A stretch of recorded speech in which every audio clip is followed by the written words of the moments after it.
And as ever, I essentially have to cut off Finnick mid-sentence because we're going live. Hi, everyone. Hi, Finnick. Yeah, he's so rude. He does it every time. I know. I'm like, 3, 2, 1. It's like you notice when he's not listening to you anymore, and he has to sort of press the button to Yeah, switch when over. I start counting down. Yeah, exactly. It's like, oh well, here we go. You're like sitting in the recording booth, and I'm like dead staring you as the seconds just start marching towards the hour. And I'm like, and then the red light starts buzzing. I'm like, are you done? I mean, Finnick this is the goes, thing. oh, he's Honestly, so rude. I would definitely like do the same. Honestly, yes. But thank you, Johanna, for letting him speak. Yes, I will speak. Don't you worry. I will speak this evening. Welcome, everyone. Hi, everyone. It's Sunday. It's Sunday on this little corner of the universe, the internet, and all things Twitch, where we do literary theory to the games that we play. And tonight, come hell or high water, we will finish OMORI. Yes, I have work in the morning. Fuck that. Yeah, fuck that. It's not Fuck gonna that. be an 8-stream Doki Doki. I No. don't think so. No, I think we maximally will go over like 1 or 2 hours. I think. don't technically know. It feels No, like I we're mean, running out the clock, but yeah, I think so too. So and Gian told us on the YouTube just like previously That's this what morning. I appreciate about you. Oh, Finnick, have you seen who's back? Have you seen who's back in yeah, town? uh-huh. Fucking Joel's back! Thank you so much for the resub. Hi, Joel. How are you doing? Hi, Johanna and Cryptics as well. Where was I? I was saying something. About Joel? Was no, it, or? before Yule. Oh. Before Yule came in and just stole the show. What the fuck was I saying? We're finished the stream. Yeah. Someone told you. Right, Gian. Gian told me he had 2 recommendations for us. Okay. Places that we need to go. We need to go back to the. I'm just gonna bring it up. I'll bring it up. Here, somewhere. There we go. All right. We gotta go back to the lake, and then the housewarming party. Yeah, we can do that. I mean, the housewarming party is tonight. So yeah, and then he finishes with, "I have no further guidance beyond this point," which sounds ominous. That sounds very ominous. That's great. Thank you, Geod. So maybe we're up for a heckin' time. I mean, I heckin' hope we're up for a heckin' time, to be honest. I feel like, as we mentioned, I think last time, it feels like everything's coming up roses. And I don't think this game is the kind of game where everything comes up roses. So I'm assuming something's gonna happen. Yeah, things are probably going to happen. I mean, we've seen this previously, that like, in the most friendliest setting, I guess, something horrible will happen. Oh yeah. The game's been doing nothing but that sort of juxtaposition throughout the entire run. So I have high expectations. However, we are in the real world, so there's some sort of cap on what sort of monsters that at least Sunny's mind can provide us. It's not nothing. I'm just saying there's some limit, not the sky. There's some sort of ceiling here. Despite However, we have seen him also daydream. See something bleed over last time though. Mm-hmm. Yeah, absolutely. There is, again, I'm not saying there's no. I'm not saying it's a low ceiling. I'm just saying that there's something like a ceiling somewhere above us. How high that goes, I have no idea. But I'm sure everything will be fine. We essentially coasted through last time and just cozied, did little picnic motions. We had a rendezvous at the grave, and also the cut down tree, which wasn't the tree of the treehouse, which I thought, which felt weird. It felt appropriate that it would have been. But it was it was in the backyard and everything, and I think I do remember that when. Yeah, no, I don't because I remember seeing something like because we've had visions of trees, and I'm sort of thinking like back now. Does like visions Yeah. of trees now in everywhere we've been? Sort of what does that have more significance now after knowing It's this? hard to judge because we've been in a lot of forests. And Yeah, it's not like every tree in a forest is a symbol. That being said, the cut down tree, I mean, for one, our starting base, like the little playhouse, was the treehouse, essentially. The make believe start yeah, was the treehouse. And then when we left that, we climbed out of a stump. I feel like that's connections, at least. Hi, yeah. Gian! Welcome in, buddy. Yeah, So there's something, but again, like Freud said, sometimes a cigar is just a cigar, and it can be hard to tell the difference. Oh, did I fuck something up? No, I don't think I did. yeah. Yes, you did. You did. But yeah, it would be interesting to. I mean, we're not gonna, and I'm not gonna. I'm just saying that there Yep. is validity in going back and actually checking everything. I bet this is the kind of game that actually, from Yeah. a literary analysis point of view, it benefits You from sound. a replay through. Can you hear me? I'm pretty damn sure. Can you hear me? And now we're switching over from Final You can't Fantasy hear me, can 7 you? to I'm this. gone. So that everyone can enjoy this fucky background. You can't hear me. Because, right, everything is gonna come a process, right? This menu screen seems to suggest that everything will be fine, right? Did something. You can't hear me? No, I can't. I fucked something up. Yeah, You're you can't absolutely hear right, me. Finnick. Thank you for telling me. What happened? What did happen? Right, well, there we go. Better? You're still No, I like cannot hear you. okay. I can see you talking. Yeah. I can see you lighting up, which seems to suggest that the error's on your side. But try to just log back and in again. Just blip. Just jump out and jump back in.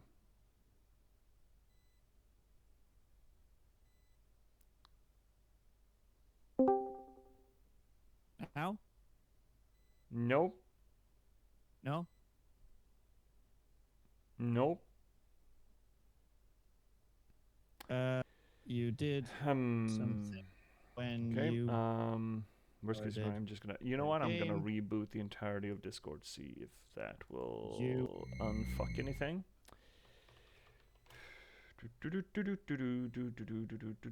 You did something when you started the game. Yeah, I started the game.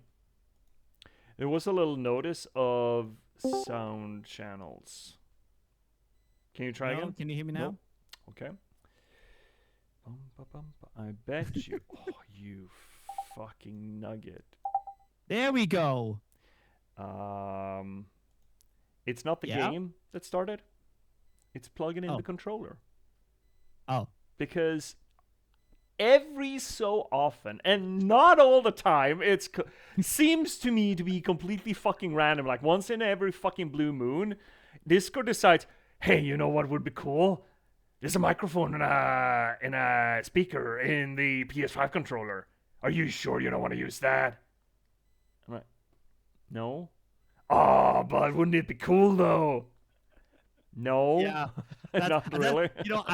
I suspected some of that because it's a moment like the game started, you started to sound like you were in a can. Yeah, that's And the supreme microphone of the PS controller, I bet you. Exactly. Can you hear me fine now? You should be able to. I see the Yeah, should, I see the little please just, blippies. yeah, you Exactly, Joel. Fucking hell, man. look at this cool feature. Discord Wonderful. is so fucking weird. Look, I like the utility of Discord, and at this point, it's ubiquitous, right? It's all over the place. Everyone's using it. But it does some weird fucking shit. Like this, like deciding what sound channel is supposed to be used. Usually, I get sound output through the screen instead of these neat little speakers that I have, or for that matter, the headphones. But I mean, I've been using the controller for pretty much every game we've played now for the past few months, and this has not been an issue for any of those streams. What? Also, though, those where I have been a part of. Yeah. Dude, I've been using the controller for OMORI. Yeah, exactly. I mean, why? So weird. I Yeah, mean, it yeah, is. it has its own. It's a haunted. That's why Let's you just don't say have that. automated settings. Yeah. I mean, do I? Do I? I. Well, I can't be fucked to arse with this right now. No, everything is fine. Everything is fine. It's an insane frame to freeze on. I had no idea this was even a part of it. Wait, this? I.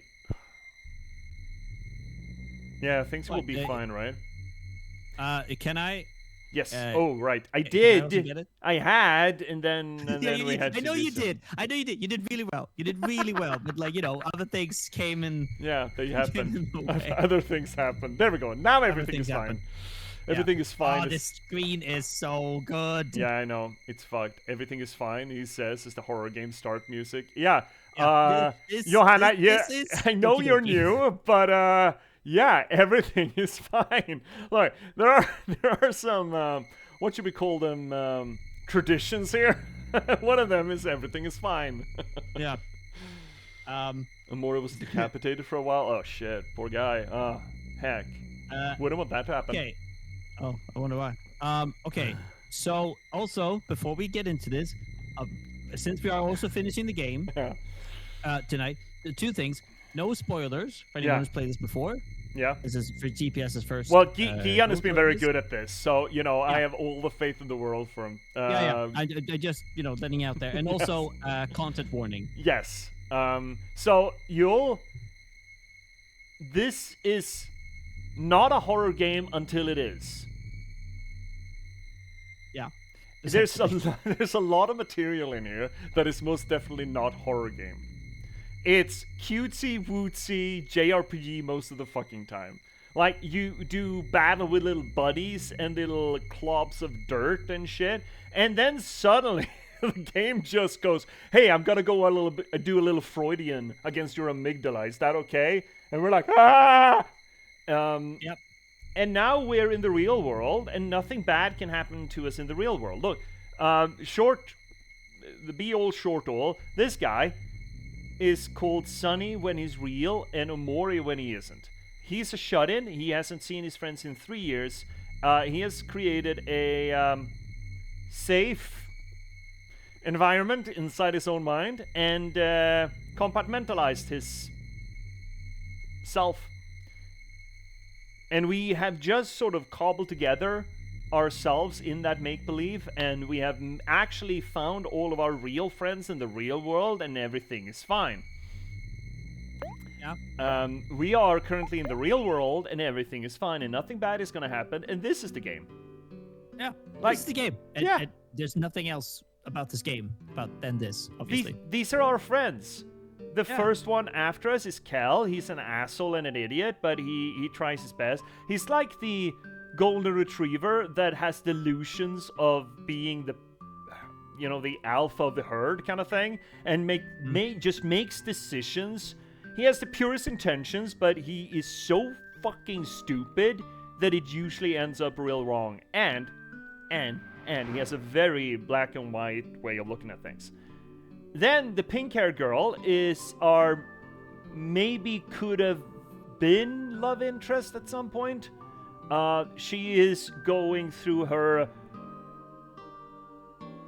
punk baby doll phase, and she hits things with baseball bats. And then lastly, we have the big brother of the group who's home from college. His name is Hero, and he's the kind of asshole who is charming and knows it, Yeah. Also a bit older as well. Yeah. So, this is all about PTSD, trauma management, and they've all been doing it, and they've all been doing it differently, and one of them, I'd like to argue, is fairly good at it. I would like to argue that Aubrey is the best. At least. Which is not saying much. No, she's been a rogue delinquent doing her baby rock punk phase. She's been going to church though until we fucked that up, and she pushed someone into a lake and nearly drowned them, but she didn't mean it, and everything is fine. Yeah. Everything is fine. Let's get into this. So we are supposed to get back to the lake and then the party. Yes. But the party is there tonight. So Yeah. or is it active now? I don't know. We'll see. Know. Canon now. It's a really good game, Joel. Yeah. I think if you could get past the horror bits of it, I think you'd really like it. But there absolutely are content warnings to it. Hey, champs! Oh, here's one burger for each of you, us promised. 4 burgers. Wow. It's been a long time since I've seen you all hanging out. Reminds me of when you were all still children. Yeah. Sonny! Good luck with the moving away tomorrow. Remember to visit every now and then. I know Kel is going to be lonely without you.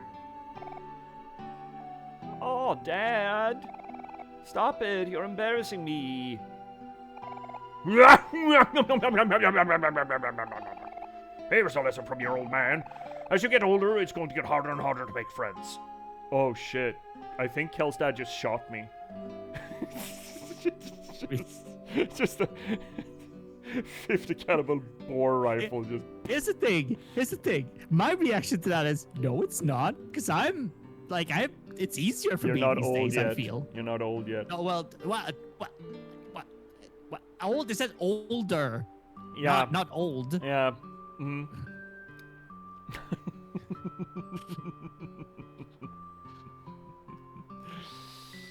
Maybe the true John was the friends we made along the way.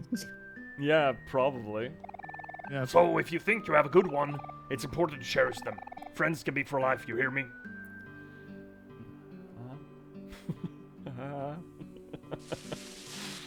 Alright, They can. Scoot. Oh. So this is your hangout spot with your new friends, huh? Yeah. So what? Nothing really. Can't really blame you. It's a pretty cool place. The lake's a little murkier now, but I remember we used to swim here all the time. It looks the same as it always did. What's with that face, Aubrey? Yeah. What are you thinking? What are you gonna do?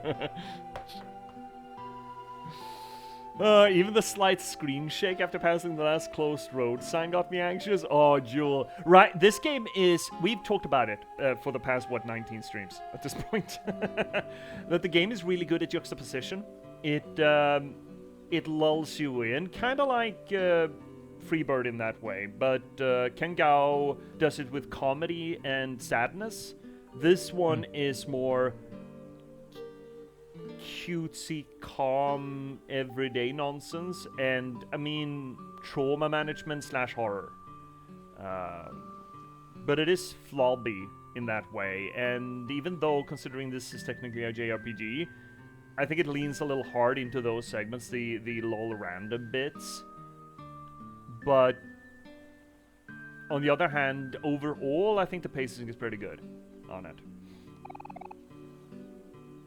You just had lower standards. Oh, there we go. Maybe so. So why did we stop swimming here again?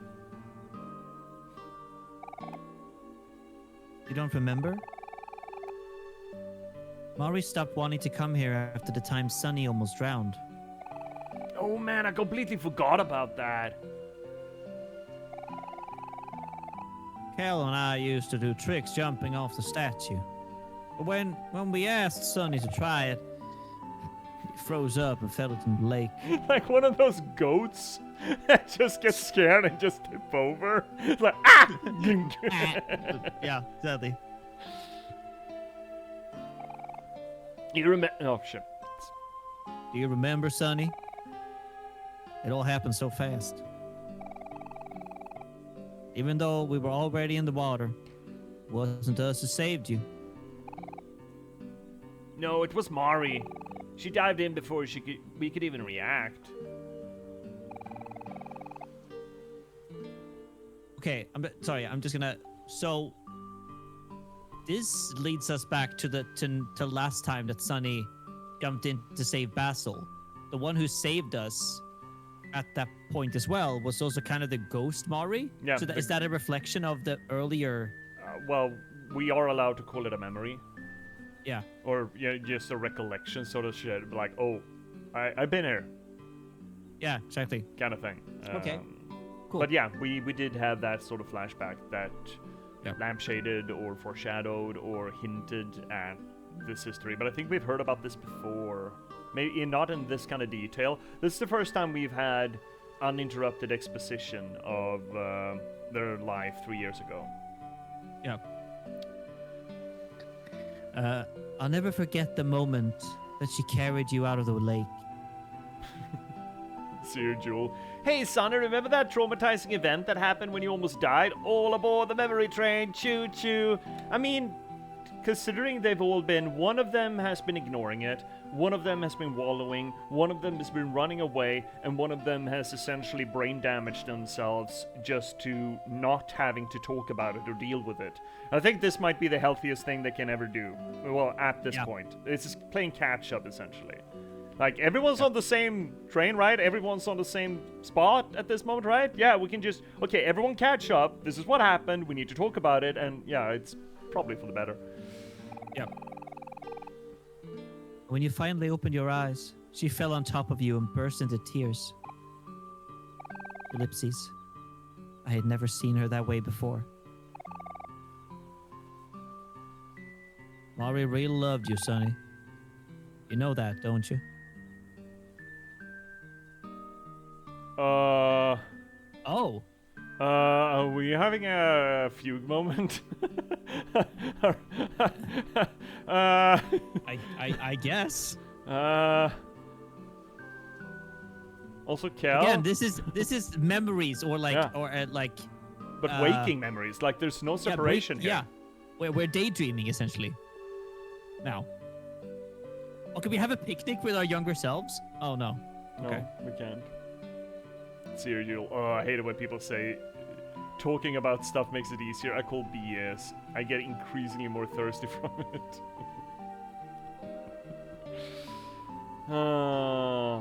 And Aubrey's back there beating Bush. Hey, Aubrey! What do you want, Cal? I've been thinking. We get into fights all the time, huh? Yeah, we do. But even after everything, we're still friends, right? With that fucking face. Dude, you deserve a flip-flop across the skull. That's what you need. Yeah. I guess we are. Huh. Isn't that weird? Look at this fucking doofus. Oh, Kel, you're a dumbass. We love you for it. Maybe. I don't know. No, shit. That sounds like such a... Oh, you two. That just means that you two are really, really comfortable around each other. I'm a little jealous you two can be so candid, even after all this time. I think that's something really special. Really? I was just about to say that I think it kind of annoying. Ellipses. Ugh. You're such an idiot. Yeah. But he's our idiot. Yeah, unfortunately. Yes. All right. So, if people haven't seen the streams prior to this, this is essentially all catharsis, right? This is just meant to be a chock-a-box full of feel-good moments, effectively, stacked on top of one another. Pause party? Yep. See if we can, that is. If there are no words on the wall, how can you read the room?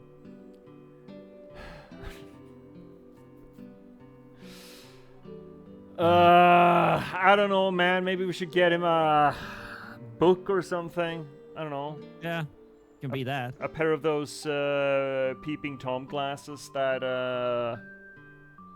they're trying to peddle. Hey, Speaking of someone reading a book in a party. You know what? You know what I found eventually after a while after my moving in party, where I found J.P.S. Him in a corner reading a book. It's very on brand. So, it was Olivia Butler. Fuck off. Yeah, I know. Like, but that's me. Like, it was cute in a very sort of way. Like, yeah, you know, you would like after you found that book, you were very sort of like you needed to read it as soon as possible. And I agree. It was a good book. I've read it now. Yeah, I've been getting into it too. I like it. Yeah, it's interesting. It's really interesting. The follow-up is also interesting. It's a damn shame there is not more of it.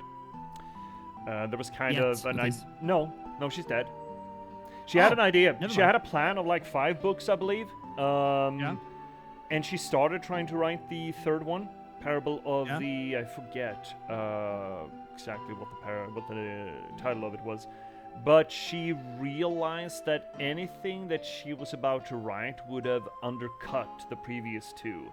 So she'd never really figure out where to go with it. Oh. Imagine liking books, right, Joel? Fucking nerds. Did you not see the old lady, Gian? Where? Who? Oh, which old lady? Here? No. Where's the old lady? Did we miss an old lady? Across the road? That's Basil's. That's not. This old lady? That's the fix-it guy. Those aren't ladies. Oh, this is... Well, old ladies. They just got alcohol out. Old lady in the middle of the crossroads. She turned north and vanished. Oh, shit. No. No, we didn't see that. No, I didn't fucking see anything. Are you gaslighting us? What old lady? What old lady? There's no old lady. Hi, my guy. I don't wanna. I don't wanna fuck that guy. Parable of the Sower. Yep. Parable of the Sower is the first one of a pair of books that Octavia E. Butler wrote, Johanna. I mean, you're a librarian, you probably know. She's gone, she's disappeared. That's ominous. And it's very good. Highly recommended. Yeah, I'm reading it too now. It's really good. Want me to turn back and check? I mean... Gian here is trying to convince us that ghosts are real. I don't know, man. It was a cutscene, but you ran through it? Oh. No! Fuck. Shit. My attention is not where it should be. Oh, I mean, we could just go back to the last save. Oh, shit. Yeah, you know what? Fuck this game. We just saved after we went out. Yeah. Fuck this game. We're reporting.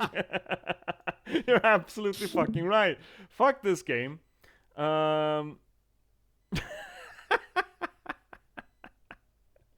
There we go. And this is what we do for content, guys. Yeah, this is what we do. We're dredging. We're really fucking dredging. And thus the timeline was unraveled and left to its own demises. To slither back under the rock whence it came. Yeah.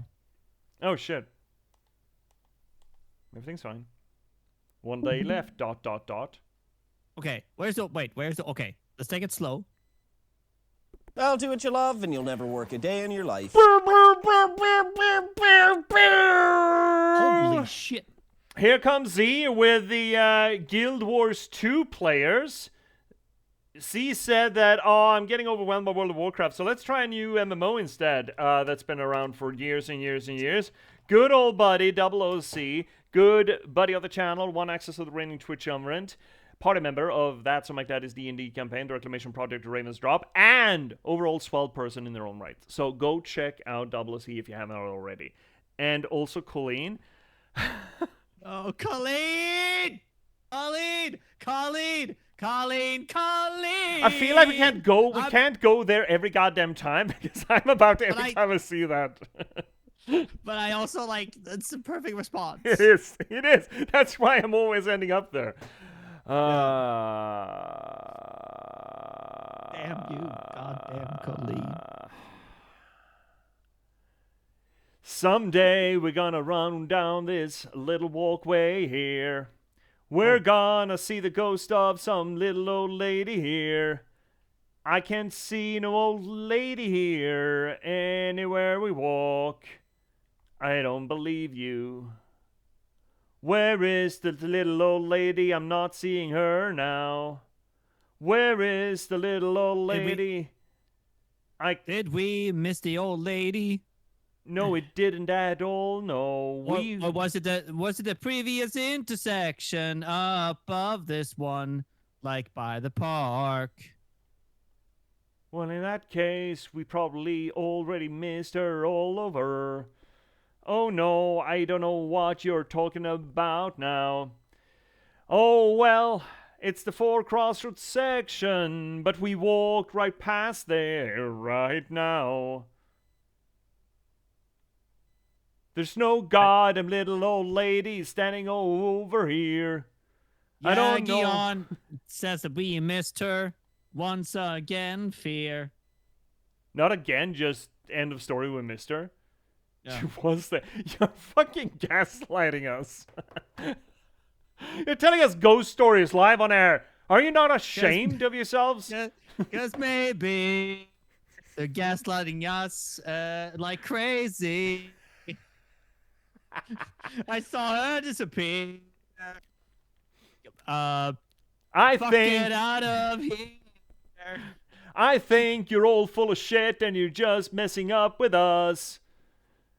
Here we are, standing in the middle of a goddamn crossroad, waiting for ghost lady like this is some kind of final destination.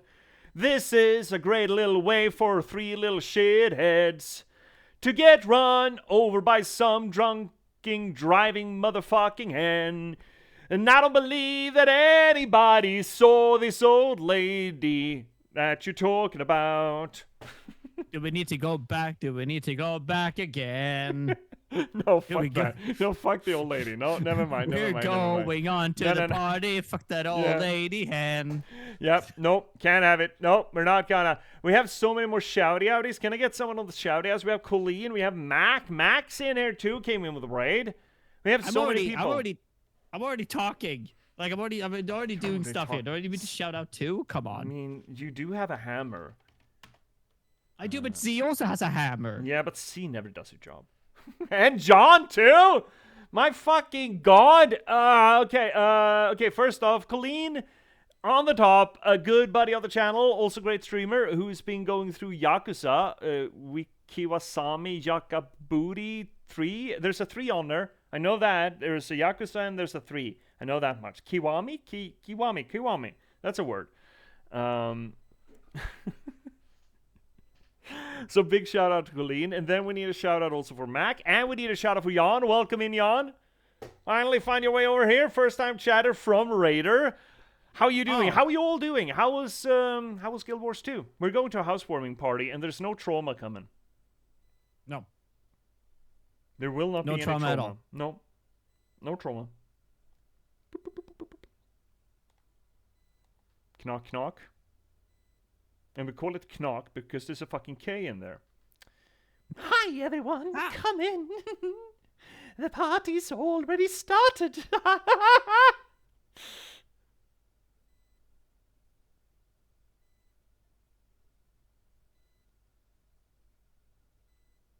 Okay. This seems fine. Yeah. Everyone's chatting. Kel is eating. So, Jan, hi J.P.S, hi all. How's the game? I've never played OMORI. We are on the last stream of it, just so you know. It is a JRPG Maker trauma management cutesy / horror game, drawing inspiration a lot from Earthbound, Mother, back in the day. I think that's the greatest inspiration of it. It's weird. It's pretty cool. Does some great things. Did you turn off the sound? God fucking damn it. No, I didn't.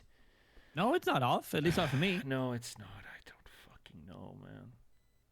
Discord is deciding to be a little bit of a dinkus today, it turns out. I'm going to go through my regular turn it on and off again.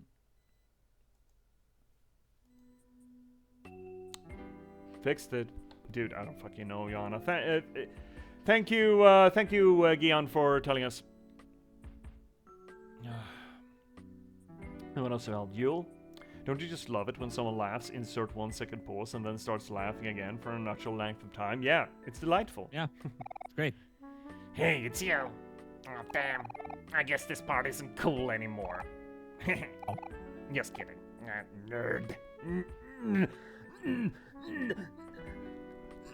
Nerd! The alarm goes off. The klaxon starts wailing away. Nerd! I mean, fair. Anyways, Aubrey told me you were moving away tomorrow. That sounds kind of sucky, but I'm sure you'll be okay. No, that wasn't me grumbling. That was my stomach. I better start on this food before it's all gone. Yeah, because Kelly's eating. Parties aren't really my thing. Oh my gosh, Kim is one of the X-Men? Fuck yeah. Which one? Where's me drink? Jubilee. I don't know. I need a shout out from Mac now as well. I'm behind on shout outs. Jesus Christ. Jesus Christ. And I also have to spell his fucking name too. There we go.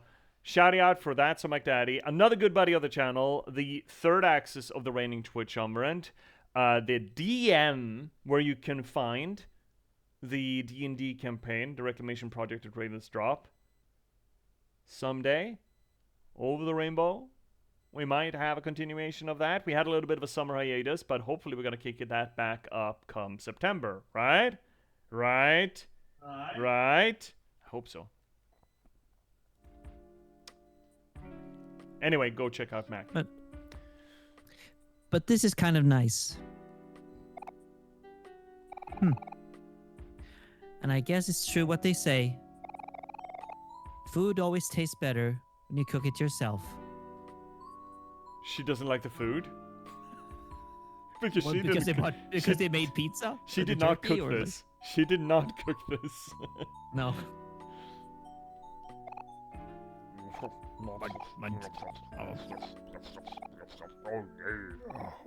Free food. Grumble, grumble. Grumble, grumble, grumble. Grumble, Grumble, grumble. grumble, grumble.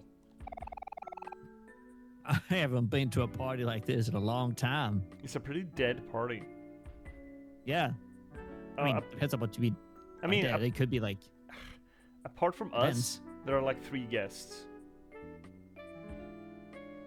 yeah, but maybe there might be more upstairs. I don't know. We had parties in college too, but they're not as Tame. quaint. Yeah, sure. I'm glad everyone's enjoying the food though.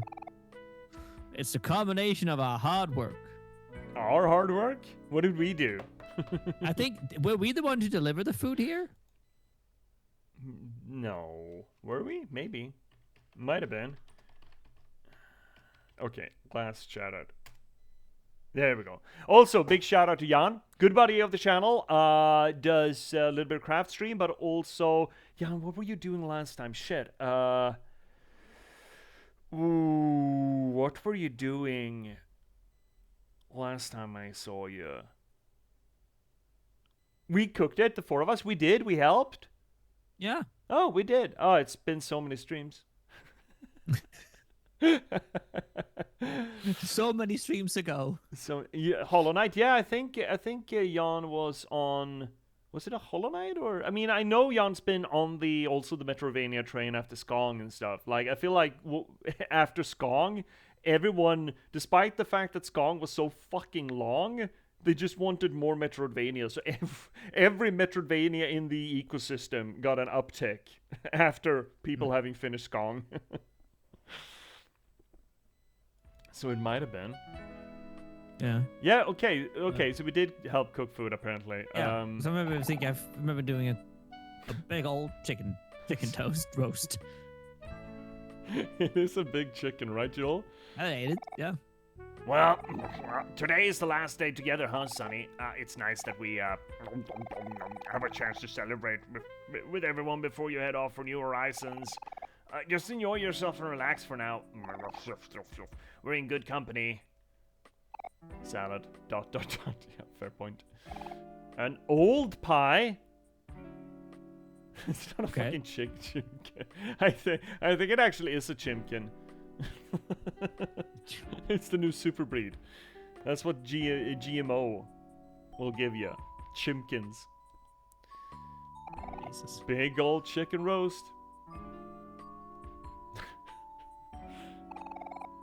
Please relax and have some food. You can stay as long as you like, reasonably. Okay. Oh, cookies. Delicious cookies, as opposed to old pie. I called yes. So what would you assume that is? Is it emu? It could be an emu. Emu roast. Do we have any Emu roast, yeah. Australians in chat that could give me the up and up on whether or not you could barbecue an emu? I mean, to be fair, yeah, ostrich. To be fair, the Australians can't even win a war against the emus, so I bet they can't barbecue it either. I mean, technically you can barbecue anything, right? Even you and me, but that is in fact called cannibalism. It is frowned upon in many cultures. But you know, technically. Oh, I ate ribs today. Fuck, they were good. I had ribs over at the company. Holy shit, they were good. Oh. Yes. Did Kill make kelp salad? I very much doubt that he had any hands on the salad. Kelp salad? How droll. Very droll. Very good. Very good. Very good. Congratulations. Congratulations. You know what, Johanna? You deserve another. No, shit. That's the wrong button. Where the fuck are they? Are you doing a pun jail? Yes, of course I'm fucking doing a pun jail. Yes. I made these emotes for a fucking reason. Johanna, hell yeah. I'm all for it. Keep them coming. Oh. This bed seems a My bit favorite much. commentator. You would rate it a 5 out of 10 just based off the design. Wow. So there are really only 3 other guests. Like, Yeah. and we're not still party. yeah, I suppose. I mean, it's us. Like, what do we? Maybe if we had done our job better, we would have been more. But We? It's not our fucking party. Fancy lamp. A bunch of books. A TV remote. Best not touch it. It's prone to getting lost. we talked to the woman as well. His wife. Right, we didn't do that. Unfinished bag of potato chips. And we call them chips because we don't call them fucking crisps. Why not? Crisp's such a nice word. Welcome to our housewarming party. Please make yourself at home, but just for a few hours. Fucking adults having a party. But, I mean, yeah, it makes sense because you know they're gonna do all the spicy time afterwards when the party is done. Fucking weak sauce. Just do it while the party's raging. Fucking out loud, man. Oh my god, I have once in Glasgow I did walk in on a couple doing it at a party. It was their own apartment. I didn't speak to those people after that. They were Glaswegians, dude. What the hell did you expect?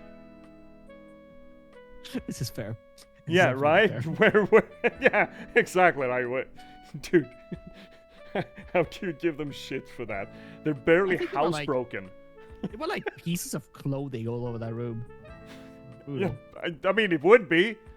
Well, again, No, torn pieces. That's the thing. You're just tearing it off. Again, Glaswegians. I guess. I don't know. If any Glaswegians here, don't. Again, I love you guys. I do love you. But you know, we you know. But just saying. But I'm not sure what else we're doing here. I don't think we are doing anything else. No. Sturdy and resilient. No, that's just a repeat. Oh, she's cute when she blushes. Otherwise, she's got such a hard look, right? She's got the kind of look that dares you to look at her, kind of thing. Not the male gazy way, just fucking look me in the eyes. I fucking dare you. Yeah. And like then when intense she, sort of blue eyes. yeah. Like I mean, those are lenses. She doesn't have those kind of eyes in the memories, in the pictures, or in our make-believe. They're colored lenses. Well, she did some really weird eye surgery. Yeah, I think you need blood magic for that. Sunny picked the Did we- wallpaper, have some respect. We picked this? We did? Yeah, right. I think we helped that fucking nugget in the Fix-It store. Oh, yeah, in the store. You're right. I mean, the wallpaper is fine. Yeah. Right. Oh, the aloe vera. Yeah, the board. You know, three planks. And it's not a picture of an aloe vera. It is an aloe vera that they just drove a nail through to fit to the board. And placed it on a piece of wood, yeah. They just absolutely railed that thing to the boards.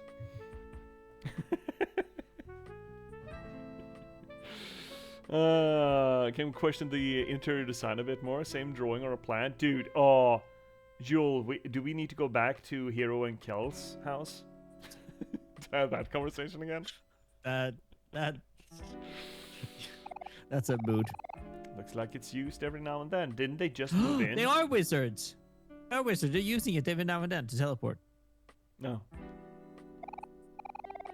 It's not what that line says. I know that I know. Interpreting. It's called hermeneutics. Oh, I'm sorry. I know that literacy is on the fritz, but that's not what that says. And don't give me any of that reading between the lines bullshit. It's one line. You can't read between the lines if it's just one line, okay? I'm sorry. Who's the ones who say like using subtext and they're all cowards? Tyriana, does this game have a toilet review, by the way? I've only heard the legends of the toilet review. We did do 1 or 2 shitter watches when we started this thing, but most of the shitters look basically the same, and they're pretty much tame. Like this thing, there's not a lot to be said about it. They even have toilet paper. This is a solid like 6 or even 7 out of 10. We've already done it. This is not a very good example of shitter watch, Johanna. No shower curtain, though. Where's the shower? Yeah, yeah, exactly. Where's the shower? Like, there's no shower curtain. Where's the shower? That floor's gonna get wet. Oh, this is not. Oh, Johanna, this is not nearly as bad as Renoir's shitter. This is not nearly as bad as the Renoir shitter. That is a masterclass as well. I don't know. I remember. We did the shitter watcher at the What Remains of Edith Finch. That was a journey. Oh, the pink one. Fuck. Yeah, the pink one, the hairy pink one. Right. It just it struck me like a stroke, that shitter. Everything was pink, and it had like, what do you call it? The whole covering shag pink carpet too. Oh man, Renoir's bathroom is great. Renoir's bathroom is designed to hold an audience. That is the shitter of a king who doesn't want to get out of his bathtub. And not only that, the bathtub is not actually connected to any plumbing. Any at all. It's got faucets for running water, but it's not actually connected to the floor. Nor is there any kind of drain underneath it. And it sits on a little bit of a raised pillar too. Renoir has a toilet cup chair. I don't even remember if there was a pooper in there. I think he just did it in the bathtub. Chair. Yeah, Johanna, you need to look at pictures. Just Google What Remains of Edith Finch bathroom, and I bet you dollars to donuts that you're gonna find the one that we're talking about. Unfortunately, we played Edith Finch before we did the archive, so that's not up there either. Renoir shitter should be though. All right, are we done? Have we done our due diligence? Oh yeah, Imposter Factory bathroom. Yeah. The fact that it somehow caused genocide is amazing. I think To the Moon is where Shitter Watch started, because they had a carpet underneath the pooper. Yeah, that was when I said, "Hold the fucking phone," and we spent like half an hour in that little pixel shitter. That might have been actually, yeah, maybe. Wow, that game did a lot. It did. It caused a lot. But nothing's gonna beat Alexis's shitter. Nothing will ever beat Alexis's shitter. Alexis Shitter from what game was that? Deathloop. Oh yeah. You're right. Yeah, I saw. It had a subwoofer in it. In the pooper. Okay, you could poop to a bass beat. It's fucking insane. It Now- also had okay. carpeting. Mind. Yes. Now, speaking of bathrooms, now that I've been and I will move eventually to Finland now, there Yeah. is a weird cultural clash because they don't have bidets, but they do have like things like basically small showers that you can wash your ass with at every bathroom. You should talk about ominous to get the technique down. Yeah, ominous. No.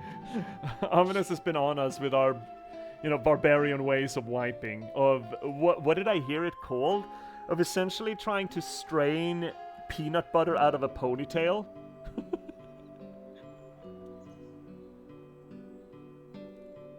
Thank you for that image. That's lovely. Okay.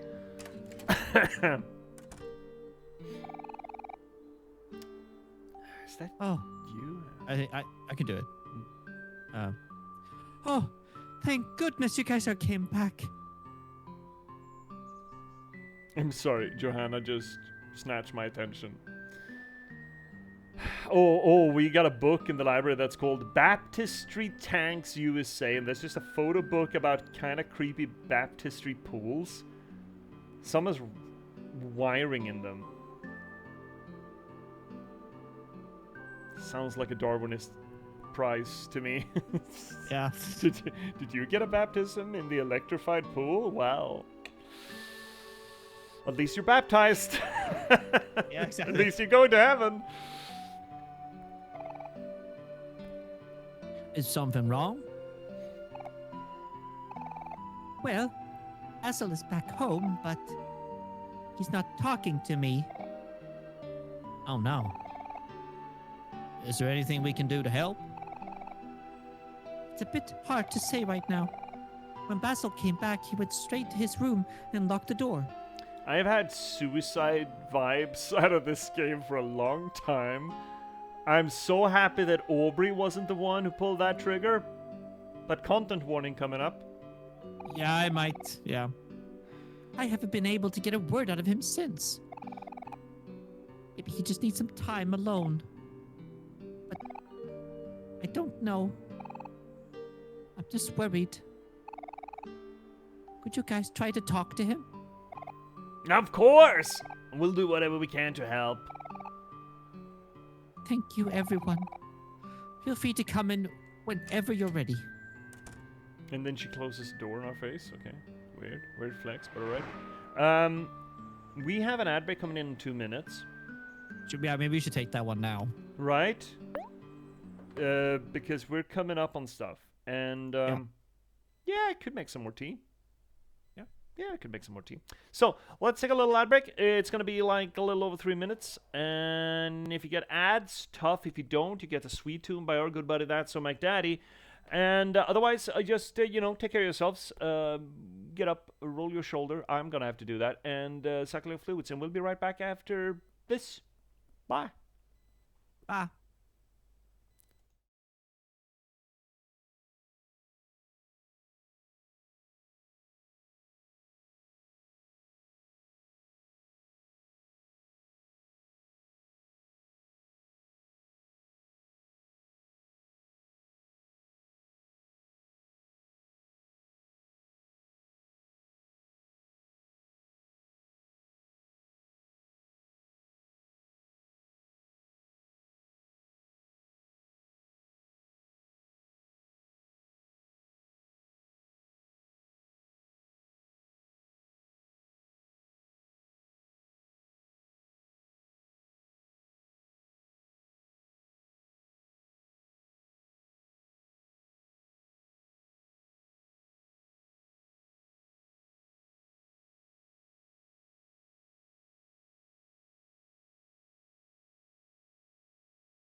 It's gonna be one of those nights, is it?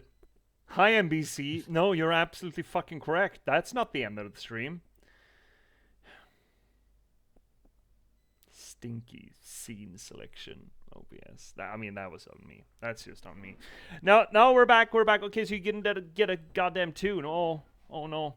Yeah, we'll be back. It is. Oh yeah. Well, here we are. Here we are. Whoops. Oh well. Meanwhile, while nobody is leaving, let me remind you all why we're here. We're here not just for shits and giggles or for elevating the medium of video games, but also because of books, novels. See, narratology and storytelling are near and dear to me because, not just because it's fun, but because I'm an author, I'm a writer. So I have books out there for you to get. Most recently, you could read me in The Girl with Raven Hair. It is a bit of a subversion of the good old-fashioned adventure trope set in a post-apocalyptic Nordic folklore setting, which I think is pretty fucking neat. You can find this and all its brethren on the first link down below. That's going to get you to jpspublishing.se. So please go do check them out. Do we want to get into this thing that is probably not going to be bad for us or anyone else? We need to move forward. Yeah. We need to face this head on, so yes. We do that. We do that. I'm sure it's going to be fine, though. Yeah. So let's go see Basil. I'm sure he's not going to be up to anything weird in there. I don't think we've never been in this house, right? Yeah, we have. We were in here with Kel and told Kel that we are leaving. Oh, right. And Basil did not handle that with grace. Oh, let's say. Also, Yeah? I just noticed the background here, the flowers or the leaves thing. That looks like the wallpaper. Yeah, shit, it does. Has it always looked like that? I think so. Oh. Basil's been all by himself recently, so I'm sure he's lonely. Uh-huh. It's nice to know that Basil has friends who care so much about him. Yeah, you see about that.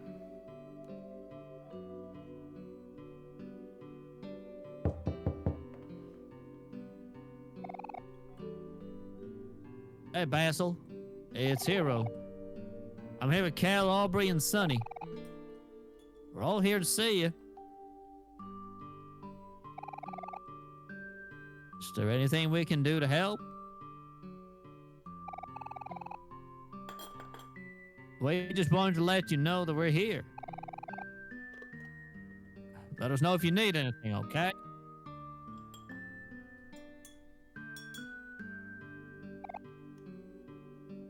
Huh. Maybe he just needs some time to himself. Really sorry to bother you. Oh, don't worry about it, Polly. You want a cracker? We've all been there before. If I've learned anything these past few days, which is 0, by the way, it's that friends should be there for each other. I'm glad that Kel has had a teachable moment out of all of this. Yeah, someone has. Good.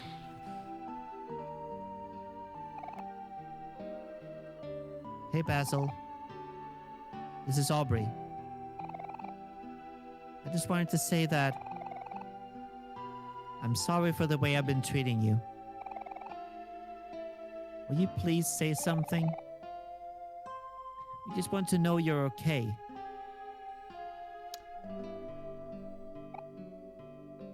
Ellipses.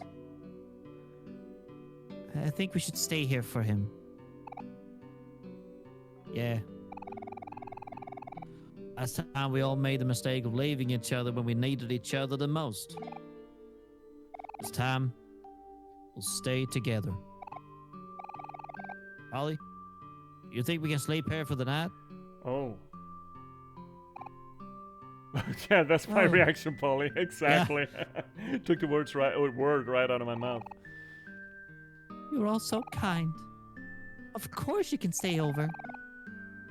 I think Basil would really appreciate that. I know it would mean a lot to him. Awesome! I call the couch. I thought we were gonna stay here in this little corridor. Oh, this is all happening so fast. Polly, we're not asking you for your hand in marriage. Okay then, since Kelly wants the couch, everyone else can have a quilt. Polly, are you Kill. okay? We have a lot of those. I'll go grab them now.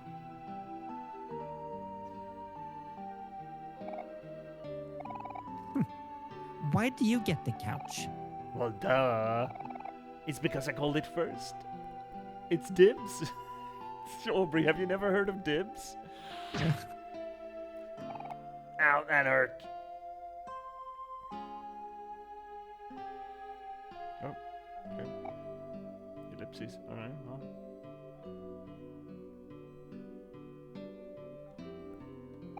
Couch out? Hang with your friends? Yeah, fuck, I guess. Yeah.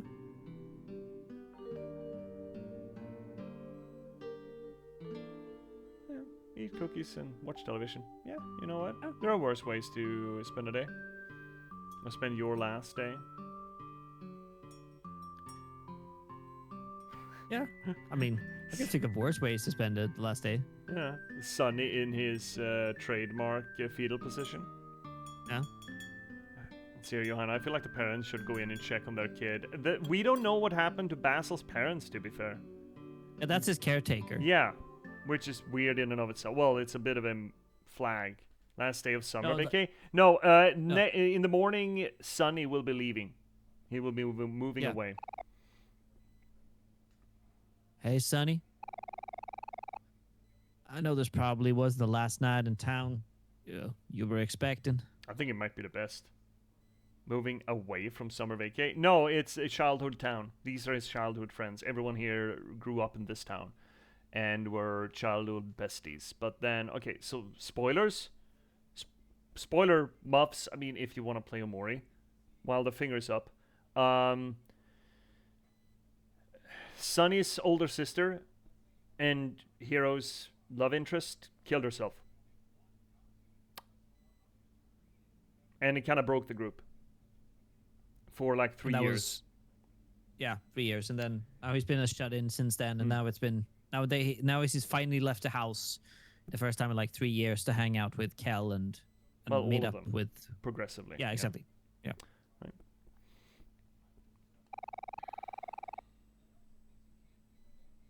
But I just want you to know that even though you're moving away tomorrow, I really like how the subtle little electric hum from the television makes for this one note kind of suspense marker. yeah, that's a cool sound design. It is. It's pretty good. We'll always be friends. That's so cheesy, Hero. Yeah, look at how cool she is. She's got pink hair and colored lenses. And she's the one on the couch. Hey, I'm just saying what I'm thinking. Hero's always been such a big softie. Just like you, Aubrey.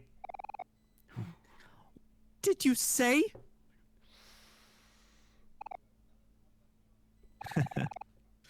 It's nice to hang out like this again. I've been so busy with school and studying, I don't really have time to make friends anymore. Gypsies. Well, you'll always have us. I guess. I guess, Baka. It's not like we like you or anything. We. See, I was right. Look who's a softie now. But yeah, it's true. I know we'll always be there for each other. Just like I know that Mari's still here with us too. They couldn't paint bigger crosshairs on their necks, on their heads, if they tried. There's like a massive bullseye smack dab at the back of their heads. Yeah. You know, I hope we're able to see Basil before he leaves tomorrow, Sonny. It would be nice to have a proper goodbye. Yeah. He's doing his best Chewbacca. That's his yawn. Man, I'm getting sleepy. Ellipses, ellipses,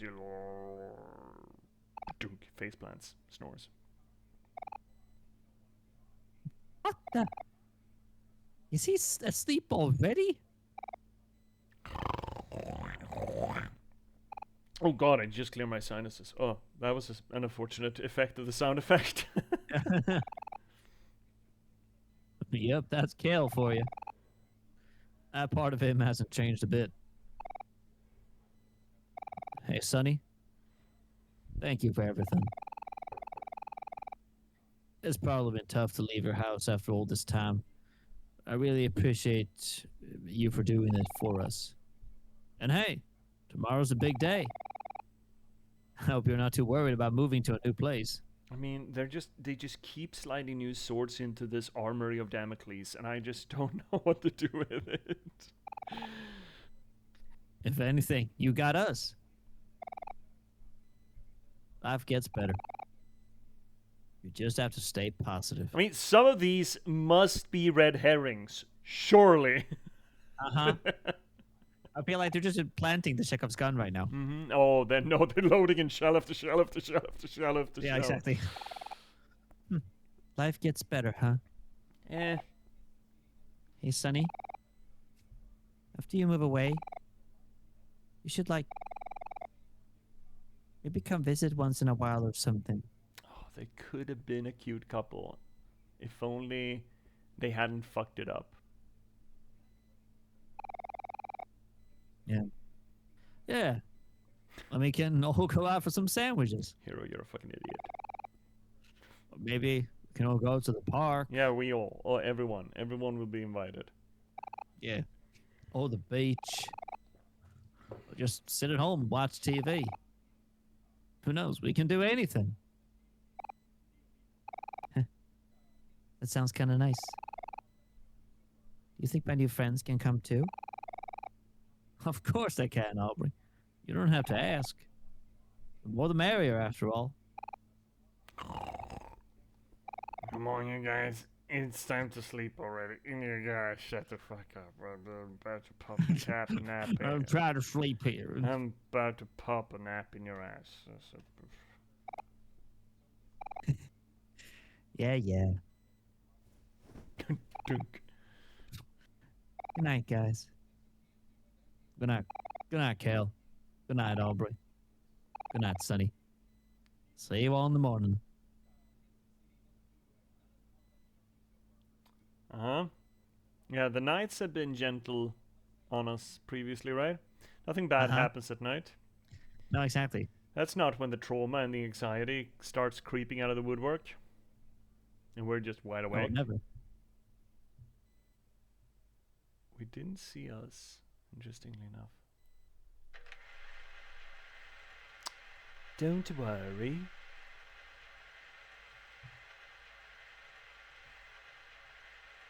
Everything is going to be okay. Yeah, that's what I've been saying. Meaning everything is gonna shit. It's gonna hit the fan. Look, everything is fine.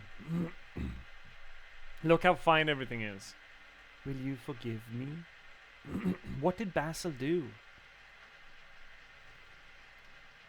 My best friend.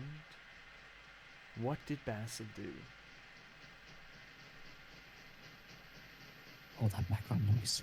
Fuck me. Train's coming. Please. Whoop, white space. Fuck, I thought we'd rid ourselves of this place. God damn Maybe it. not.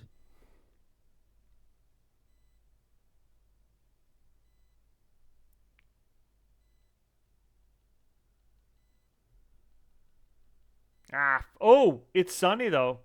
It is not OMORI. Oh. It is full Technicolor sunny. Yeah. As opposed to... Which we've never seen before. No, we have not. I wonder if we have any hands, but... God damn it. I think we fixed our compartmentalization. Freud! Freud, we're still splintered. Can you get your fucking glue gun back in here? I mean, I think that's what happened when he descended the throne. OMORI was taking control. I But guess. I mean, yeah, my read was that they sort of coagulated. They became one. Like Omori was like a shunted imbecile, kind of not knowing himself, and ceding the throne when it was him assuming responsibility, accountability, and knowledge. Like he ate from the. Hi TD4, cheers, buddy. He ate the fruit of knowledge, literally. So I thought that was like him getting together, but apparently, this is going to be a riveting conversation, by the way. Yep. Ellipses. Oh, it's a tissue box. Sketchbook. Take a look inside. Yeah, sure. Oh, Omori's. This is not how it used to look. Nope. That's It just used a to be head. empty. He is following us with his gaze. What about the computer? Nothing but static. Okay. Light bulb hangs from the ceiling. Do you want to just... I wonder if you'll finish the gate, TD4 says. That's the plan. Yeah. But... We cover hell or high water. We're finishing it this today. Oh, I hate that we said that. We had a read on what the light bulb is. It is... It's containing the black space? What's that? Yes, it's containing darkness rather than spreading light. But it's this white noise, the white chamber, that sort of blanks us out, and we need our subconscious back, right? Yeah. So we're destroying it. To flood this place, Yes. to get rid of this Yeah. place. Exactly. To rid ourselves of this safe white space, I Mm. guess.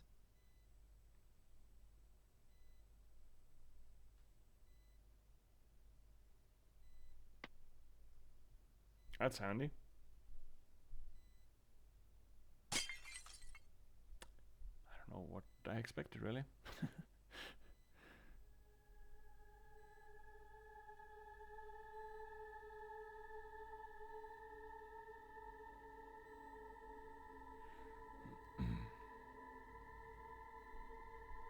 That would be a splinter of our subconsciousness, kind of a leak.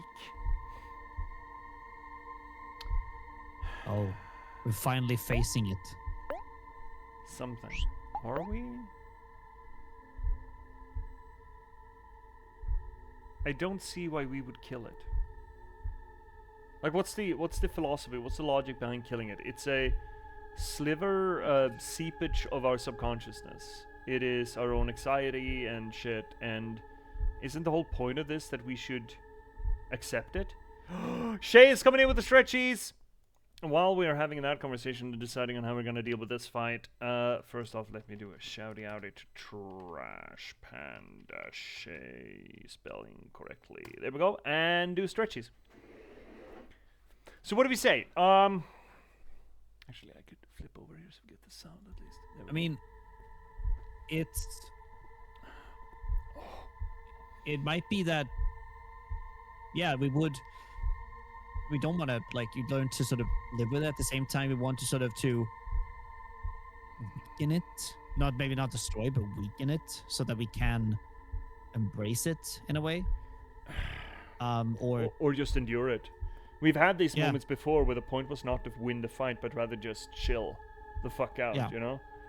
Yeah. And we have limited skills. It's essentially run away, fight it, and destroy it, or just calm the fuck down. And I think I like trying to calm down.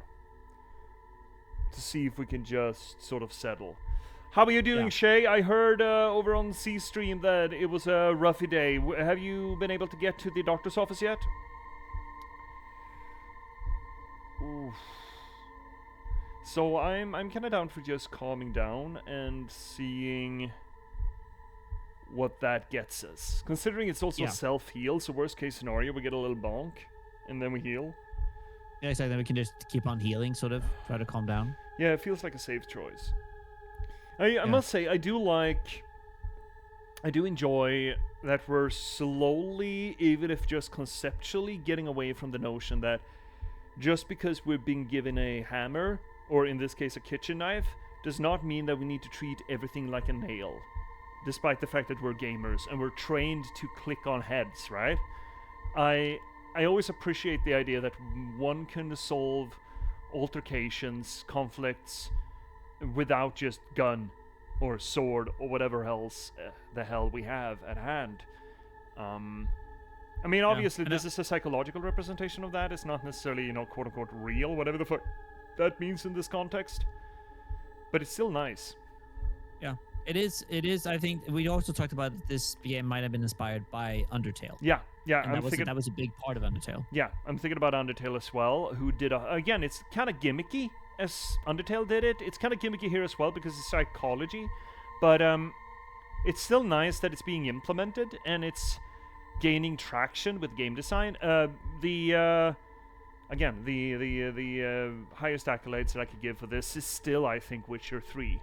That was all about monster hunting, and there was a solid like third of the quote-unquote monster hunter missions where you just, hey, could you stop fucking with the locals? And the monster goes, do I have to? Like, dude, you do see the swords on my back, right? I mean, they paid me to make you stop. So either I talk to you and you stop, or I do something else and you stop. And they're like, oh, god damn it. All right, fine, I'll stop. And like, yeah, great, okay, we're good. And it's so great seeing that, especially from such a game that's all meant to, yeah, you're killing monsters, right? They do something similar in the little beginning of A Plague Tale, Innocence. Oh yeah? Considering consequences of I mean, solving conflicts with that way. Yeah. But I think it's more than just doing non-lethal runs. I mean, Dishonored is all about whether or not you kill people or just kind of knock them out. I don't know. I don't draw similarities there because the mechanics of what you do are essentially the same. It's all a matter of whether or not you hit them over the head or you slit their throat. That is an aesthetic difference. It's not a functional, mechanical difference to it, you know? I kind of want something a little more, but I guess you could argue that's the same here to some extent, that it's not a... It's only really an aesthetical thing. We're still using a skill, right? We're clicking on a button. But at the end of the day, if you're being reductive enough, it's all just, yeah, well, we're clicking on buttons. It's all the same. Doesn't matter if we're clicking on heads or clicking on dialogue options, right? So I guess... Yeah. Oh, God. There we go. DD4, what was it? I remember... Did this come out before Undertale? Maybe it was. Oh. Really? We're gonna have to get dates on that then. Let's see here. First off, I see something fun in chat. Shay, not yet. Getting ready to head away soon. They open in an hour. I hope you're gonna get some relief there, Shay. Really do. And hi, Egyptianier.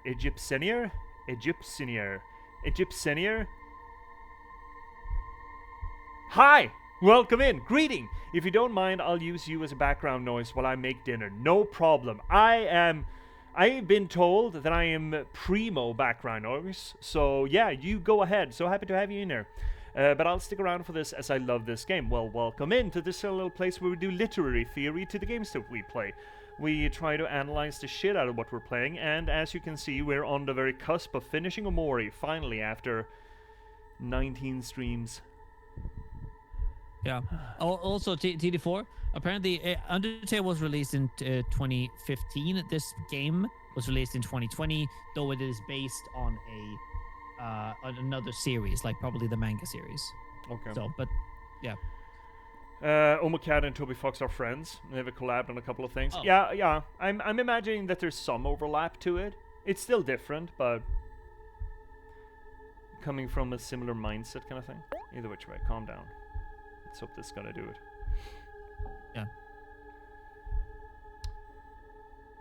Nothing drags Sunny into the shadows. Something drags. Oh. We take some damage. You know what? That is fine. It's okay. The darkness can't hurt us. It's hurting us. It can't hurt us. It's more damage. It's fine. Everything is fine. Yep. it taunts Sunny as he falls. Yeah, it's fine. We're calming down. We're healing. It's fine. Everything is fine. We're not afraid. Oh, no, we're neutral. We're fine. We're not afraid anymore. Yeah, we're fine. What will we do? I don't know if this is going to be the thing, but I kind of like the mentality of it. Yeah. Chat, after a while, if this is not a venue that is feasible for us, do tell. Yeah. Because I don't want to do this less damage. Yeah, that's fine. I don't want to do this ad nauseum if it's not a thing. But I hope it's a thing.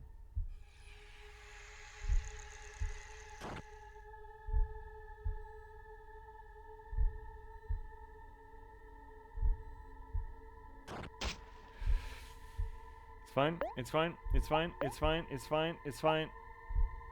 No, we're just calming down. We're just settling. Yeah. Just breathe. But then we could focus. Yeah, I saw that. But that's just more damage if we're not gonna damage them. Oh. I mean, we don't need to heal.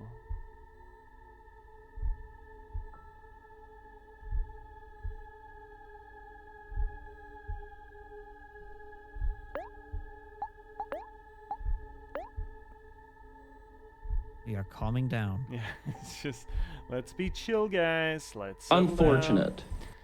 What is so unfortunate about this, Mac? This is great. We're everything is fine here. How are you?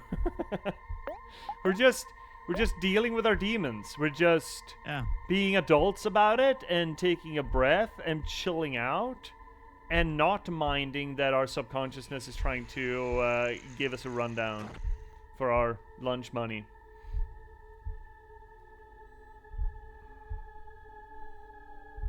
At least there are other things we're being dragged into, which is great. Yeah. We are being dragged into previous moments where we've had this. Yeah. And we are mitigating our fear. Persist. That's a new skill. Well, new skill, but switched out from the focus. Yeah. They heard us. Yeah, we are progressing. We're doing it. We're doing it. We're doing it. Just breathe in and out. Chat, just take it easy. Nothing in the darkness can hurt us. Did you see something sways in the wind? Did you see that? No, I didn't. Shit. Okay. It said something sways in the wind. Might be. Are there? Yeah, it's Mari. Yeah. It's hung Mari. Something sways in the wind. Oh my. You feel like your life is in danger. She was always the one who protected us. You're right, she was always the one who protected us in the real world. And now she's gone. And now the real world will eat us up. This is not true. Persist. Persist. Despite the fact that our protector is gone. Persist. Yeah. Oh. Lungs tighten up. No, it's all fine. It's all fine. Persist. We're all fine. We're breathe. persisting. Just we're carrying on. It's fine. Your heart beats out of your chest. Yeah, we're having a panic attack. We're having an anxiety attack. Just breathe. We're breathing. Take it easy. We're just persisting. Hold on.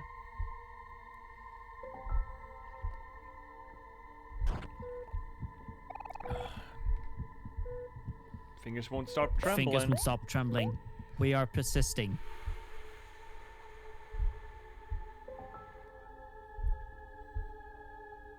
And you hear your breathing begin to steady because we have been chill, just like the doctor prescribed. And now we calm down.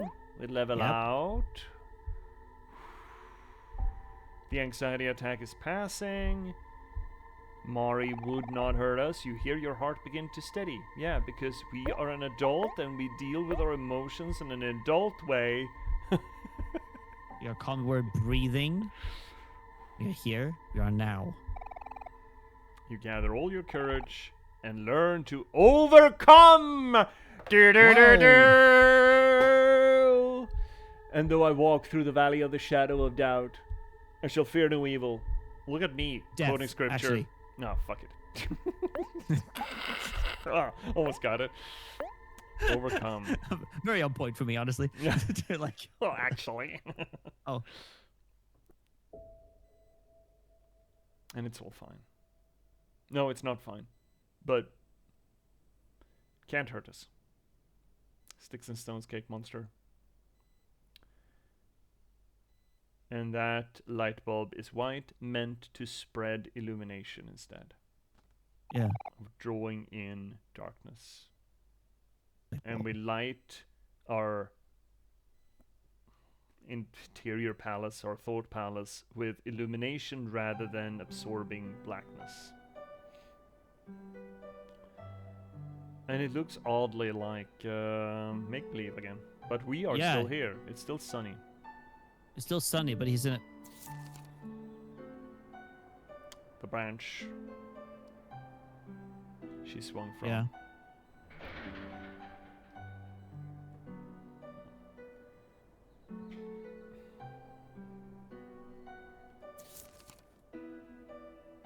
Stepping up to it. Oh, we're seeing her last moments in reverse. Maybe. So maybe we could, by through overcoming, we have settled enough to maybe try to understand why. Also, this is. Ooh. Hi, Basil. What did you Should do? we maybe save first? Save first. Save first. Depicting Basil would like to save.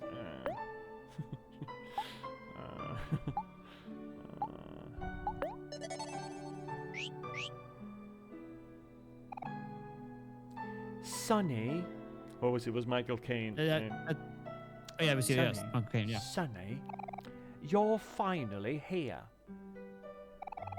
I've always dreamed that you would come back for me. Joanna, you laugh my ass off. I'm gonna write quick save just as Phoenix said it. Yeah. F5, F5. But maybe it's too late. The truth of that day will be hard to accept. Is this an association that maybe Basil has hung himself as well? Yeah. When you say it, you have to stay strong. Yes, he has hung himself. He's most definitely hanging in his room. And if you can't, please forgive me. Hey, Rinbei, welcome in to this here little corner of the universe, the internet, and all things Twitch, where we do literary theory to the games that we play. And as you can see, I'm assuming that you're an OMORI fan. As you can see, we are on some kind of threshold, and we got a photo album. Yeah, no spoilers. Yeah, this is a first-time run, and even if we are brainstorming or our theories are out of line, let them be, let them rest, let them sit. We're professionals. Well, I mean we're here, so. Yeah. Well, welcome in. And crawling. Oh, going back under the tree. That'd be a good little shadow, no worries. Yeah, I think generally speaking, people who love games like this, like for example the Freebird games as well, when you love games like those, you want people to have this experience for themselves, generally speaking. Yeah. I think those kinds of communities are really good. Traditionally here, at least, I don't think we've ever had there's been like one moment where I've said, that is damn fucking close, settle. I think once or twice over the course of these years that we're here. So, Yeah. There's still hope for us because you're here. okay. I believed in you, and you came back for me. So please, believe in me too.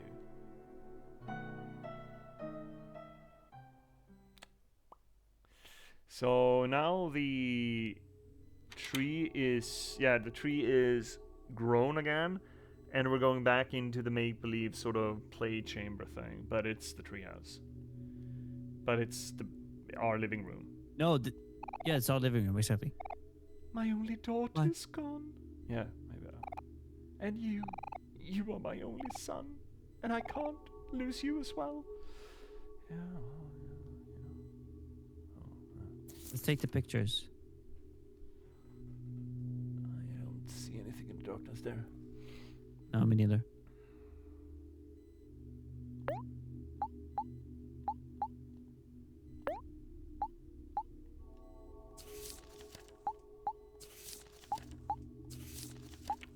Wow. Yep. Love these. His photo album is great. Yeah. It's great. Spooky at all. Fucking fantastic. Love it. Basil following someone into the backyard. That's Basil in the glass, and then someone there already moving into the backyard, but it doesn't look like Mari, does it? Hard to tell. What did he do? What did Basil do?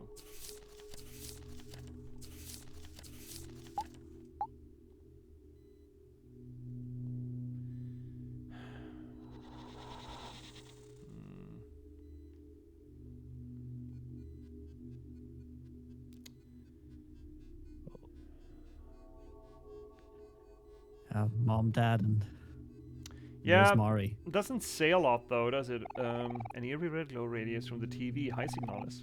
You feel strangely drawn to it. Well, let's not. I'm suspecting that would be the last. Oh, there's a hole. There's a hole in the floor. How do you feel about holes, Finnick? Love holes. Oh. Okay. See, 4 kids climbing a ladder to space. Oh, well, shit. This person is breathing steadily. Who is this person?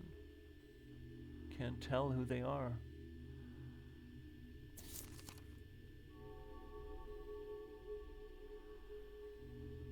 Climbing out of or into the treehouse? Or in the treehouse somehow?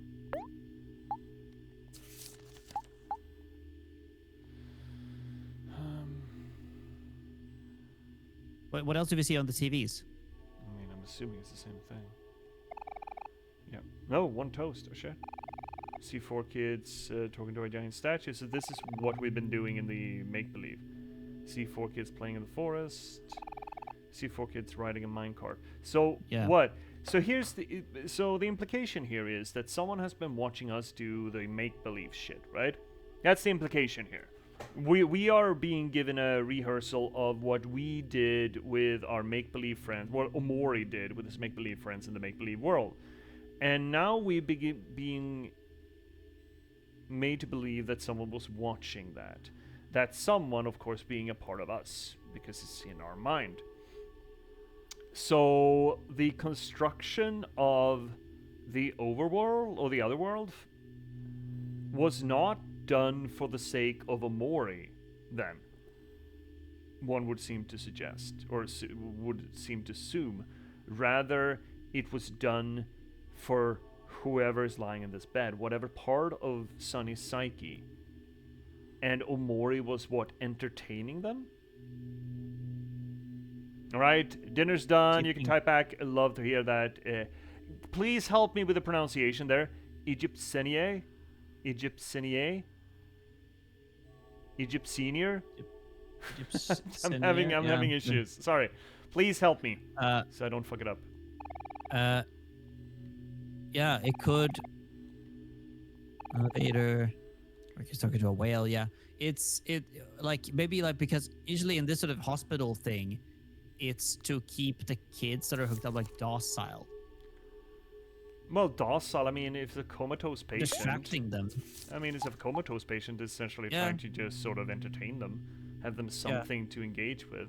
Oh, they're disappearing slowly but surely. Yeah. The more pictures we pick up. Egyptienier.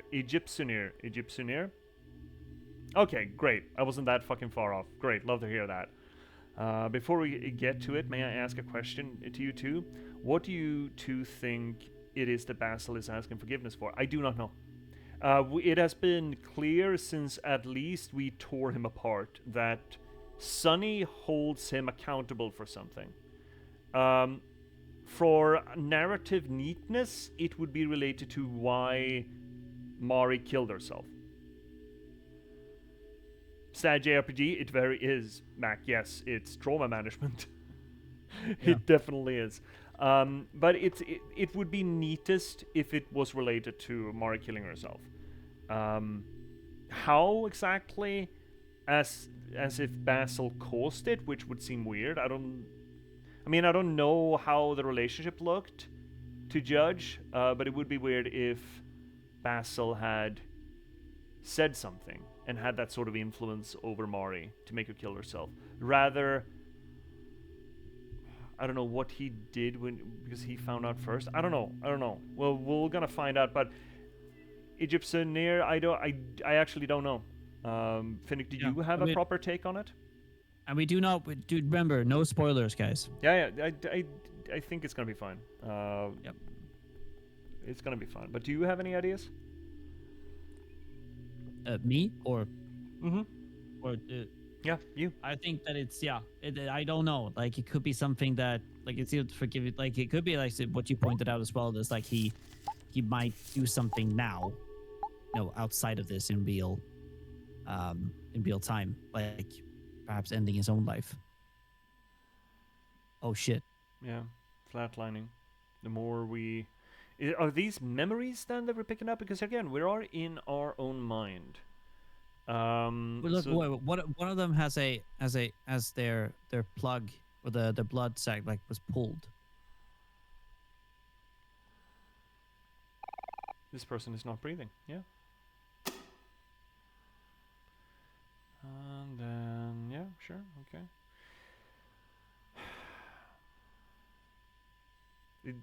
I can only assume that these are fragments of our subconsciousness. And these fragments are some of them are disappearing, some of them are dying, supposedly because they've lost their connection to us. Hypothetically, they're no longer part of us, so we shed them, we kill them, and the rest are being subsumed as we unveil this. Question that I have vis-a-vis the photos that we're picking up right now, are those memories? The photos seem to be from the perspective of Basil still, right? From the reflection that we had, seemed to suggest that it's Basil's experiences. Mm-hmm. Did Basil help? Guess we'll find out. Oh, shit. I think that might be the most interesting choice that I can see so far, that Basil actually helped Mari. Maybe Basil knew something about the system but didn't help. Yeah, that's another good take, Johanna, yeah. Egyptianeer, yeah. Don't worry, my mouth is shut. I'll just assume any question is rhetorical unless specified. Generally, we go with a hey chat manner. If I have a real question, because yeah, as we do literary theory, a lot of that is just asking questions and sort of formalizing the question so that we could formalize an answer to it. The first thing that you need to do to find an answer is to figure out what the question is, and thus we spit questions back and forth. That's all natural. That's part of the process, really. And yeah, as you have gleaned, those questions are not meant for you necessarily to answer. If you want to engage with them, that's fine. But again, in a spoiler-sensitive area, the wisest course of action might be to not. But we do generally invite conversation and debate. But again, it's a little bit up to you. And if I say settle, that's a spoiler, then of course, yeah, that's it. Then you settle. Otherwise, it's a hey chat and I ask something concrete. And generally, where should I go next, or something along those lines. I very rarely ask actual lore or narrative questions. That's more interesting to figure out themselves or ourselves, or later take it to the Discord or post game and debate it and talk about it. Either which way. But again, spoilers generally are not a problem with games like this because people respect the games too much. Yeah. This sure is a new way to experience all of our nightmare arenas. All of this has been nightmare arenas before now, I think. Up the stairs. Someone is sitting at the foot of the stairs. And that would be Mari.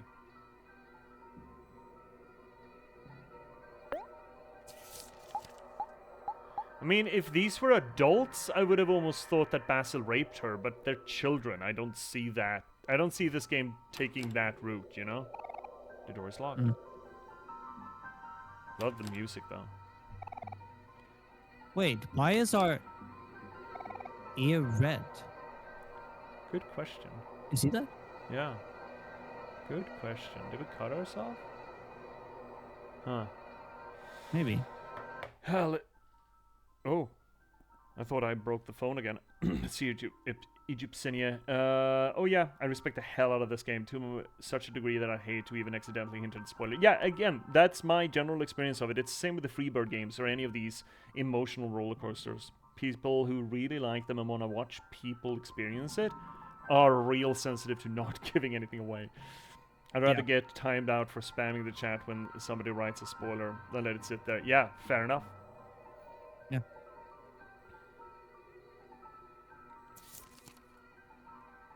That's us coming down. But we would have been there if we hold Basil accountable for something. We would have been present. I hope that they're not gonna... Are we not gonna get to put that in the... Okay. Okay, so what I'm a little bit scared of here is that she died of an accident and then we covered it up by making it seem like a suicide. But I hope that's not the case because that would... It would take away from the tragedy of Mari. The whole... What you do when someone you love kill themselves. That's such a big part of this, the trauma management. And if they just pulled away the rug and said, oh, she didn't actually kill herself, that would feel to me... Sure, it would raise the intrigue and the stakes of Basil and Sunny, but it would take away from the trauma of Kel, Hero, and Aubrey. It would, however, be the other shoe dropping. I don't know. But that is... That is her lying at the end of the stairs.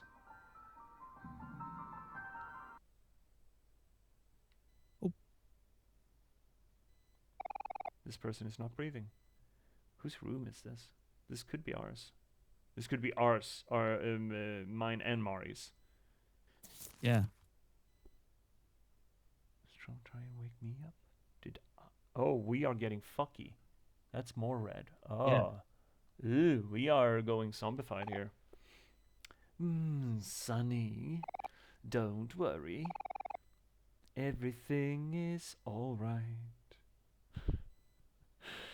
Chin up, my cat. Sunny, don't worry. Everything is going to be okay. Mari's calendar. Today is the day of the recital. Okay, so this also involves us then, it seems to suggest. Us, Basil, and Mari. But what exactly that is still... Can I?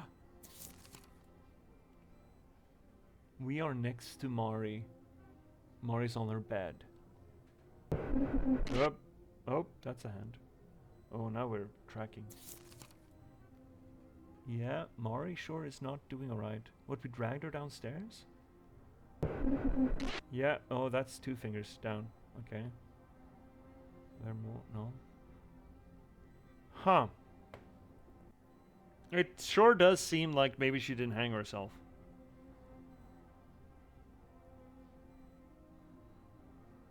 Mm-hmm. Can we bring up the album? No. A lot of ropes hanging out of this ceiling. Something is preventing you from getting any closer. All right, we need to cut Okay, off we more need to fingers get then. the Yeah, here we go. Get all the fingers, yeah. And we dragged her, hoisted her down the stairs. Another finger down. Hangman all over again.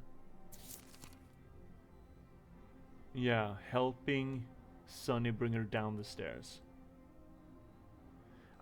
I don't like the idea that she died under suspicious circumstances. I think that takes away from the trauma.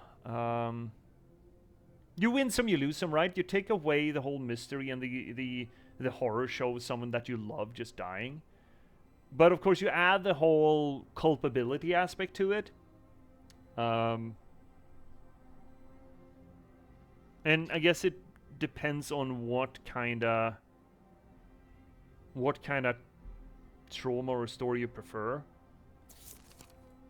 Oh. Okay. Why did they break that? I don't know. Did she or them break it? And now we're subsumed. Maybe it was a bad idea to just chill. The recital. Exactly. Oh shit, we're getting real hecky. Oh my god.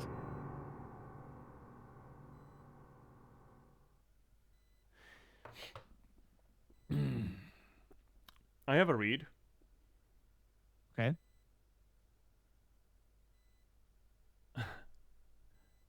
Mari yelled at Sunny because she was stressed out about the recital, about something that he had done, like fucked up during rehearsal or whatever. And Basil goes berserk and pushes her down the stairs or something. That is a read. Yeah, a lot of things could be true. Johanna, you don't know, so you're free to join us in our theory crafting here. So while Johanna types that out, chat, what we're doing here from if I'm going to explain the scholarly bit of it, or not scholarly, but the technical academic bit of it here, is that we are right now playing along with a story that is sort of a little bit coy with parceling out revelations here in this photo album style by doing a close read of some of these things and trying to put it together.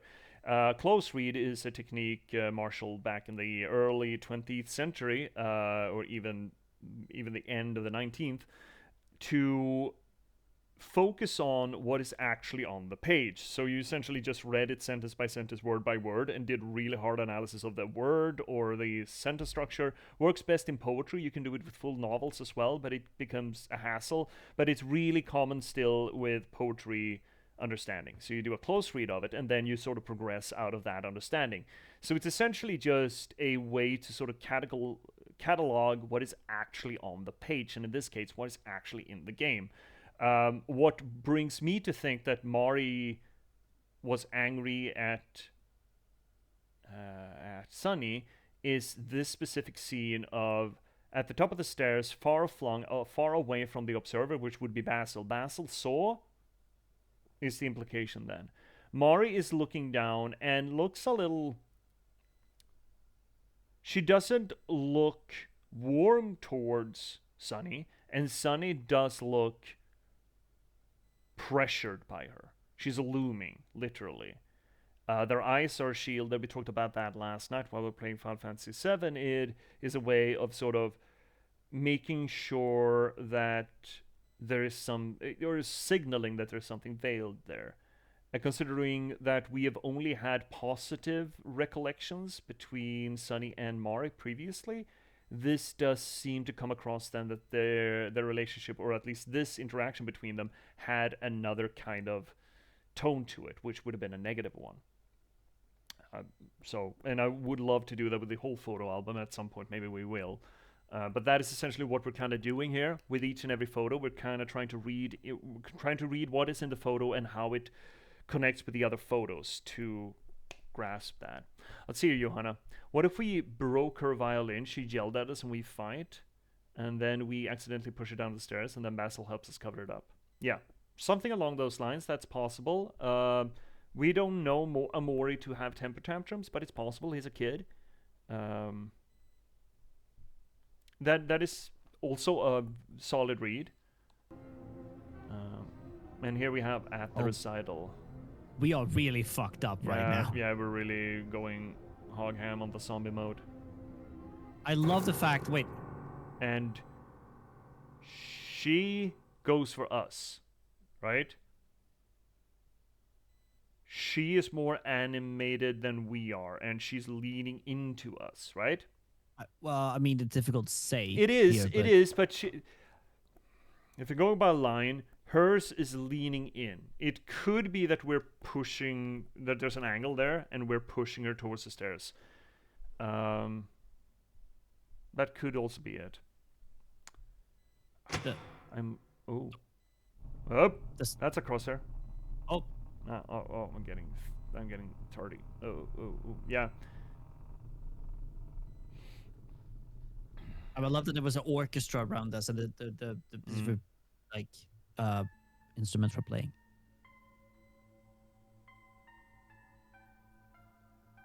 Drag marks outside? Did we just go full? Do you want to screw in the light bulb? Yeah, illuminate this place. Give us light. We need to face this. Oh, shadoodle. Damn. Oh, that's the throne. No, no, no, no! The picture! Fuck, fuck, fuck, fuck, fuck! Get out! Whew. I wanted to look at these things. Oh, that's just the family photo again. And yeah, well, here we go. Yep. Do you want to pick up this? Yes, I want to know. We want to know. Oh, we have another ad break coming in. Holy shit! It's been an hour. We're gonna let that run. We are.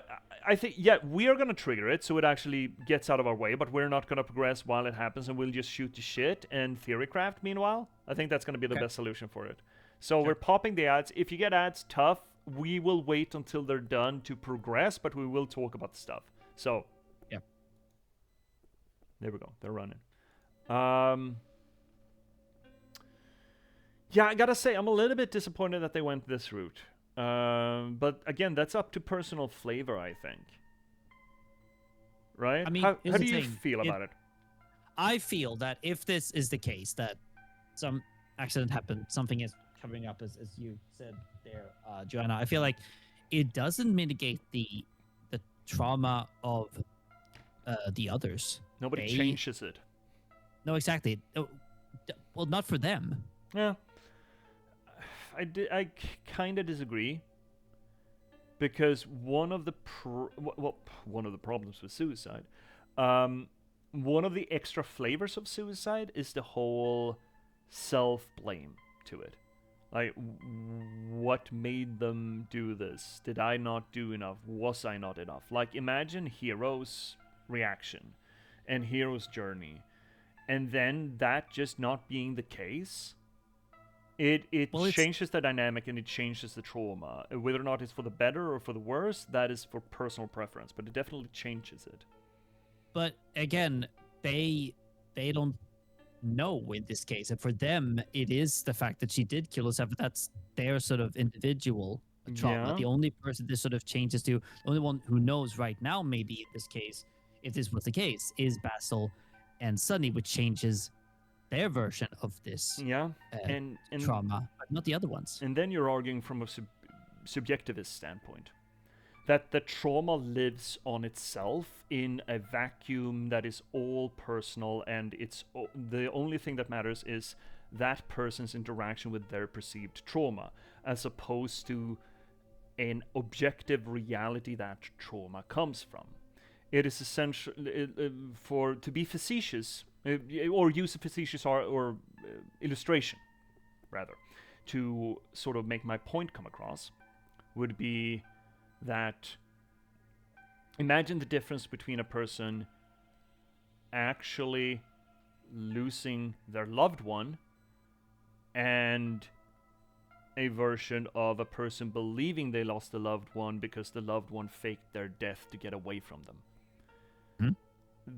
The trauma in the second scenario, I would argue, is, since it's based on a lie, that trauma it's still something that the person feels. It is still something that the person experiences and that shapes them. But the trauma itself is it's toxic in a new dimension. Because if it ever came to light that that's not the case, then all of that trauma management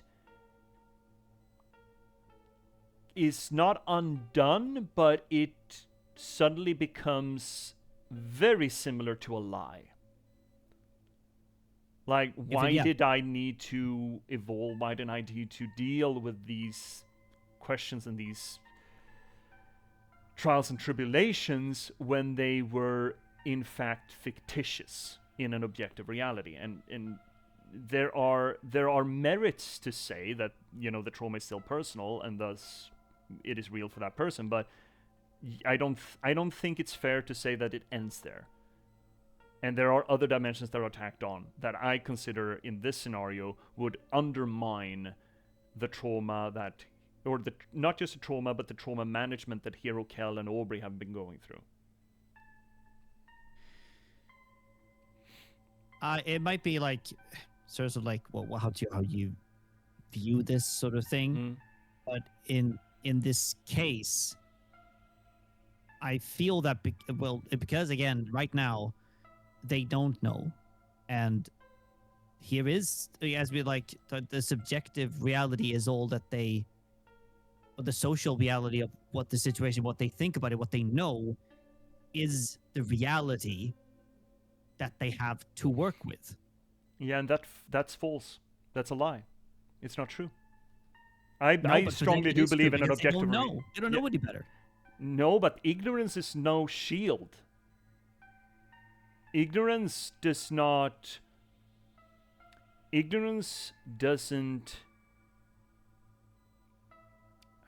permit. Well, permit. That's an incorrect word. I'm trying to sanctify. Ignorance does not sanctify a process. Ignorance No. may cause a process in this scenario, but it makes that whole process suspect by the very fact that it is unreal. Now, the question of what is real, I mean, we've been asking that question for as long as we've been looking up at the sky, but in this scenario, we have factual, actual evidence that the trauma processes of Aubrey, Kell, and Hero, specifically Hero, I think, are faulty.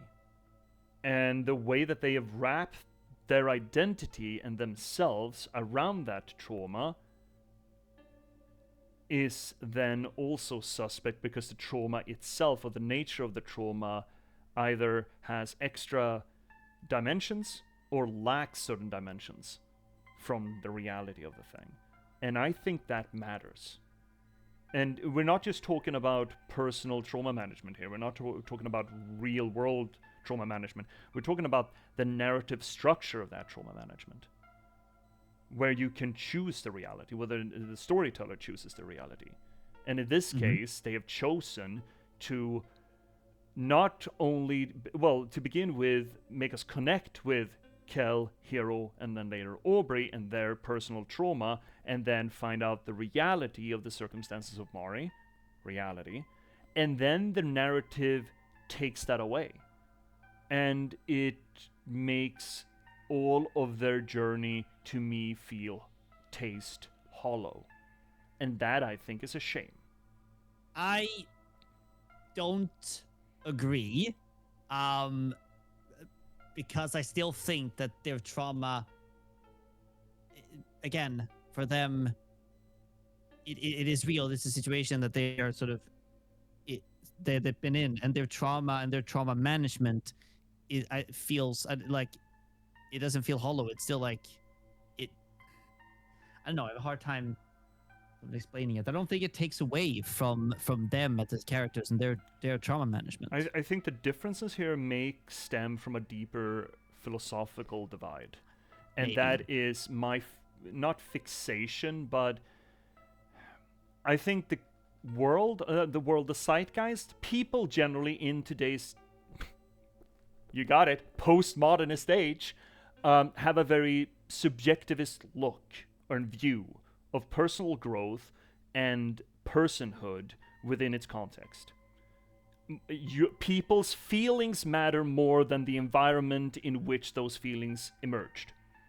Well, more, but there's, I think, I perceive that, that's a subjectivist statement in and of itself, that there's so much focus on that reception of the environment, regardless of the truth of the environment or the veracity of the environment, that no matter what you feel, that is just as valid, regardless of whether or not that's because of a lie or it's because of self-delusion or whatever the hell it may be. And I have progressively, over the course of years and years and decades, come more and more under the opinion that no, there's an objective reality that we need to account for, and a reaction to an objective reality has, I think, more veracity than a reaction to a subjectively imagined reality. And I think that this game also kind of plays around in that atmosphere, right? We have the make-believe world where we just hide from everything. We have also Aubrey, Kell, and Hero's reaction to this trauma of losing Mari, which is, again, trauma that almost also takes place, if this is, well, since this is probably going to be shown to be true, also takes place in a made-up reality. A reality where Mari killed herself, which it's turning out is not the case. So they are also working through their trauma in a make-believe world. And since the game seems to be making an argument here that no, Omori, you need to actually illuminate. You need to face this, you need to accept it. Then the game also seems to argue that the objective reality needs to be addressed. The objective reality is what needs to be confronted, not the make-believe realities. Yeah, and maybe that's what's gonna happen. That it's gonna be revealed. This, Yeah. And we'll see how they react to that. But again, there's maybe me just like and have been studying now again the social construction of reality and the very subjective like view that comes with. But again, I don't think that personally, again, from my opinion of this, takes away their sense of their trauma management. But again, it could be a bigger philosophical thing. Should we see what's gonna happen? We should. Yeah. I think this is a bigger philosophical debate. I think the game gets into it. I'm not going to hold it against the game that they took this turn, because I do realize that I'm focusing so much on the trauma management of, again, Kel, Hero, and Aubrey. I do recognize that there is validity in a narrative validity of confronting their, okay, this is bunny ears on this one, their made-up trauma management. Big bunny ears on that one. Take me with a grain of salt, but I don't really know how to formulate it otherwise. But they're I get what you're saying. Yeah, great. Their made-up trauma management confronts the reality, and they need to realign their trauma conception. And that is also really interesting. And again, we were waiting for the second shoe to drop here, and it's a very big shoe, and it's a very good shoe. I mourn what was lost in this twist. But I'm not saying that what we gain from the twist is not valid or is not good, right? I'm just, fuck. But this is also good. I'm not ratting down on the game. I'm just, fuck, we missed that. And I'm essentially doing an eulogy or an elegy for the sake of what was lost, kind of thing. Yeah. No, that's totally right. And I could also see the potential of going with the storyline where Mari did kill himself, the trauma management behind that. But it's again, I'm not sort of. It could be cool either way. This is the direction that this game decided to go in. I'm not disagreeing with it. I'm just reflecting on it, really, as it happens, as we have an opportunity to with an interactive media. I've been sort of reading up on chat a little bit as well. If we want to continue on these conversations in a more level forum, I would suggest that we take it or carry on. Not that I'm saying that you should stop. It's just that it's a lot, and it's an uneven debate floor, conversation floor. But there is a channel for it on the Discord, over on what I like to call the digest, where we sort of, again, digest what we have been through with the games that we play. I think I started it when we played Clear Obscure, to just be able to gush about it off stream. But it's such an uneven debate floor, conversation floor, when we have live space and also need to entertain while we have an interesting conversation and you are stuck with lagging text boxes. But I had been reading up on what you've been saying, but I feel like also we should carrying on. Yeah, I agree. But yeah, I absolutely see Omori's reaction, and everything fits. It's not that it doesn't fit. It's just that, those three poor guys that have been mourning something incorrectly. Yeah. Again, bunny ears on that one. Yeah. All right, let's pick it up. Yeah, and we pushed her.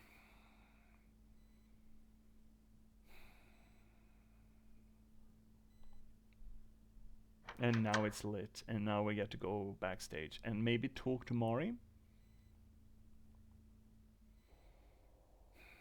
I mean, he has. To be fair, Sonny has been doing a Wednesday Addams impression for a long time, so I'm not sure why we are surprised. Yeah, I know. Oh, bloody footprints. Yeah, we're gonna put all these things in place, I suppose. Yeah. And then I kind of want to look at the entire album. Yeah.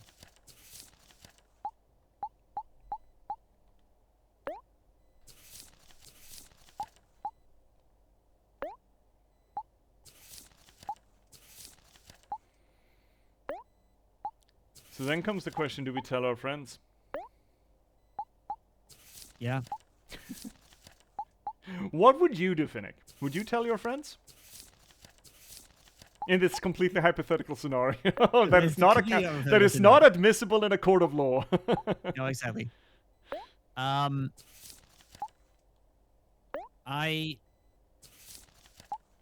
moral standing right now is that I would. But again, I don't know in this situation. Yeah. I don't know like what. Again, we don't know. Never know what we will actually do if No. this were to occur to us. This is true. I also don't like, oh, what would you do if? But for for the sake of reflection and argument, what would Yeah. I do? Step one, cry. Yeah, probably. All right. Probably. I would love to look at all these. Can we look at the? No, we can't. But we did have a broken violin, so we did that. Yeah. I can't access. I can't. No, maybe I can access it.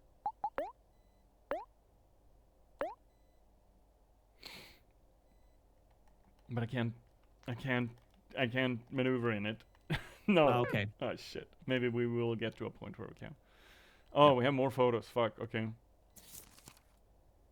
Oh, the skipping rope. Fucking hell. Oh shit. Let's see here, Egyptian. May I at this point mention something you could have heard in Headspace that makes the last photo more tragic? Yes. Yes, please. If it's Hind shit that we have missed, yes, please.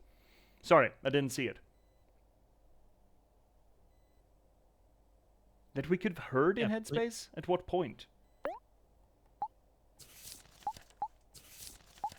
Maybe we should look at these before we put that in. So we have someone opening the door, and there's a crashed violin, and then she's scolding him. There's an altercation. He pushes. She's under the stairs. He goes down the stairs. He goes down the stairs. They bring her back up. They lay her in bed, and he cries and he mourns, and they're all having panic attacks, and they decide what to do, and then they carry her downstairs, bring her outside, and give her the old... the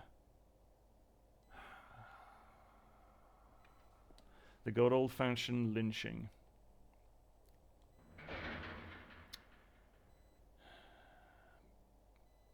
Southern trees bear a strange fruit, blood on the leaves. See your Egyptian. Egyptiania. God, I'm having trouble with that. How something Mari was described as having a bad knee. Not sure if you had this happen too, but right after you overcame fear of drowning and in Headspace, Mari joins you in the misty waters. If you run a lot, Mari will ask you to stop because of her bad knee and she cannot keep up. Sunny pushes her despite knowing this. Like literally pushes her? Or the bad knee? How is the bad knee related to this? Maybe it could be when they, like, if they, Oh, if she like felt her it leg was broke, it was broken. falling down, or the Mm. fact that like when they cut her down from the tree, she fell and broke that Can we knee. see I don't know. how bad she's lying down? No, not really. Not without zooming in, at least. No, maybe she broke her knee No. falling. Also. And then we tie the knots. I mean, shit, they got away with murder. Well, even worse, manslaughter. It's even harder. Ah, that's a good visual.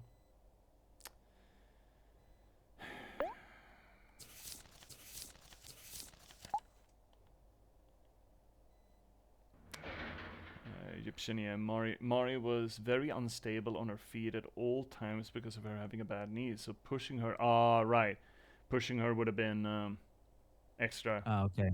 scary. Let's say the top of some stairs would be very easy. Yeah. See here, Johanna. Oh, so she might have been able to parry from falling if she had a better knee. Yeah, but yeah, parry falling. throw the kid down the stairs instead. How are we looking? Yeah, murders. ER. Demonic. Yeah. Oof. Oh, little treasure chest too. Because of course you needed some help getting up there.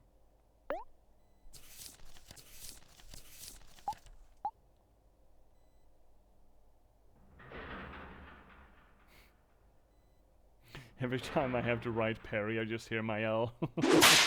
Oh shit! Hi, on to Raspberry! Another shout out. Oh, we got all the people coming in for this last one. Hi, Haunted Raspberry. Shout out to Haunted Raspberry. I spelled that correctly. It's so hard to write while I'm talking.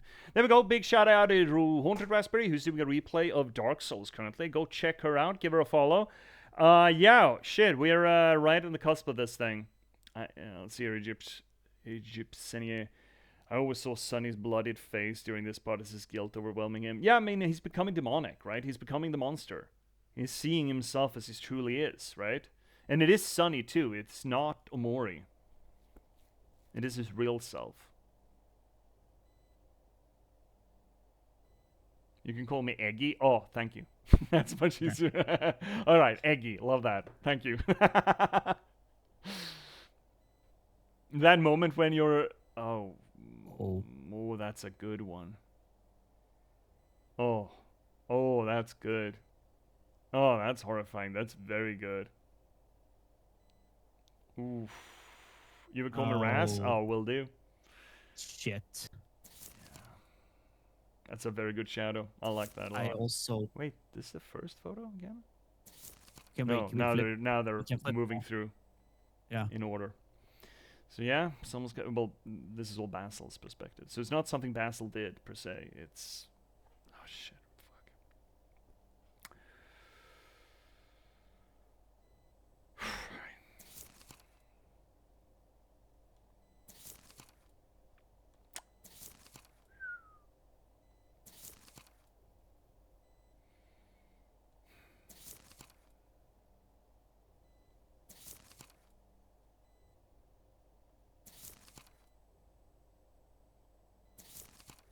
Just lay her in bed. Everything will be alright, right? I mean, they're Gian. kids. Like what? Yeah, like of course, what would you like? No, what would no, you do if no. you're like It works. young? Yeah, it's perfect. It works. Yeah. You think you'll have to leave? You should interact with everything in the near future. All right. I'll smash. See you again. See you in the YouTubes. And see you, Reggie. Slight tip: keep your eyes on the screen here. Something will soon. Okay. Less said the better. I'll focus on the game. And he's mourning. Yeah, of course he is.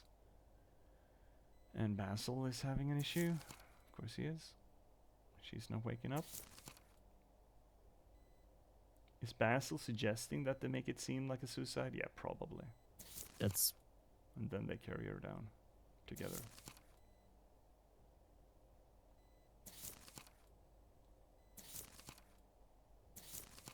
Find the tree. Yep. Ta-da! We fixed her. And that's the eye. Yeah, right. That's the eye. That's the thing glimmer. that's been haunting us from the very beginning. Very good. Very good. Very good. Very good. Very good. And now we're up. And we are self-aware. And the world is a hostile place to us because we know what we did last summer. I love that something identity reveal. Yeah. It's very good, Eggy. Very good. Interact with everything. A bunch of books. Most of them are about gardening and indoor plants. Cactus. Sturdy and resilient. I'm just... Fridge. I'm interacting with everything. With everything. Some potted plants. Maybe or with our friends. A very comfortable bed. Would you... No.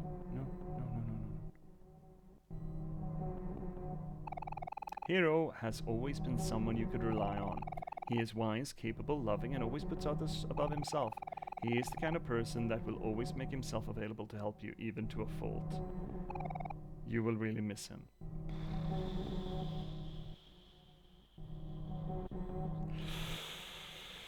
I love the sound design here is traveling from one side one ear to another. Kel has always been there for you. And even though he's a bit careless at times, you know he's a good heart. More than anything, he just wants everyone around him to be happy. He has always been someone you could count on to lift your spirits. You will really miss him. You... We're gonna get that fucking suicide. Oh, Aubrey has always acted true to her feelings. Even though she has trouble admitting how much she cares, her actions have shown otherwise. She has been a little hard to understand, but you can trust that she will always try her best to do the right thing. You will really miss her. Okay.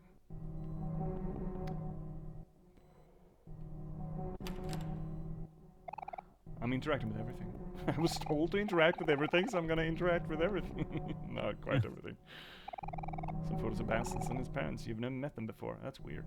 Shitter? We've done Shitter Watch of this. There's a book there. Book on plants. What did you expect? See you, Reggie. Johanna, in case my last sentence was confusing, the black shape in the eye is literally called something. Yeah, throughout the entire show or game, we have been confronted with that little teardrop that we saw in the boss fight that we had. Because in Sonny's, the MC's trauma, he didn't want to give it a name. The memory of Mari hanging there. Yeah. That is really cool. It is. This game is really cool. It's a slow burn. What are you? Do you want to say? Basil did nothing wrong. No. We did answer this question last time, and that ended up with us pulling him limb from limb. I'm just saying. Yeah. But that was OMORI. Yeah, sure. They're not the same. Nah, yeah, fuck. Yeah, we do. Yeah, we do. We do. Basil tried to help us. He has part of the blame. He's gonna have to face that. But he didn't cause this. If anyone's gonna if anyone's gonna catch the fallout of this first, it's gonna be us. Oh yeah. Wait, we could have opened the door. That was an option all the this whole time.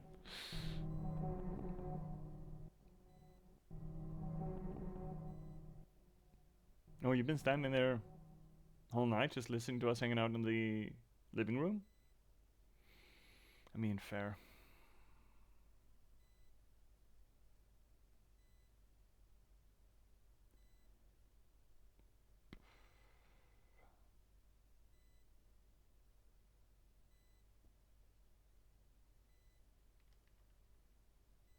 Oh, those are great eyes. Ah, Sonny, it's just you. I'm glad you came. This is a terrible accent. It's so good to see you. It came to you that day. The day Mari died. When Mari fell, you couldn't have done it. It was something behind you, wasn't it? See you, Eggy. It's my theory that Basil unlocked the door after everyone went to sleep, hoping Sonny would come in. Yeah, that's Gans, I suppose. You're a good person, Sonny. I think it's one of those contrivances, the narrative contrivances. I should have a proper conversation at some point about how a narrative can earn free points of kind of fucking up. You know? Like in this scenario, not explaining why the door can be opened. We just, yeah, it's fine. Look, we love the rest of it. Yeah. We're not going to judge it. But if it was a lesser game, we're like, hey, what the fuck? That's just narrative convenience. Shut the fuck up. Yeah. You're a good person, Sonny. Not sure that's true. I know you're a good person. No, you just obsessed or something, dude. Yeah, building goodwill with the audience, right, Raz? Yeah. It's something that storytellers need to do. Because you can never get everything right and reasonable. Otherwise, it doesn't work as a story, right? You need to make some contrivances for the benefit of the story. And you need to earn those contrivances. Can I also just, for one thing, I noticed that he has one single light bulb in in his room. Oh shit, the he right. does. Yeah, you're right. Fuck, Is yeah. this what he's based his white white space on? space on? That's an interesting take. I know we had a conversation, I forget with who exactly, about the potential love interests between Sunny and other people. I know Bass was on the radar for it, and it would be interesting if Sunny based his white space on Bass's room. I don't know. No, I think that's enough to make the theory. I don't think it's enough to sell it as true. No, You know? no. But it is a good again, observation. Yeah, it's a good theory, but A good person wouldn't do something like that. Sunny's got a knife, you know. See here, Iggy. Well, there's no plants in Sunny's white space, and there's no laptop or tissues here either. No, it is one thing. After all this time, you finally come back for me.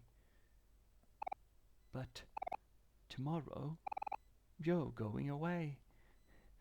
He did it. Oh, right. He did it for Sunny, and then Sunny didn't see him. Oh, yeah. How could you do that? That's mean, Sonny. Or this poor shit is broken. Sunny, you broke your doll. That's so mean. Oh, backing up. There is something all around us now. Can you see it, Sonny? Yeah, it's called guilt, collective guilt. There's no way out of this, is there? Oh, don't leave. You did that. Oh, yeah. Hi, Mari. Where are you going? Stop trying to leave me. Stop it, stop it, stop it, stop it, stop it, stop it.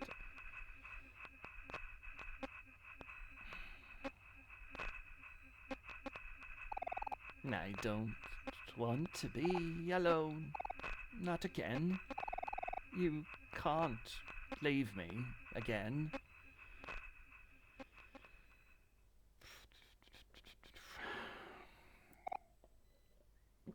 No, no.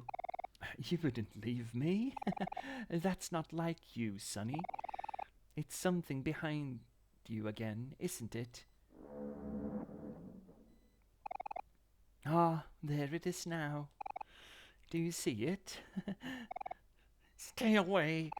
Stay away from Sonny. Sonny! And I'll protect you no matter what, Sonny. You can count on me. The truth will never come out, so I'm just gonna... When something killed Mari, when something ruined all my photos. Oh, dude, okay. I'm not gonna say more broken than Sunny, but... I didn't say anything. I didn't want people to think it was you, Sonny. Oh, we did that. Huh? We blotched out the photos. You know what Aubrey told us. That she thought Basil had done. yeah. Or he did it.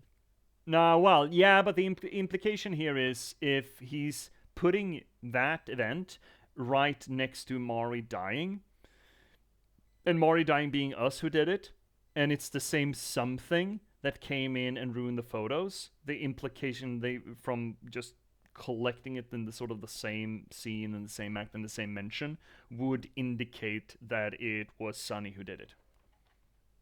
Yeah, perhaps. Sonny wouldn't do something like that.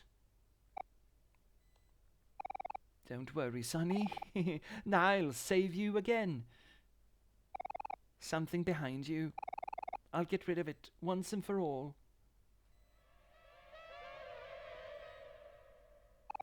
Sonny, don't be scared. I'm scared too, but this is for the best. Everything is going to be okay. Everything is going to be okay.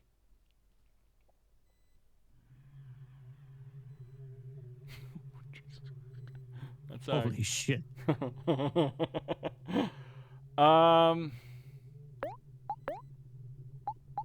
Well, we got a little shit on. Let's see, Reggie. Theory here. Feel free to not read if you don't want to. Oh shit. You know what, Eggy? If it has relevance to what we're currently seeing, put it in the digest and the Discord. If you would like to join it. But when you put it like that, it makes me a little bit afraid that there's going to be here something that we haven't quite gotten to yet. Maybe that's incorrect, but it makes me concerned that it is.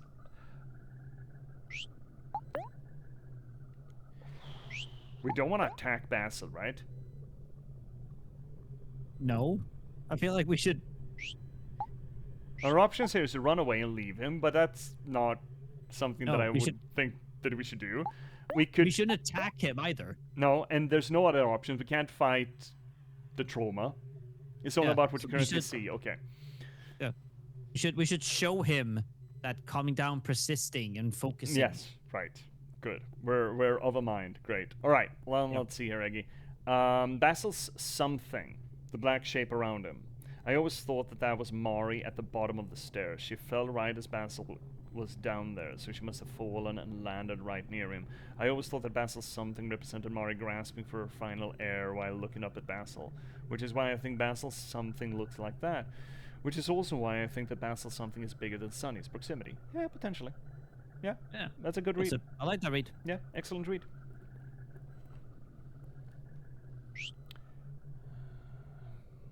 It's there's also a lot of the whole the Japanese vibe between hair and death. There's something in the Japanese mindset that just links hair with specifically drowning, but there's a bunch of stuff associated with hair, and a lot of their horror depictions include hair. That's really skeeving. It's good horror material for me, but I never really understand the culture contact, but I understand that there is one. Okay, okay, calm down to begin with because we're afraid. Settle down. No, oh shit, it didn't work. You tried to calm down, but your lungs fought to breathe. Okay.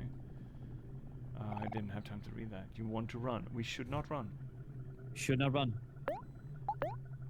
Oh, okay. Focus? Focus.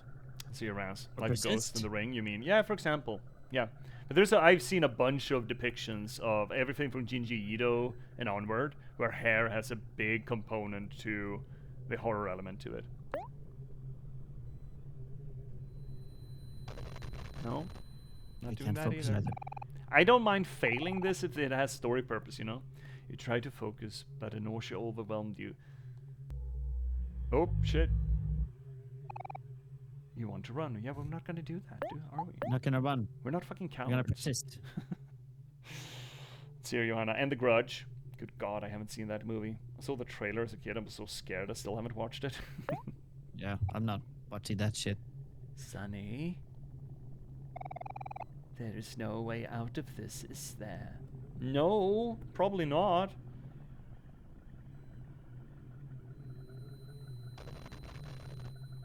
Yeah, you tried to persist, but you couldn't hold steady. A little bit of mind sappy pappy. You want to run. See, Reggie, I always thought it was because of the legend of Harionago, the old story that yokai with a very long and messy hair is the oldest depiction of it. I do not know. I do not know enough Japanese folklore. And Japanese That folklore could, is a little bit of a blank space for me. That could definitely be part of it. Okay, we have no skills. We are left with running away or beating Basil. What? It's one hell of a choice, isn't it? Yeah. What? All of our self-assertion, all of our self-control out the window. We're back at square one. Are we just bringing out a steak knife? We I don't- could attack it, maybe weaken it so we can eventually focus. I mean, we're attacking Basil. We're not attacking the monster. I know, but like, Fuck the it. thing is, for Basil, Tell me, Sonny, am I selfish for doing this? What exactly are you doing? I mean, the suicide bit, I feel, is strong again. Sunny attacks Basil, takes 18 damage. Basil reaches inside Sunny, doesn't damage back. You want to run. I mean, the game is telling us to run, but I No, wait, don't. I think what it needs, we need to get up to 10. I Okay. think. Are you I sure? think that's. I don't know. Should we ask chat or no? No. We shouldn't. We shouldn't. No, this is not No. an Ask Chat moment. This is us living with our choices. Okay, fine. Sunny, yesterday my life was filled with dreams. Do you? I shouldn't. Do you hate me?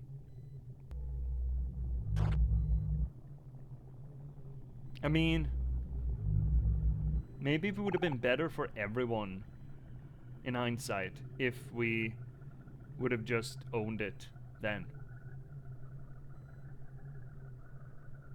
We saved Yeah, just before it, maybe. yeah, but no, we're sticking with our choices here. I don't want to run away from this. But I'm gonna check if we have skills every once in a while. Please, stop it.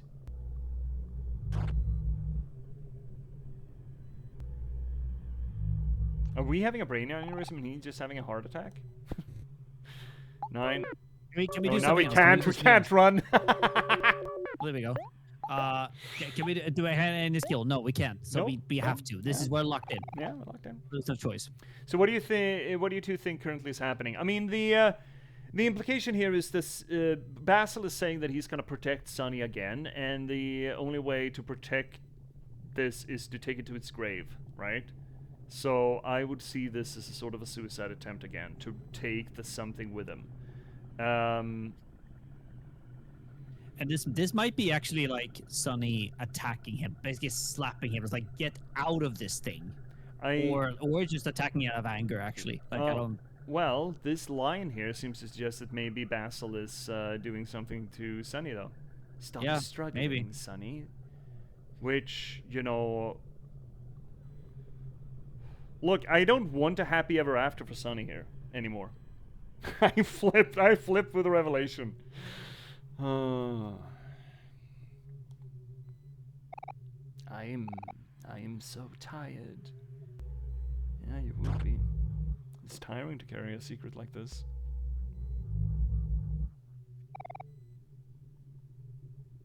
Oh man, what a sad thing to say. Yeah, but I mean... Look, I used to be a teacher. I've been around enough kids to not excuse them any kind of behavior, and even killing your sister in a temper tantrum,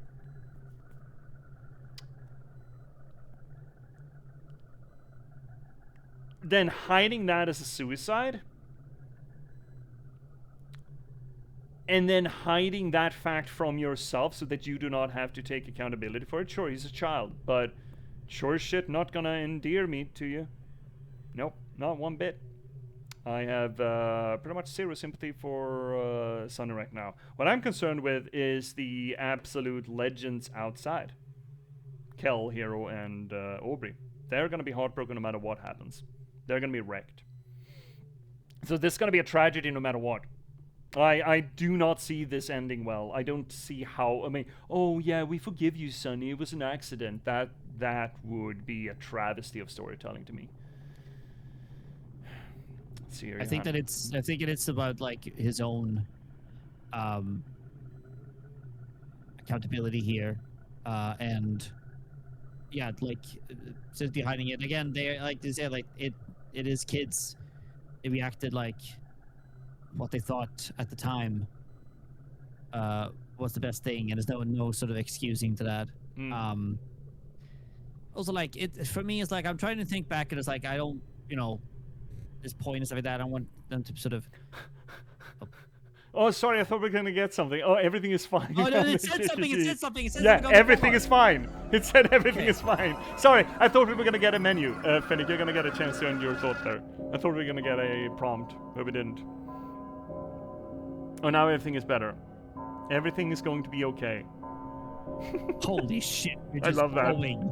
Sorry, Fennec, you had a thought. I didn't realize there. Like I don't want, I'm. Wait, I moved. The cord is fucked. Keep talking though, but don't say anything important. Just keep talking. I need to fix your. I need to fix your audio, and it's fucked. So you need to keep talking so I can see that it's fixed.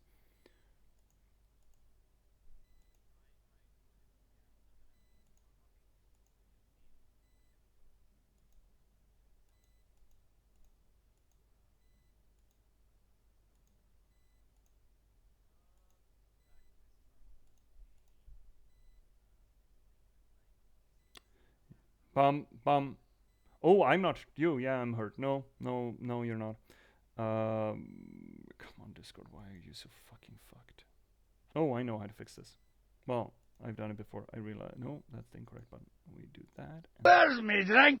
Yes. No, you're not. Wait a minute. Oh shit! You changed this. Fuck you. It's not media. It is audio output. No. No. What the fuck? Sound capture. Where is this? Yeah, well, right now I'm trying to find the Discord input again. Oh, there we go. There it is. No, now I want to talk. Mic check. Yeah, mic check. Come on. No, still doesn't work. Still doesn't work. Yeah, this is OBS. Yeah, this is OBS. OBS is a bastard when it comes to sound glitches. In that case, I think that I need to close down Discord. I'm just going to kill Discord for a second. Yeah, chat, this is... Look, I'm running all of my sound through this headset, which is... garbage tier as far as sophistication goes, but you can hear the microphone is kind of fine. There's one problem though. There's some sort of glitch in the cord here, and it can be months between me having a problem with it. No, you're actually not. What the fuck just happened? Oh, okay, that's disconcerting. No, you're not. Then what do I do? You do need to keep talking though. No, I know. So you're gonna have to say something inconsequential to them at least. You can tell me off for all you want. But she's not gonna hear that. Okay, that doesn't work either. This is... Okay, I'm gonna do this then. Dude, mic checking shouldn't be that big of a surprise to you, should it? This should be standard fare for you. You're a musical kid. Yeah, but I'm keep on talking. Just what you said. Now I got you. I designed a new input for you. Yeah. Now it works. You just need to master you. But please. Oh, talk. now they hear me. Okay. Yeah, now but they hear please me. talk because I need to master you. Okay, cool. I'll keep on talking. Keep on talking. It's 1, 2, 3, or I'm justice for Finn. Yeah, exactly. This is me. All right, there we go. There we go. That's gonna We're good reset once I restart OBS, I'm sure. But for now, that's the clutch solution for it. All right, there we go. You were saying something. Okay. I'm also still like the on the fact of like that it's sometimes we don't, especially the kids like early and like we shouldn't judge them like the whole thing, the whole identity by the worst thing they've ever done, kind of. Well, pushing your sister down a flight of stairs and then covering it up is about as bad as it can get. Yeah, but does that mean that they're wholly like through all of it, like they're bad? That's not what we're talking about. What we're talking about is including that in the judgment. Yeah, there should be definitely included that in the judgment, but and they're gonna have the consequences for that. Well, definitely. That's the question. They haven't had they have had the self-inflicted consequences of it for 3 years. Yeah. But they're hiding it. So hiding it's almost you know what they say, hiding it is worse than the crime. That's not quite necessarily true here, but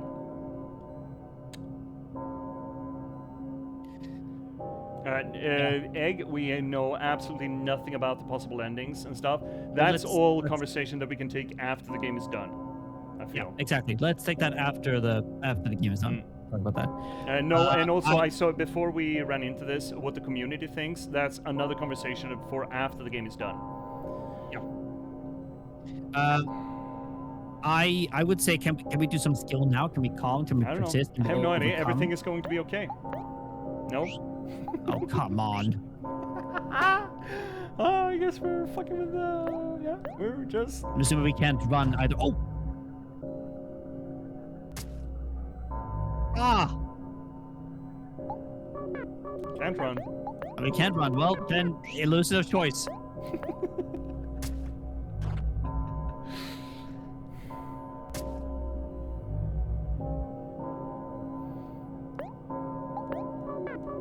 I'm gonna Ah, look. come on! Can we do special attack? I want special attack! Ah. Guys, stop fighting. Everything is going to be okay, Finnick. Are you not reading the AKG? The AKG says everything is going to be okay. Yeah, absolutely. While it's like shifting through like the numbers, like constant, rapid, chaotic manner. Finnick, you need to realize that everything is going to be fine. Everything is fine and nothing is fucked. Yeah, exactly. Oh, shit. Are you ready for everything to be completely and absolutely unfucked? Does it look like he's being drowned by guilt? Yeah, he is. They both are, I think. Yeah.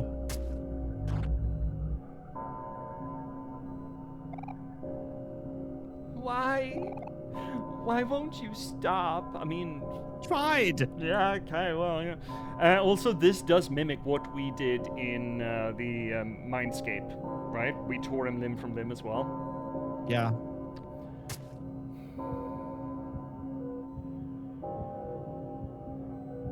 Oh, we're missing an eye. Oh, we can't see. Did he just scratch our eye out?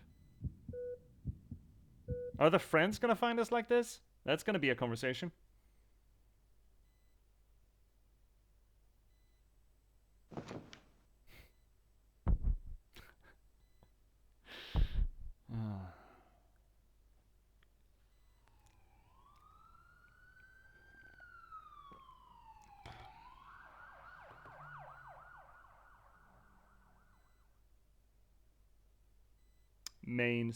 Starting main screen.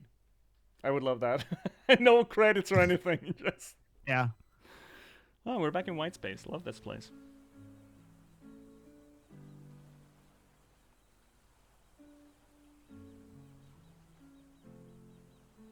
And at the midpoint in our life, we found ourselves in a sunny forest and a crossroads. Now we can walk on the road. We couldn't do that before. Huh. Almost like... Yeah, we could. Couldn't we? No, not on the road. We could walk over the crosswalks, but not on the road. Oh, okay. And I feel like that also... This almost brings me back to Spiritfarer, where we talked about crossroads as a path to moving on or forward. And the crossroads, specifically in Spiritfarer, was the water under the bridge as a symbol for moving on, passing on. Which, considering the sort of overlit, it's a very, sky-lit box here on us with the bloom, and the fact that we are specifically on that crossroad that we couldn't be on before.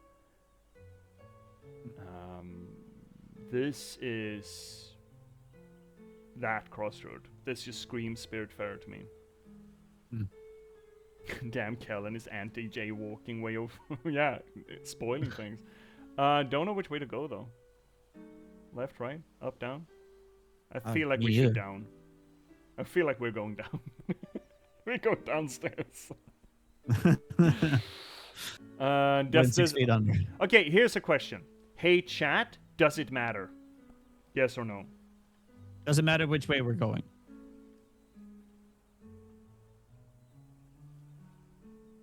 No. No. Okay. Perfect. That's the exact kind of answer. Oh shit. Yeah, we're going down. Yeah, we're going far away from sunlight. Oh. Hi, Black Cat. Oh, can't even get on the crosswalk.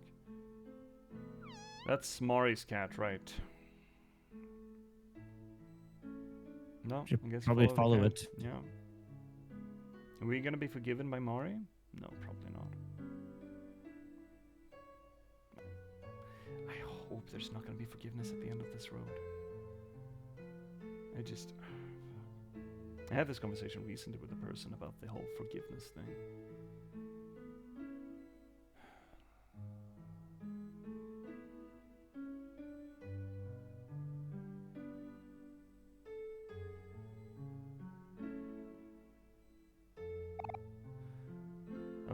that's a sunny kind of Basil.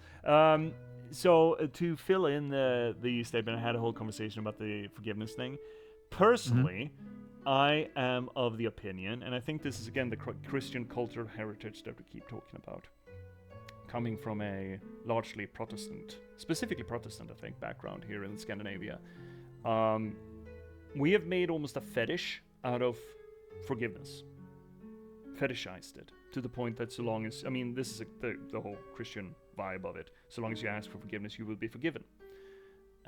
That is specifically, I would argue that it's as a specific to Protestantism, because in Catholicism you have the whole inherit sin and stuff to a different degree, which kind of makes this a whole more, the whole forgiveness bit a little bit more slippery, slidey kind of thing. But in Protestantism, essentially, as long as you ask forgiveness, you're fine. And that has bled into culture to the extent that people seem to be of the opinion that so long as you say, oh, I'm sorry, then they should not have to suffer consequences for their behavior. This is what I think that, well, I perceive that to be a common behavior. I loathe that. I hate it. Like, you know, oh, what? It was just a prank, bro. I'm sorry. Like, you used to work as a teacher too, Fiddick. How many fucking times have you heard some piece of shit kid say, oh, I'm sorry. What are you gonna do? I mean, yeah, I'm personally sort of the opinion that like obviously people, there should be consequences to your actions, but for a way to move forward, there is a way of saying, you know, I forgive you, let's move forward, you know, but there's still, again, still be consequences. I do believe personally in second chances. I don't know. I realize that I'm overly sensitive to it, but I feel like forgiveness is often used, at least. It doesn't have to be. I cop to that, but it's often used as this shortcut. I wouldn't even call it redemption. It's just, yeah, fucking shortcut. And thus, I am not inclined to trust a forgiveness arc here, personally speaking. But that's, again, that I have a harsh opinion on this, I am aware. But it's also big part of the counter-reaction to this sort of fetishization of I'm sorry and forgiveness in my culture, right? So here, Johanna, you can redeem yourself, but people don't need to forgive you ever. But redemption need to be actively work on yourself. Yeah, change behavior, or I mean, most of the time is undoing the harm that you've done. But in this scenario, how the fuck, right? I mean, it's beyond the pale. See you, Rin. Interesting. I thought Catholicism had deeper rooted forgiveness. I mean, you have the whole inherited sin, so you always have something to ask for forgiveness. Catholicism, I would argue, is, and this is absolutely a shooting from the hip, not at all chambered with insight, shooting from the hip. But if I'd sort of separate them with this specific thing in mind, I would argue that Catholicism is about asking for forgiveness, while Protestantism is about being forgiven. But again, I'm looking a little bit scared at Finnick here. As a religious scholar, I'm really shooting from the hip here and not chambering a lot of insight, but as a sort of shorthand to separate that.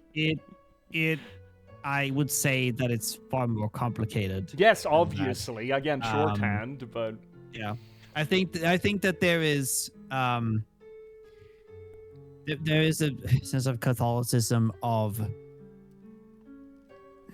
there is a sense more of there is a sense of doing as well, like going through a specific set of rituals, doing certain things. Yeah, how many Hail Marys does Sonny have to say?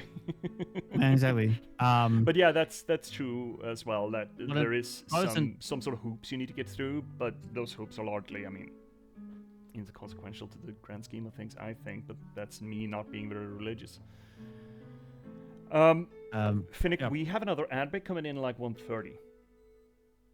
I'm almost out of drink, Do we want to Yeah, take? I need to go to the bathroom. Yeah, okay. So we're taking a break, and then this is about as good as it's going to get again for a while moving forward, even though we are in the middle of a thing. Look, this is going to take a while, but I feel like there's a lot here to deal with, so I think there is value to take it slow. But we're going to have to take that out of break. It's going to be a little over 3 minutes. I'm going to sling us to the correct scene this time. And also make some more tea, grab some water. You take care of yourselves too and get some new fluids to cycle. And we'll be back after either these messages or some great tunes by our good buddy That's a McDaddy. So until then, see you all real soon. Yeah?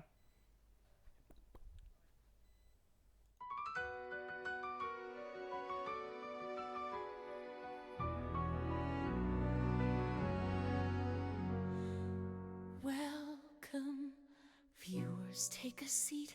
You never know who you'll meet. Stay a bit and have a read. Let J.P.S take the lead. Whether it's my books or one of my poems or games and story, you've come for glory.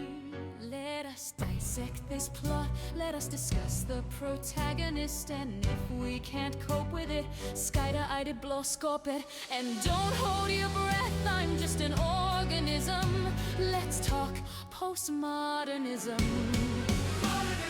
Lindberg will be heard. Please don't make me set down my tea. Don't make me sing, please. I'll read you a poem, excerpt or three. Twitch and ride with me.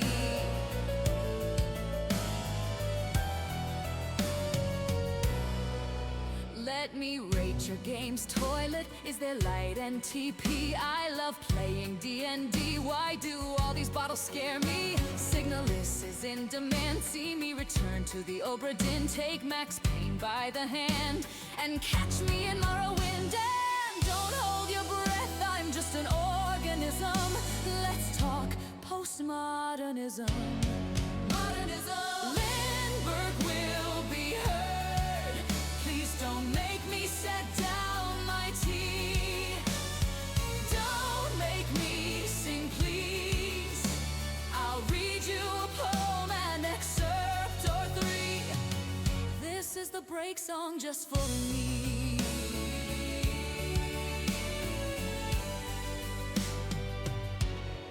Have you seen luck like mine? They say my books are quite fine.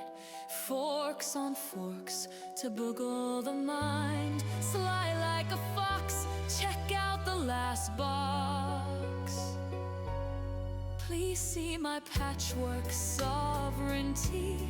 And if you thought that was all to me, my latest release on air, The Girl with Raven Hair. And don't hold your breath, I'm just an organism. Let's talk postmodernism.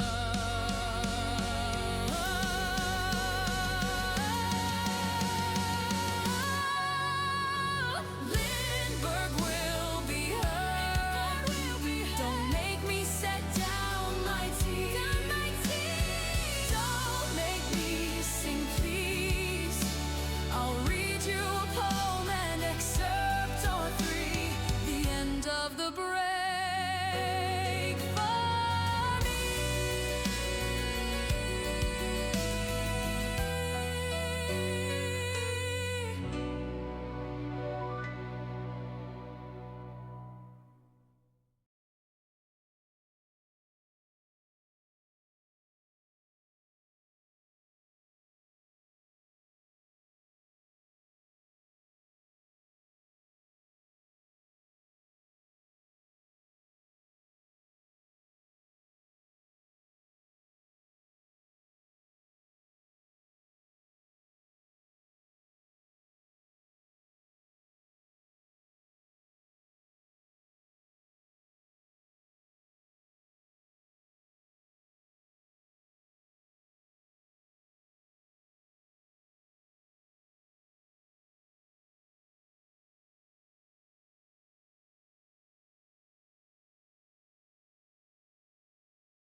And we're back. Oh, chat, you've been busy. I love it. I love it. It is, however, getting to the point where we can't really read. Well, I'm gonna read everything, but maybe not read it out. Blah blah blah blah blah blah. Well, if we want more conversation, I mean, we're gonna, after we're done, to be able to let off a little bit of steam. But otherwise, the digest channel on the Discord is meant for this, for talking about theories, for talking about just gushing about it after the fact. That's kind of the point of it. So there's always the digest to go to if we want to carry on, when we want to carry on this conversation.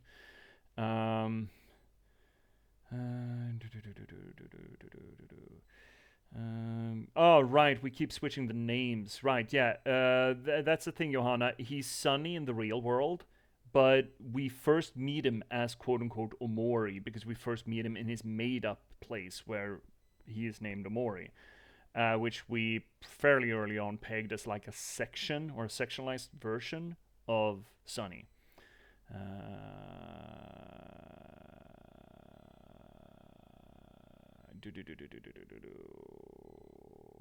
Right. Now I'm caught up. And hi, Snack! Just ignoring the giant bugs in Digest. Yeah, just ignore them. Yeah.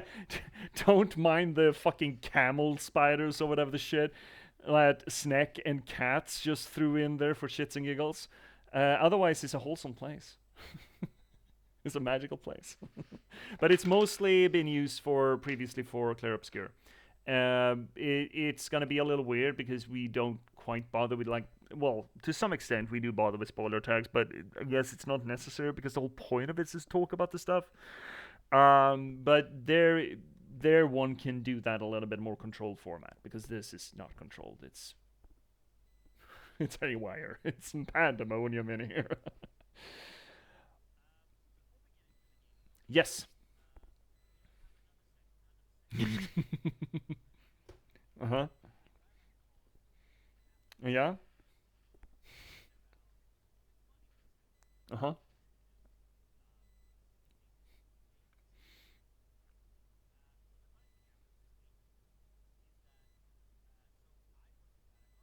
Mm?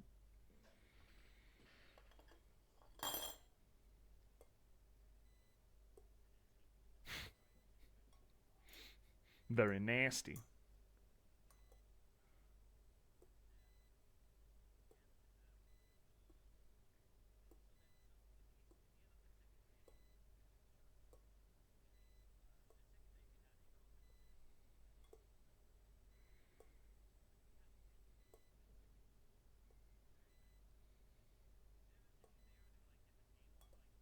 God damn it. Wait, dude, sorry. Thank you, Johanna. I have no fucking idea. OBS is not my friend today. I did nothing. I'm heard. Oh, god damn it. It's one of those fucking days. No, they can't hear you. Oh, I see. Yeah, I see. Well, it's a quick fix. At the very least, it's a quick fix. But fuck, this is bugging the shit out of me at this point. Now you should be heard. Chat, can you hear me now? Yes, they can. Now they can hear you. Okay. So they haven't heard anything I've been saying? No, okay. They haven't. That's fine. Not since we switched over to Studio, no. It was a Studio switch because I haven't switched out. Yeah, it's all backdoor OBS stuff. It's tech mumbo. But yeah, now they can hear you. Yeah. Okay, cool. So, yes, it's fucking annoying. I agree with the swearing. Really annoying. It isn't loud. To swear as well. But okay. So, before we get into the game, I wanted to say, that on Sundays we occasionally do the segment "Funny Thing Happened," which is a segment where I talk about something funny that has happened to switch out the pace. And the funny thing that happened this week is that I came home from a conference yesterday, fun conference, only a few days, and on the second day there was a conference dinner in a lovely venue. And in this venue, there are like scholars from Norway, from Finland, from Sweden, from Denmark, Baltic countries. There are like it very cool, very nice. And so each country decided to go up on stage because there's a stage there and do something like the Swedish group decided to sing the song Stad i ljus, but only the first 5 words. In the next conference, which did 2 years, they're going to sing 6 words of that song. And it's going to keep on going like that. But the best of the night was probably the Norwegian team. Because I was sitting with there like all night through appetizer, through main course, through dessert, and asking them, "Are you going to do something?" And they're like, we haven't planned anything. You're like, they don't do anything. It's like, I was like, okay, well then screw it. And then all they just go up on stage and sit down on stage, and they're like, what's going on? I didn't think they planned anything.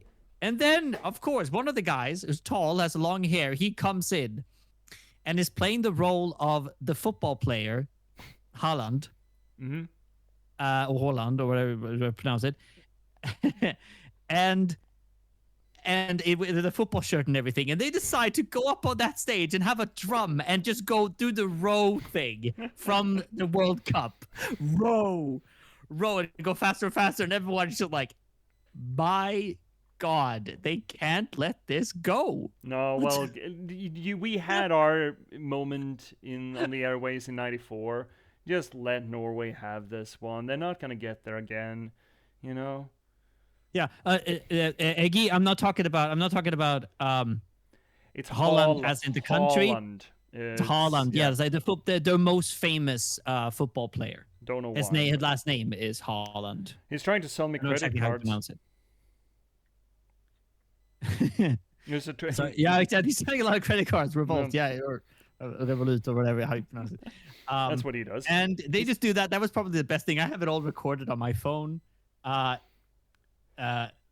yeah, Holland. Okay, yeah. So that was a great thing. I was like complete like, yes, this is great. So yeah, that was the funny thing that happened. What else? Like, I don't think any other. Oh yeah. The Baltic countries. They were like two researchers from the Baltic countries. They just went up and did a song in both like you say the Lithuanian. What is it? Lithuanian, Estonian, and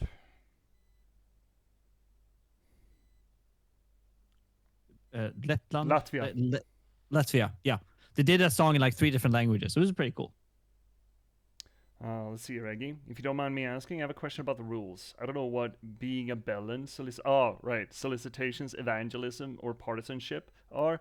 Could you give me some help so I don't accidentally break the rules? That's all right. Yeah, sure. Being a bellend is just being an asshole or an idiot. Like, internet idiot. Like being an idiot for an idiot, being an idiot's sake. Like being an asshole. I mean, we are assholes here to some extent, but, not being that kind. Like spoilers is one of them, for example, would be one of them. Another one would be just coming in here. I had one example when we played, I think, Silent Hill F. Someone just coming in and screaming Silent Hill F sucks. That's another example. Solicitations is trying to sell things.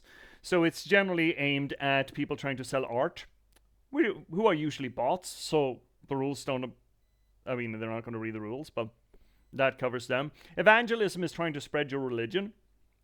We do occasionally talk about religion generally in a an academic sense. I am a staunch not religious person. I'm a godless heathen, as it were. I'm trying to rock back against that, but just don't want that. And that's my preference, right? I don't want that, but that doesn't stop me from shitting on religion, so I guess I'm breaking that rule kinda a little bit. And partisanship is more of a political, ideological association. But then again, I kind of break that too, because I'm so staunchly anti-capitalist. Now, that is more of a impractical economical structure, and it shouldn't have to be so closely associated to a certain political side. I don't really think there should be 2 sides to politics. That's stupid and only benefits those 2 sides. But essentially, sort of arguing back and forth in favor of like one political party or side. We don't mind talking about political issues, but we do try to do it in a non-partisanship way. In that case, I mean, considering we debate art, we kind of inevitably end up talking occasionally about politics because, again, all art is political. That you can't get away from that. No matter what you play, there is some kind of politics to it. But at least not be, oh, you should vote for these guys, or, well, this politician is blah, blah, blah, blah, blah, blah, blah. You know, that sort of partisanship.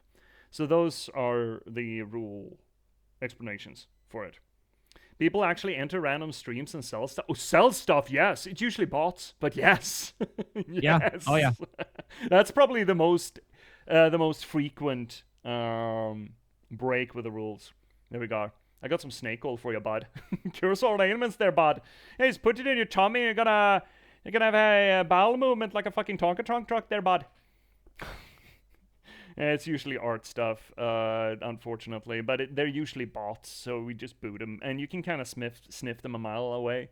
They have a very special way of interacting, which is very formulaic, and yeah, you can tell them. You can tell who they are. So it's more about cleaning out the bots than it actually is. I don't think we've had a real person coming in here trying to sell stuff. Maybe it hasn't happened one of those times, but overall it's bots. All of the things you just named fall under "don't be an asshole" for me. Yeah. Yeah, sounds like you covered essentially. pretty much. Just be a decent fucking human being and try. We don't mind arguing. I don't mind arguing, but we do it in good. Or we try to do it in good faith. It's hard, especially in this day and age when we're being trained not to argue in good faith. But again, we're talking about art, and that is going to be contentious at times, inevitably, and it should be. Talking about art should be contentious. It should also drench up tough topics. Like, fuck, we're talking about self-harm and in culpability and suicide and stuff in this game, like trauma management. This is heavy stuff, and we will talk about it. So, and we will also talk about, adjacent stuff. Like we just, before going on break, we talked about forgiveness of children doing crimes. Like that's a hot button political issue. But we actually try to talk about it instead of just using, one-liners and sound bites. We actually try to have conversations about it. And again, try to do it in good faith. We may fail on occasion. I certainly may fail on occasion. I have a big mouth and I have strong opinions. I know that, but I try. And so long as we all try and don't mind being told when we step over a line, I feel like we could, keep the environment conductive to proper conversation, right? Let's see here, Raz. I've had them in my... Yeah, there we go, Snack. I love this game. What is your favorite game? How long you stream? Oh, yeah. Those are bot questions, all of them. Yep. Let's see here, Johanna. Oh, you're so... I believe everyone has good intentions. Oh, I'm not. Most of the time I would have answered that ask if you were streaming. Yeah, I tend to do that too, but I still know that they're a bot. It's just that, oh shit, you're here again. But I do kind of want to give them the benefit of the doubt, but it is very obvious when it happens. And it's about a 100% success, hit rate on calling it right off the get-go. You kind of need have a big mouth to be a good streamer. Comes with the territory, potentially. I do kind of agree with you. And if you got to create community, you kind of need to put yourself out there. That does not necessarily... I mean, there are... we have plenty of streamers who have crossed lines. There's a difference between... right? Looking at you, Asmongold. Fuck you. For example... I mean, there are a ton of them. It feels almost at this point like either you die a hero or you live long enough to become a villain when it comes to streaming. Yeah. So it's a bit of a seesaw because you also want... It's like writing columns. I was a columnist for a long while, and there's a very fine line between being contentious and being insensitive asshole about it. And that line is not always easy to see exactly where it goes. What is important then is that you listen to other people when they react to it. and accept that and take that and absorb that. But again, we kind of have to get into rough topics, especially with what we're doing. It's part of the gimmick of the channel, and not just being a streamer. Yeah. All right. Do we feel like we're ready to get back into this? Yeah. All right. Let's do it. Oh, hi, Sonny. You found your way back home. Sure. Sure. I'm sure everything is fine here. Yep. Should we be finishing today, right? Eggy, I mean, give us a... How long do you think we have? I have no idea. We said come hell or high water. Yeah. It's only 8 o'clock. We got time. Yeah, we're fine. I don't know if I've ever said this properly, but I'm sorry for causing you so much trouble. Culpability. In our mind, but still. Or maybe... I mean, you could read this as we're both dead. We killed each other. And I guess we're both in heaven now, yeah. and now we're like on at Perlegates or whatever, or non-denominational threshold. Yeah. So you could read it as real Basil, I suppose, depending on what comes next. Depending on a certain factor, potentially less than an hour. Oh. Ooh, I don't like that. Depending on a certain factor. I think I know what factor you're talking about, What, Eggy, us? but I'm gonna shut up. There is a running joke, Eggy, that we J.P.S things here. That is to say that we take generally like 150% time of the playtime of a thing. We take half again. the amount of time it takes. 150? 200 at least. Double the time. Double the time. If you think a game is an hour, then double that, like, to 2 hours. I mean, I'm hard pressed to argue against it. So. You don't have an argument in this case. I know from experience now. That 8-hour Doki Doki was harsh. But to be fair, though, stopping when Doki Doki hits, how would you have felt about that? It's taking a week. Doki Doki hits, like, it's an amazing game. Yeah, 'cause but it like what that moment when it becomes like weird as fuck, would you have preferred to stop there for a week? No, and that's the same thing I feel when I start playing the kind of I feel when I start playing the Freebird games. I honestly want to finish them in one sitting. Yeah, because that for me is the best way to experience that story. Normal person would be done in 20 to 30 minutes. All right. Great. Maybe we should get on that then. When I gave you my photo album, reading it out, voice acting, it also takes time. I just want to... Yeah, oh yeah, definitely. I really did want you to have it. But somehow, whenever I try to help, I always end up burdening you instead. Even back then. That's a good face. All this pain we've been feeling, the guilt in our hearts, even if you try to bottle it all up, it all comes out somehow. Yes, you do. You need to process that shit. You need your shit compressor. Shit compactor, as they call it in Disco Elysium. I want to say that everything will be okay. Yeah, people have kept saying that to me, and I still don't see it. I don't see the silver lining yet, but, you know. That we have no choice but to carry on. Oh, that's very British of you, Basil. But, that's up to you. Aubrey, Kel, and Hero are good friends. You have to trust that they'll forgive us. It's hard to truly believe that, but the photos in our album, they're not just photos. They're real memories. Our memories. It's proof of our friendship. Hold those pictures close and remember what you want to protect. I have another conversation that's gonna drag this out. So, oh Lord. Yeah, I know, but I mean, it's again, this is what we do. Yeah, it's what we do, and it's on fleek for the game, and specifically the circumstances of these characters. There seems to be this hypothesis that we may get disproven as we progress, but it's still a hypothesis of the game that true friendship can last through anything. I think they've said as much.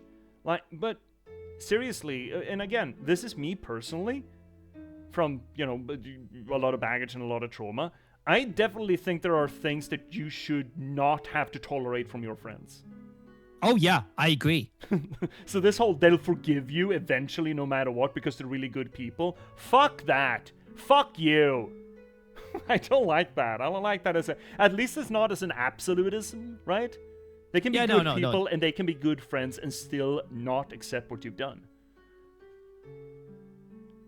Yeah, you don't have to stay friends with someone if they're, you know, just because you are a good person, but they're not. Yeah. Like, and I mean, this I don't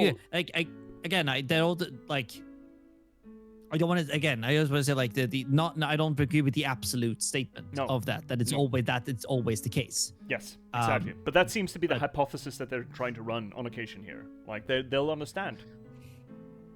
Maybe they're talking about from their like subjective sort of like this situation. Yeah, maybe. and it's hopeful. It's hopeful. Yeah, it's hopeful. Sort of, yeah.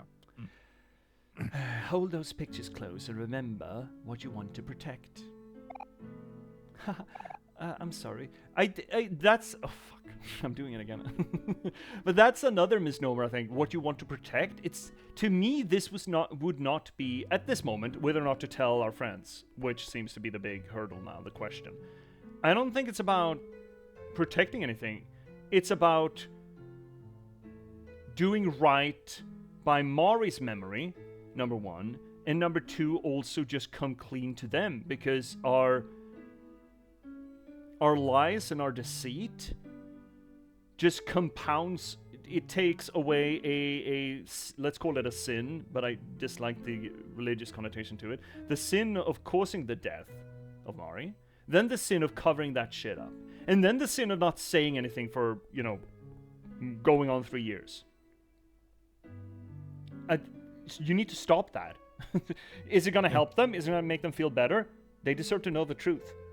Fuck you, you're not one to decide. That the whole, what you want to protect, you want to protect the friendship?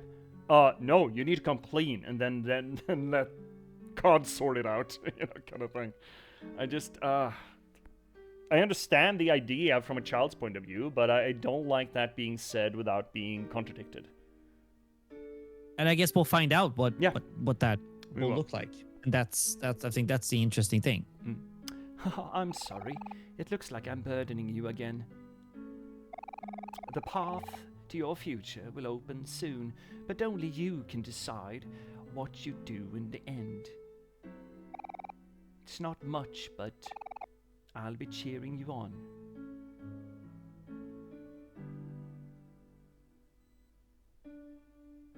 Kiss. A hug. No.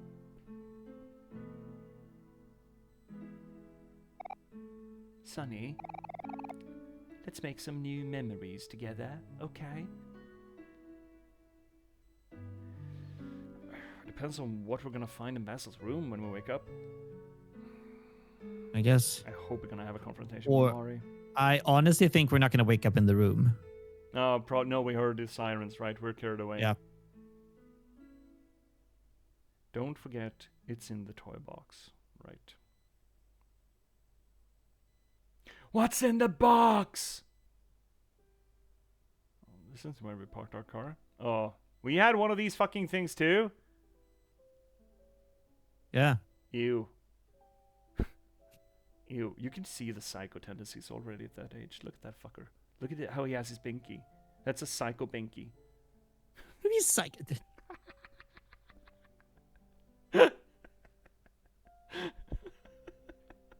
Do we have a toy box here somewhere? It's in the treehouse, I bet. Oh, yeah. Interact with everything. Fuck. Books that mom and dad have collected over the years. All they do is gather dust. A warm fireplace. My baby pictures are over the mantle. I don't like to smile. Okay, yeah, not even in photos. A nice big tea day. Watching Saturday morning cartoons. Here was the best. Nice big couch, perfect for falling asleep. You can never seem to sit through a whole movie. TV remote. Dad gets really mad when it goes missing, even if it's usually stuck to the couch. The dad is never mentioned. Dad is probably left. Some small Probably. toy cars. Kel must have forgotten to take them home again. Mom's flower arrangement. Mom and Maury have been taking classes lately. What am I doing? Sometimes they drag me along. A cactus. It was a gift from Kel's dad when we moved here. It has survived for a very long time. A regular houseplant. Nothing special about it. Shoe rack. Mom's shoes are a mess as usual. Trash can. Meow likes to hide in it. Me-woo. Coat rack. This is Dad's hat, but I've never seen him wear it. Oh, dude doesn't wear his hat. Family photos. I see some of my relatives more in pictures than in real life. I mean, that's probably true for most. Cat? Yeah, the black cat. It's Maury's cat. I see you missed a certain scene then. The first time we get to see this picture in full. Yeah, this for us, yes, it is. Family photos. Wait, I see you missed a certain scene then. We probably missed a bunch. Okay. Gather dust. It's something to do with the toy box, I assume. No, probably. I think we just missed something previously, far back. Stack of cork coasters. Dad gets them work for free. I'm assuming it's something far back. Talking to you about the scene missed involving the dad. Oh, okay. Oh, yeah, we missed okay. that. Microwave. I've enjoyed many good meals with this. Oof. No, you don't enjoy good meals with a microwave. Cutting board. I accidentally cut a finger there. No. That's a hill I'm willing to die on. You don't enjoy good meals from a microwave. That's not a hill I'm willing to die on. I disagree with that. But this is not the same as saying that you cannot enjoy what comes out of the microwave, but it's not going to be a good meal. Like high quality. If you're enjoying it, how is that not a good meal? Well, there is the nutritional argument, but I'm not going to go there. And just because I like a bag of chips does not necessarily mean that the bag of chips is a good meal, you know? Well, okay. Are you talking about, things that you heat up in the microwave that is not, that you haven't cooked, like pre-made meals? Anything. Like, even if for example, I made myself like a lovely lasagna not too long ago, put it in the freezer, and then heat it up in the microwave. It tastes great. Does it taste as good as when it was fresh? Honestly, yeah. Okay, well, you're a weird... You're a little gremlin. You're a little goblin, then. No. Like lasagna especially. You can, eat that hot. You can eat that cold. If it comes out of the microwave, it's like... Okay, heat it again. It's honestly great. So maybe me dying on that hill is a little bit facetious, but I do strongly hold to that opinion in the wide spectrum of things. Like, things do not heat generally as well in the microwave as they do in the oven, and after heated things that are better as a reheat rather than fresh are rare. I agree there are certain meals that are very fine and fine-ish, and then some shit, but the heating is almost always going to be better in the oven rather than the microwave. Yes. Sure. Absolutely. Okay. But I'm not saying that everything that comes out of a microwave is bad. No, it's all shit. Now I'm being facetious. I know. But I just, I don't like there's something to the taste of the microwave heated thing. It feels like the food is bleached. Kinda. Joanna, you can come to down to Gothenburg. I'll fix Cook lasagna. You up lasagna, yeah. I cook up lasagna. It was the first time with oat milk. Maury begs here to cook for her often, but since he makes too much, he ends up cooking for everyone. Maury begs. That's a present tense. Not begged. Begs. Yeah, but that's the same. Like the same thing when you look at the plant. Maury and Mom, are taking classes. Are buying stuff like that. Yeah, and that's a flag. Yeah, a red flag. One might even say. Floor lamp. Kel and I knocked over the last one by accident. Mom wasn't too happy about that. Do we go backstage or up the stairs? I would say piano is in the piano room. She's in the piano room. Oh yeah, that makes sense. Rin agrees. Rinbei agrees with me. Well, Joanna agrees with me. So for two. Just divvying up the viewers. Yeah. Mom's personal house phone. It used to be Mom's and Dad's room, but not in... in Mom's and Dad's room, but not anymore. Table lamp. Mom bought this one on sale. I remember specifically because she made me go with her on a Sunday. Regular houseplant, nothing special. That's gonna be the room. She's playing piano. Yeah. Books and Mom and Dad collected over the years, all together. Nobody reads in this fucking household. One of the 2 old grandfather clocks. This one always seems to be running behind. Dad's bonsai tree. It has grown a lot since I last saw it. Siesta poll. Is reheated lasagna tasty? Oh fuck, now I need to do a poll. How do I poll things?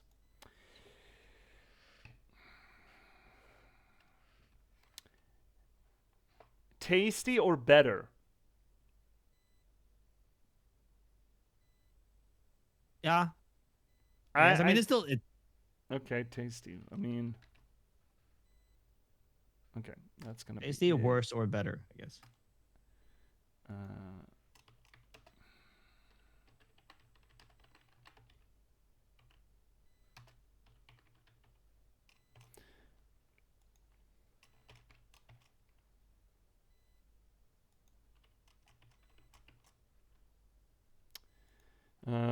No, yes.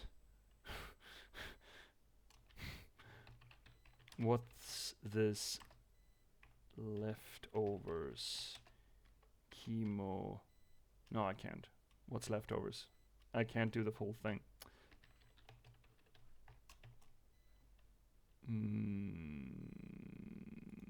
Duration. Let's go for the full 10 at least. There we go. Okay. There we go. Is reheated lasagna tasty? Yes, no, yes, or what's leftovers? I'm for what's leftovers, personally. I don't do what leftovers. I just finished the meal.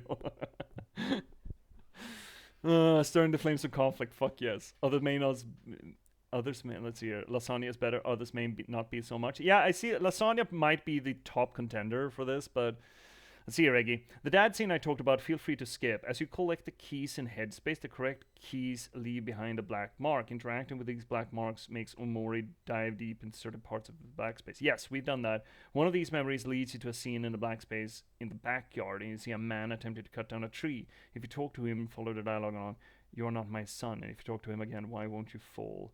Yeah, we had that, actually, yes. Yes, but I think we missed a few because we didn't realize that until later. Yeah, so I think we missed to look at down those. We definitely missed a few. We did see that one, but again, short on context on that one, so we just let it slip. Yeah, okay, fair. I think you divided our coalition by splitting the anti-microwave party into answers. Yeah, you're not gonna get it easy. But I'm the only one who's sitting by the leftovers. What's leftovers, precious? I don't truck with no stinking leftovers. I finished my lasagna. It's all dust. I think this is the place where Gian wanted us to touch everything. I'm not allowed to look in there. Oh, they got the sex toys in there. Mom and Dad's wardrobe. I'm not allowed to look in there. Or a gun. It's America. And an alarm clock for responsible people. It's set to 5 minutes early. Mom's and Dad's beds. Mom sleeps on the left and Dad sleeps on the right. And no rating was ever had. Table lamp. Probably came with the house. Ooh. Some dirty laundry. Mari always asked me if to fold laundry with her. Oh, fuck, this was a good family. You did, little fucking shithead. Mom's porcelain vases. There used to be more, but I broke one of them. You seem to be breaking a lot in this house, you fuck what? Mari took the blame for it, though. Yeah, again, Mari took the blame for it. You broke something and Mari took the blame. I'm beginning to see a pattern here. No, if you never leave leftovers, you can't know if reheated is better. I don't have a microwave. I haven't had a microwave since I moved here, at least. But then again, I rarely cook as well, so...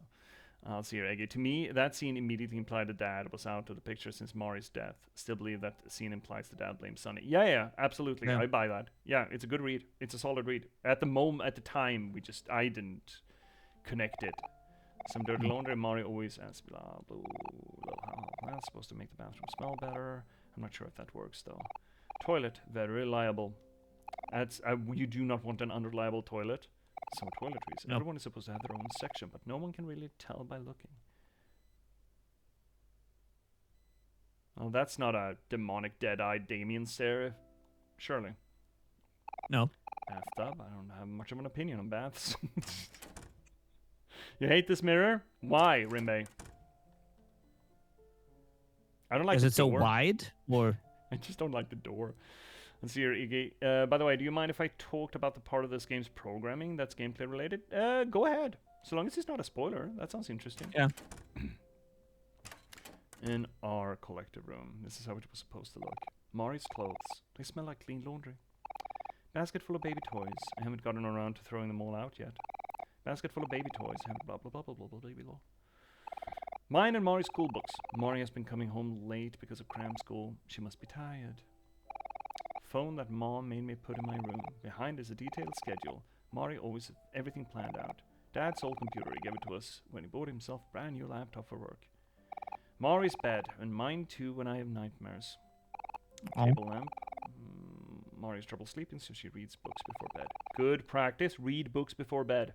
I often turn off this light for her after she falls asleep.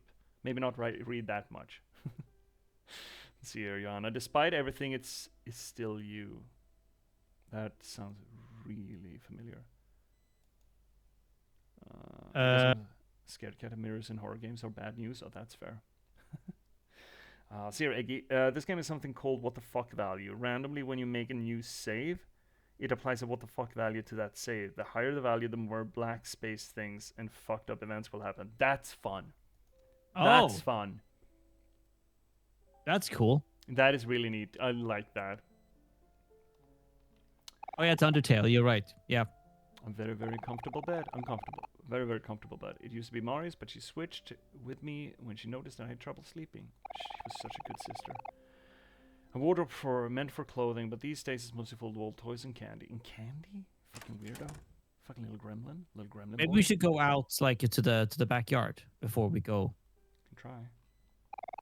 We always have a large backyard, so it's nice to finally make use of it now that there's a treehouse. The treehouse is further back, but I can still see my favorite tree.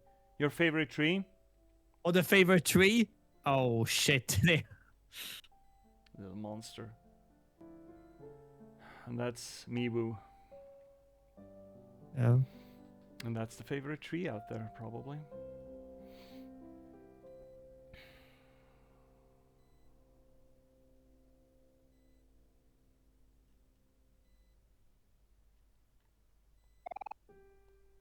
Cat's happy. Good kitty. One of the two, this one always seems to be running ahead. One running behind and one running ahead. Mom and Dad's collection of vacation souvenirs. Looks like action figures to me, bruh. I never liked vacations, but looking back, it wasn't so bad. Mari's collection of sheet music books. Despite Mari being organized everywhere else, these music books are a mess. There's hastily written notes in almost every page. That's nice. Cat! Yeah. Makes sense. Yeah. Johanna, you're like running. Last time I watched Twin Peaks, I did a owl watch and counted how many owls howled, hooted, or were on screen as a fun thing for Twin Peaks. You're doing that with cats and games. Parents' collection of anime figurines for all their travels. Yeah, it actually is. They just went to Japan and just collected, Twin Peaks. Twin Peaks is so stupid. And that I will fight about. It is great, but it's so fucking dumb. The idea that David Lynch was considered a visionary because of that, as opposed to like Elephant Man or Mulholland Drive. Twin Peaks is so... It's... Okay, I'm not saying that it's a bad creation, but it is tremendously stupid. There's some great stuff in it. Don't get me wrong, but holy shit, it's dumb. It's a lot of fun, though. It gets weird as shit. I mean, not crafty weird, just fucking what the fuck. Counterpoint, Eraserhead. I haven't seen that one, Snack, but I think I need to. I should go through all of David Lynch's stuff. Mulholland Drive is a fucking blast. That is just good, I think. Well, thought. Alright, well, let's actually do our thing. Sonny, it's almost time. You've been through a lot these past few days. You must be tired. We all make mistakes. You've been running from this one for a long time now. It's tough to own up to them sometimes, but you'll forgive yourself, won't you? Oh. You can do this, Sonny. It's peak David Lynch. What is going on? I have a meme somewhere. Yeah, I'm gonna bring that. This is what we do. I like to point to Exhibit A. This is what we do. Where the fuck is it? I think it's a quote from an interview with where the fuck are you? Is it here? It's not here. It's a quote from an interview that David Lynch did about Eraserhead, I think. Right, now I remember. So, in an interview that David Lynch did, I don't know what prompted him, but he says, I think Eraserhead is my most spiritual movie. And the interviewer asked, would you like to expand upon that? And David Lynch just goes, no. Fair. He's such a fucking asshole, and it's gold. So the pictures above your TV are printed out memes? Yes. No, they're dogs. They're my dogs. Well, they used to be my dogs. Well, not my dogs, but our dogs. Power move, right, Raz? See, Rihanna, please say you all have played The Deadly Premonition. I actually have not. You can do this, Sonny. You've worked really hard to get to this point. There's only one thing left to do now. Know that I'll always be watching over you, okay? She's a good sister. It's... Okay, so this is kind of... This does not quite flip the script, but we talked about two different kinds of Mari in the mind space, right? Yeah. We talked about the make-believe Mari, and we talked about like the ghost of Mari. Yeah. And it is an interesting idea. I don't think this is what it does, but it's an interesting idea to think about whether or not that's flipped. That what we thought of the make-believe Mari is actually the real one, and it's just humoring Sunny because she cares for him. Yep. I don't think that's true, but it's a fun little thing. Okay, so the poll ended yes 1, 3 against 2, which is a close win. And if I had not been cute with what's leftovers, which is my true answer, but it's still a cute answer, you wouldn't have won. So take that Pyrrhic victory. I will. The true Mari is still caring, but has more layers than perfect caretaker sister. Yeah. It's just it would be an interesting flip. I don't think there's an argument for the flip, but I'll always be watching over you, okay? As long as you remember me, I'll be here. That meant sentimentality I like. Like we carry the ghosts of our past loved ones with us.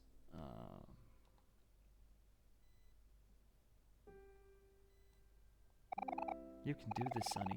You've worked really hard to get to this point. There's only one thing left to do now. Alright, so I guess we're not gonna... we shouldn't be here. Oh. That door wasn't Is there that door? No, exactly. No, it's a ghost door. Alright, oh, fuck it. Oh, yeah. Skew data, yeah. This is the safe space. That's the toy box. Oh yeah, this is the safe space. This is the safe space.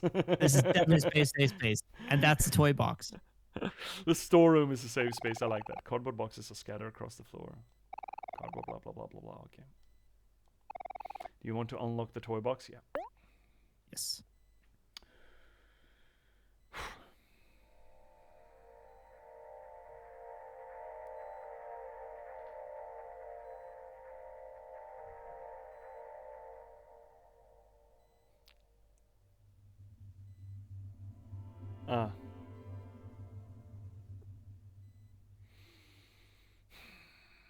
You little shithead.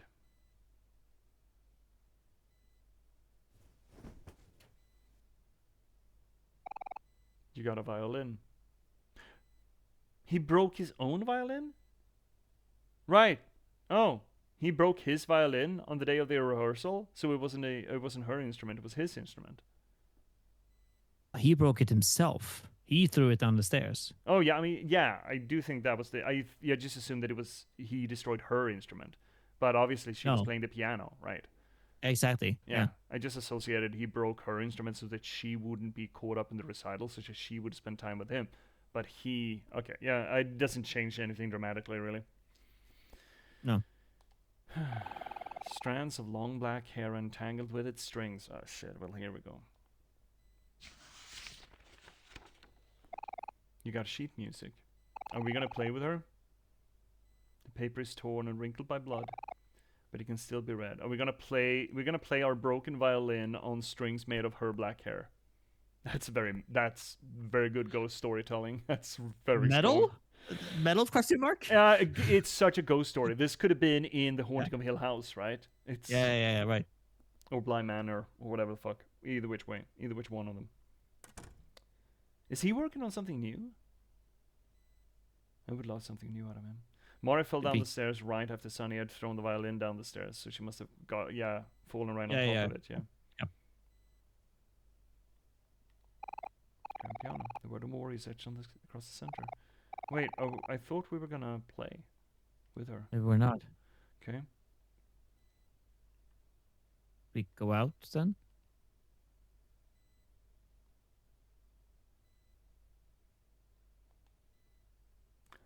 Can't interact with anything.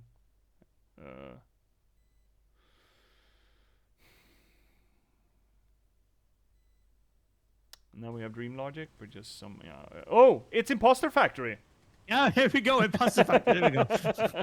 Straight in, guys. straight into Imposter Factory. Shit. Yeah. Straight across in the middle of the road as well, which is very a Vanilla Sky thing to do. Yeah. Noting, it's a good visual, narrative visual key for feeling isolation and that you're alone in the world. This idea that you're walking in the middle of a road that's supposed to be for car traffic and you can just walk down it. Yep. It's a good visual key for isolation and loneliness. Yep. By the way, for those who don't know, this game was made in RPG Maker. Yeah, I figured as much. I assumed as much. But yeah, there's been some real quality between this and the Freeboard games. Some real quality titles coming out of RPG Maker.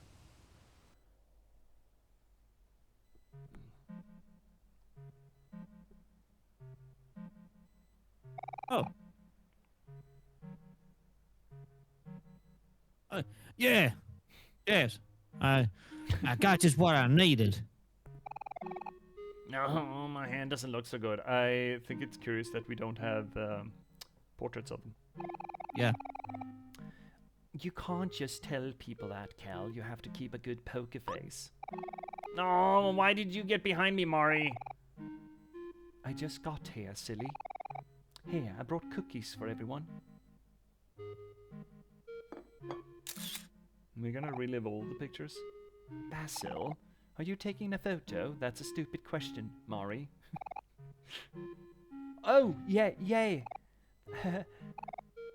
Oh man, don't take photo when I'm struggling like this. You're always struggling, buddy. Oh, don't be so dramatic, Kel. It is just a card game. Huh? Another photo? And what's so funny anyway? Is there something you're not telling us, Basil? Oh, don't worry about it. I'm gonna have to separate these two. You'll find out all soon enough. There we go. More Michael Caine to it. Put some Michael Caine on it. Oh shit. Heroes cookbooks. We know that. Cal's shoes we got to take home last week.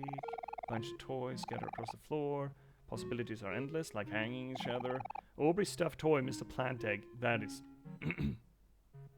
random, but the main group. In what way you order them and how much you like them.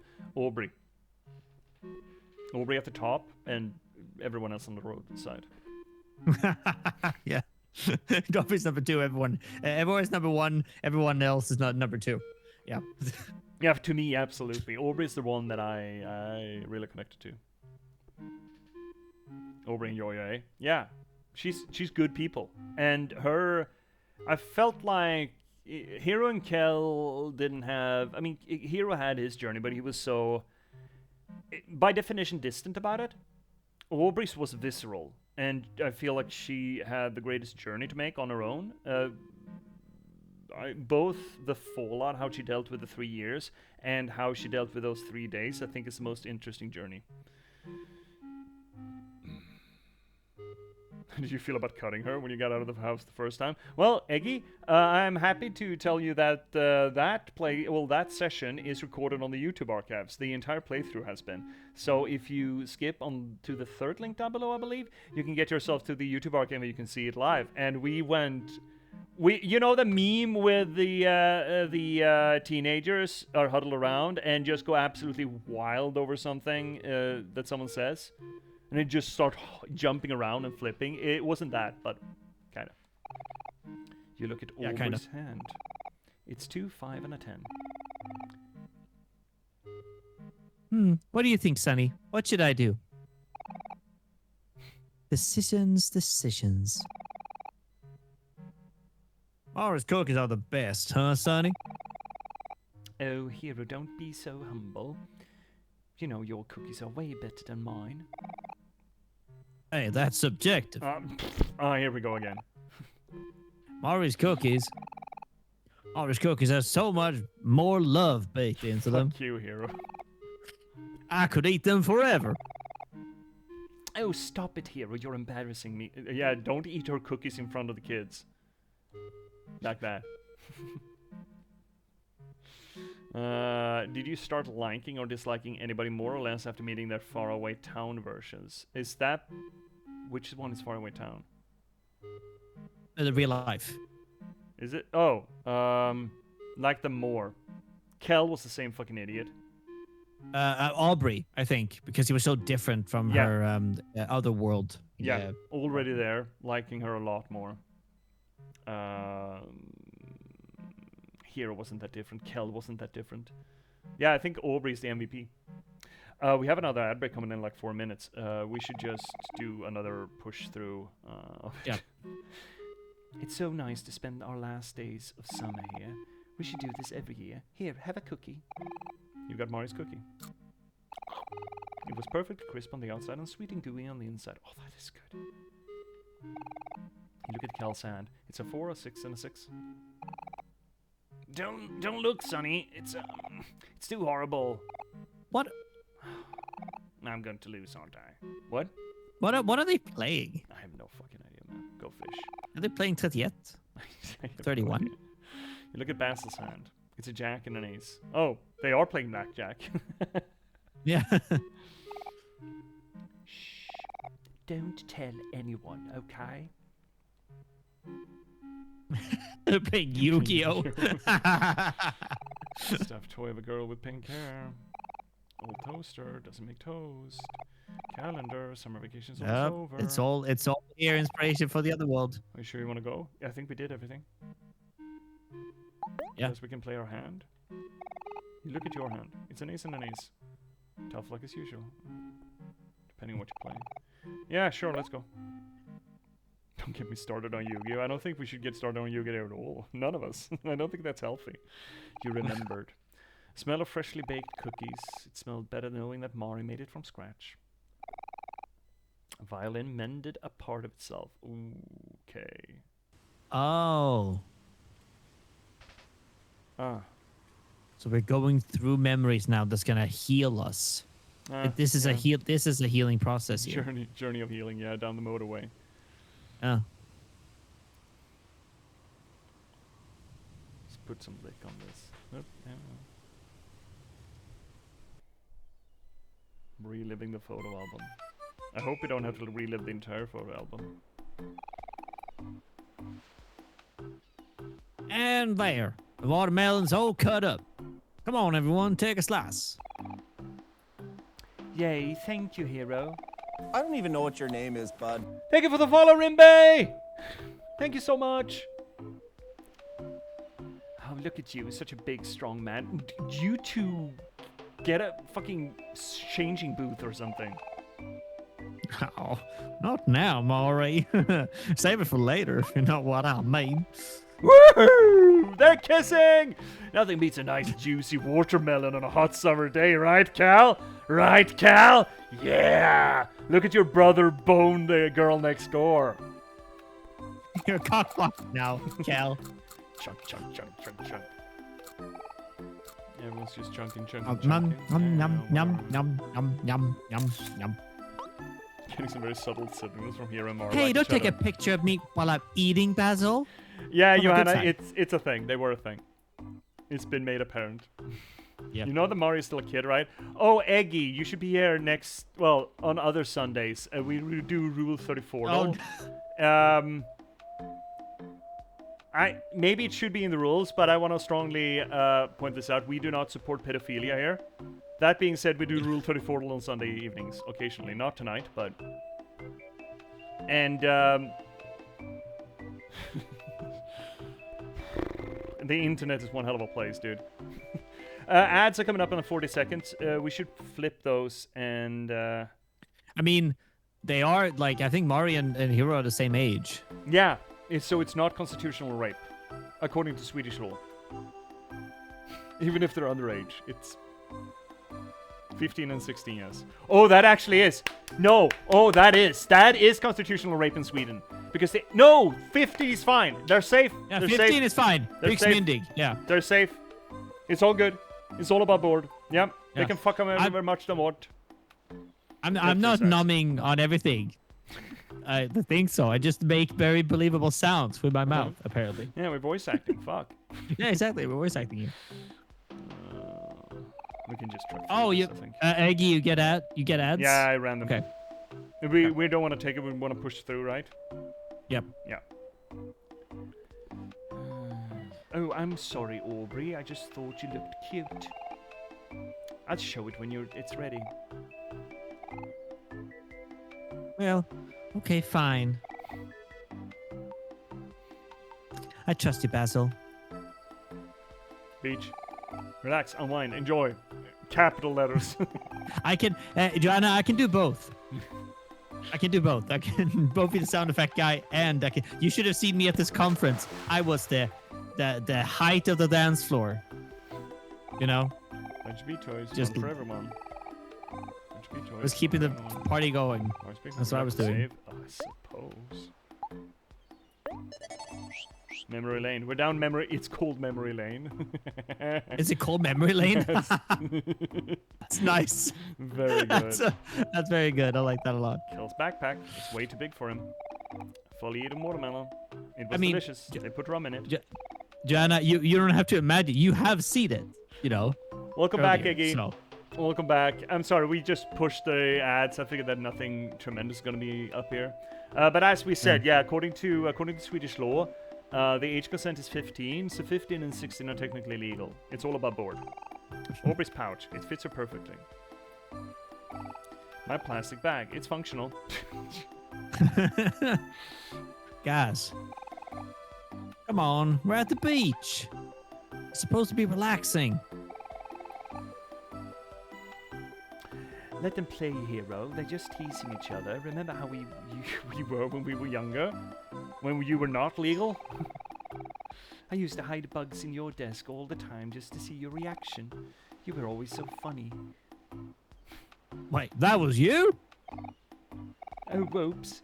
Am I in trouble now, hero? Just get in a fucking room. There are changing booths just up the hill, dude.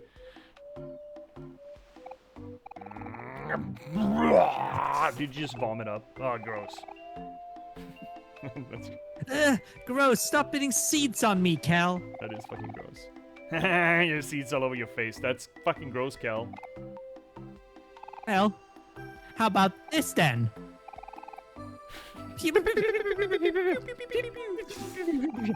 Ew, stop it, Aubrey. You're going to give me cooties. Yeah, that scans. See you, Johanna. Yeah, the beach is for having a wonderful, relaxing time, reading for like 30 minutes and realizing it's too hot, and then suffer until everyone is ready to leave, or just burn like I do. Hey, Sonny, did you want to see the photo of Aubrey? It is a cute photo. That is very cute. Aubrey's so cute, isn't she? Alright, let's get the fuck out of here. Let's carry on. Down memory lane. This is giving me vibes of To the Beach episode. Oh, yeah, you're right. Yeah. You sure you wanna go? Yeah, fuck off. You remembered the taste of watermelon. It tasted more delicious when you ate it with everyone in the hot summer. The violin mended part of itself. Well, let's keep going.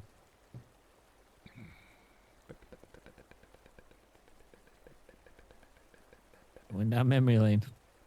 It's a very long lane. Yeah. More of a a memory lot of highway, memories. really.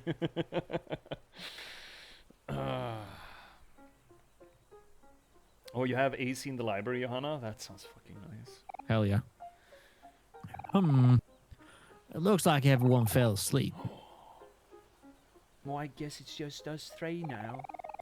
Everyone must be feeling sleepy after such a big meal. Oh, thank you for the cooking for all of us, hero. Oh, it was nothing. I'm just practicing a little. I'm glad you all liked it. One day, you're going to be a world-famous chef and you're going to cook me lots of yummy food. Huh? Wait. I am? Of course you are. I believe in you, hero. Well, if you say so. So fucking cute. This is them holding hands. I'm Yeah. glad you're using your camera more now, Basil. You seem to be enjoying your new hobby. Yeah, I guess it's pretty fun once you get the hang of it. Man, this friend group was so sweet. Yeah, it was, Johanna. We've been gushing about them for, what, 19 streams? Yeah. Wait a second, there's something strange in this photo. Hector! How could you? Wait. Pissed on the photo? Wake up, Sonny. You gotta get out of here. Oh, they're just sleeping. In the photo, Mori and Hero Hero are holding hands, kind of. Yeah. Dog! Where the oh, over there, yeah, right. Hey, Yeah. Sonny, I took a photo of everyone earlier. Want to say it? It's a very cute photo. It's a very cute photo. Look at that hand. Oh. I know. Fuck you, Sonny. This could have been a good shot, but Hector had to ruin the photo with his poop. Wait, what?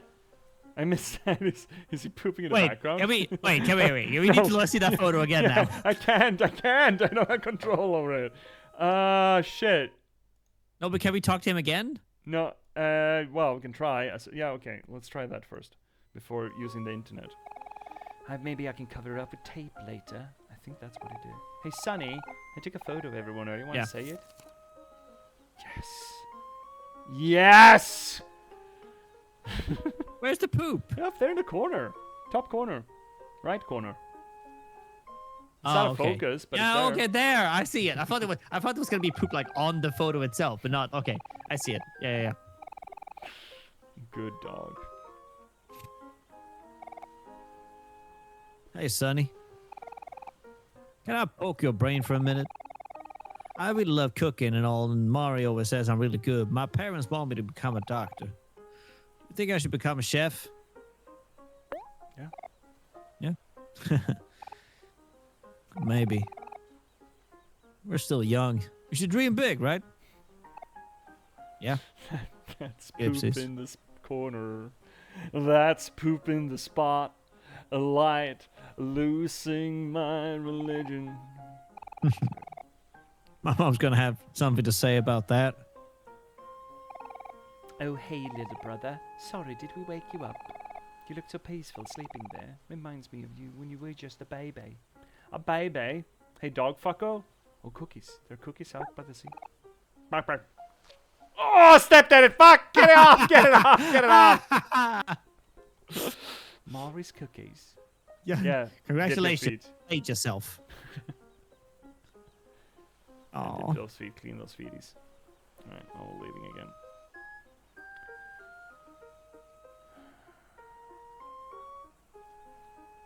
And that's all 5 of the gang, yeah? Yeah. I just want to get to the point where, yeah, we wake up. Are you sure you want to go? Yes. You remember feeling asleep in Mori's lap, felt more comfortable because you knew that no matter what, Mori would always keep you safe. The violin mended part of itself. How many fucking mendies do we need to do? I mean, so we passed the rule of 3 now, so I I think either 4 or 5. That's a good bet, buddy. We passed the rule of 3, so probably more than 3. Yes. Strong suggestion. Like 33 more to go. 33 more to go, yeah.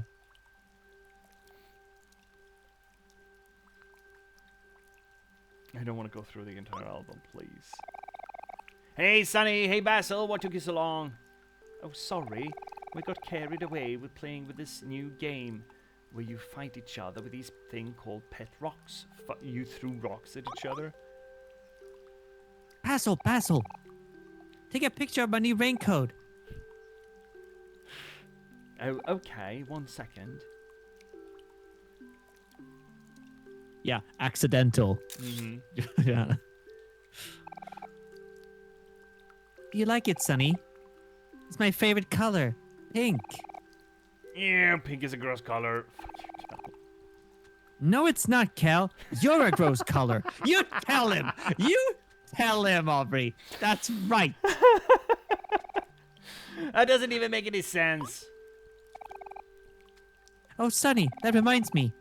Mari and I are talking about dyeing our hair together. What? Mari says she's going to dye her hair purple. Purple? You want to know what color I choose? No, she had to dye her hair alone. Oh. Wait, are you saying you wanna dye your hair pink? Ew, that's weird. Why would you ever do that? I don't know. I just thought it would be cute.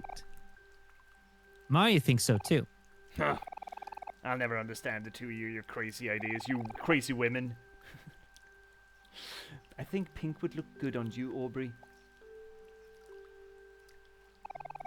What do you think, Sonny? You know what? You look Yes. like a fucking bomb with pink hair. Yep. Aubrey, Yep. fucking go. Get it. Slay queen. Yeah, Slay. absolutely. Sonny says he thinks that pink is a great color. See, even Basil and Sunny agree. You're the one who's weird, Cal. Whatever. You said you and Basil were playing with the new Pet Rocks game. Maybe I should get into that. Like Pog. Oh yeah, you do. Hey, I know. Why don't we go to Hobbes and check out if they have any new stuff? They're selling rocks to kids. Petrox. Oh, let's see here, Eggy. You've been thinking about going bald for a while, just afraid it looks ridiculous. Oh, dude. There's a reason why I have this fucking flat cap on. It's not bald, it's just real thin. Age is catching up to me. But to be fair, it has caught up to me scalp-wise for like 15 years. For real 15 years. And it hasn't really gotten any worse. But yeah, eventually I'm just gonna take the shaver and just burn it all off. I mean, like you'll save a lot on yourself, like when it comes to hair products. Not really. Trust me, not really. When you get all of it off, like Yeah, well, I don't really take the- care of this thing. It's just soap. Just soap it. Yeah. So I don't really need any conditioner and stuff. no. But I'm thinking like if Eggsy or Eggy, if you were thinking about it. Hi, Ominous. Hi, Ominous. Hi, buddy. Big shouty out at Ominous Blaze, our fellow or resident turnip. A good buddy of the channel who plays a lot of Metroidvanias. Currently on, I think you're still on the Pantheon run and Hollow Knight. Go check him out. We're almost done here. I can fucking smell it. What is it, Sonny? Do you want to see the photo? It is a cute photo. There's a lot of cute Very cute photos here. You Yeah. always ask to look at my photo whenever I take any pictures of Aubrey. Yeah. Mm-hmm. Do I, maybe sense a little crush? Yes. Maybe. Shut up. Yes, but also no. Yeah, you feel her ears Aw. turning red? Oh. Oh. Don't worry, I won't say anything. My lips are sealed. We talked to everyone, right? Yeah, I think we did. You're going on ahead, Sonny. Don't worry about us. We'll catch up in a minute. You're in my fucking front yard. Absolute gremlins. They're fucking children. You wanna go? Yeah, let's go. It is cute, but I am kind of feeling the beeline here. The sound of falling rain as it hit your umbrella. The sound of more calming. It sounded more calming knowing that you were standing next to your best friends. And some petrichor to that too. Put some petrichor on it. A violin mended part of itself. How many fucking parts are there to a violin? Probably 5. Let's say 5. There are 5 cardinal parts of violin. 5 or more, you know. Shut the fuck up. 5 plus, at least 5. I'm not wrong in any No, capacity. you're not, you piece of shit. I know you're not wrong. That's right. That's right. You're also not helpful. Are you sure you don't want to be in the photo, Sonny? Sonny is a bit camera shy. We all have those days, don't we? It's okay, Sonny. You'll get used to it soon enough. Wow, this cake looks so amazing. You really outdone yourself this time, hero. Yay, thanks, hero. I love the strawberries. Strawberries. I'm going a little bit too hard into this. Basil, what wish are you going to make? Hey, you can't ask that, Aubrey. Or else it won't come true. Huh? Is that how it works? Yes, that's exactly how it works, Aubrey. Uh-huh. Everyone, what's your favorite berry? There is the wood strawberries. They're not strawberries. I think that's what we call smultron. I think that's wood strawberries. They're the absolute best, hands down. They're rare though. Mine are blueberries. Blueberries. Mine is, I don't know what it's called in English, hjortron. Oh, cloudberry. Yeah. Mm. Cloudberry is a good one. It's a good pick. It's also exotic. So, you know, most of these degens are not going to know what they are. Yeah. Wild strawberries. Yeah, thank you, Anna. Maybe I think I've heard wood strawberries as well. But they're so fucking good. Smultron is the fucking shit. But they're kind of rare. Then in that case, I wish that Kel would get straight A's in school. Fucking get him. Hey, you can't do that. Fuck, sure can. She just did. She just handed you a sentence, fucker. Yeah. The raspberry is very good. Blackcurrant when it's made in soft drinks. Blackcurrant isn't my favorite currant. The white and the red I can just eat for days. When I lived on the east side of the country, we had bushes for all 3 in our yard. And the whites were dry and tart, and the reds were really fucking good. And I love those to bits. Holy shit, they were good. Oh, currants, but not the black ones. Personal preference. Pineapple is a pretty good berry. Snack. Hey, bud. Hey, buddy. You better watch yourself there, buddy. Is that a berry? I don't fucking know, and I don't want to carry on that part of the comment. Look, Snack just comes in with a live fucking grenade, just throws it into room, and expect us to discuss it. That's just Snack throwing shit and trying to stir. This is why this is taking so long, like such a long time. Okay. I wish, but what should I wish for? I have everything I could want right here. Now you're all just fucking stirring. Let him cook. Let him cook. Oh, I know. I think I'll wish for Mari to fucking die. Jesus. Just kidding. Psych! It's a secret. Aw, I want to know though. Guys, if you don't hurry, the candles are going to melt. Are we all ready to sing? Oh, yeah, you bet. Do you want to start us off, Mari? Sure thing. and a 1 and a 2 and a 3, 4. Happy birthday to you. Happy birthday. No. I'm trying to sing here. Happy birthday, dear Basil. Happy birthday to you. Woohoo! Blow out your candle, Basil. Quick, quick, quick. Make a wish.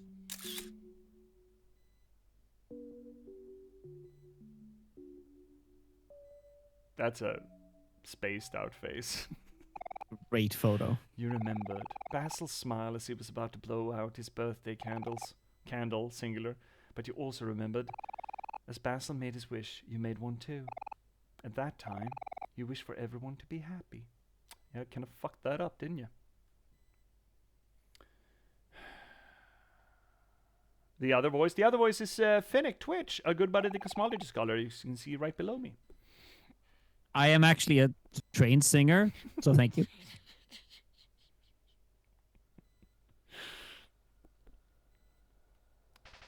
Come on, please, please, please, please. It's snowing now. Okay, Please, well, please, at least please, 6. please. No, you know. shut the fuck up. Don't put Okay, that out I'll there. stop. It's snowing now. Yeah. Things are different. No! Fuck! Every Thank you, Anna. statement that you have said has been true so far. Wow. A new basketball? Thanks, bruh. Hey, cryptics. I do have like my voices out there somewhere on Spotify. I'll try to send that. I'll try to link it eventually. No problem here. No problem, Kel. You can thank me about doing a little better in school. Yeah, sure, you bet. Okay, Sonny, it's time for you to open up your present. Box.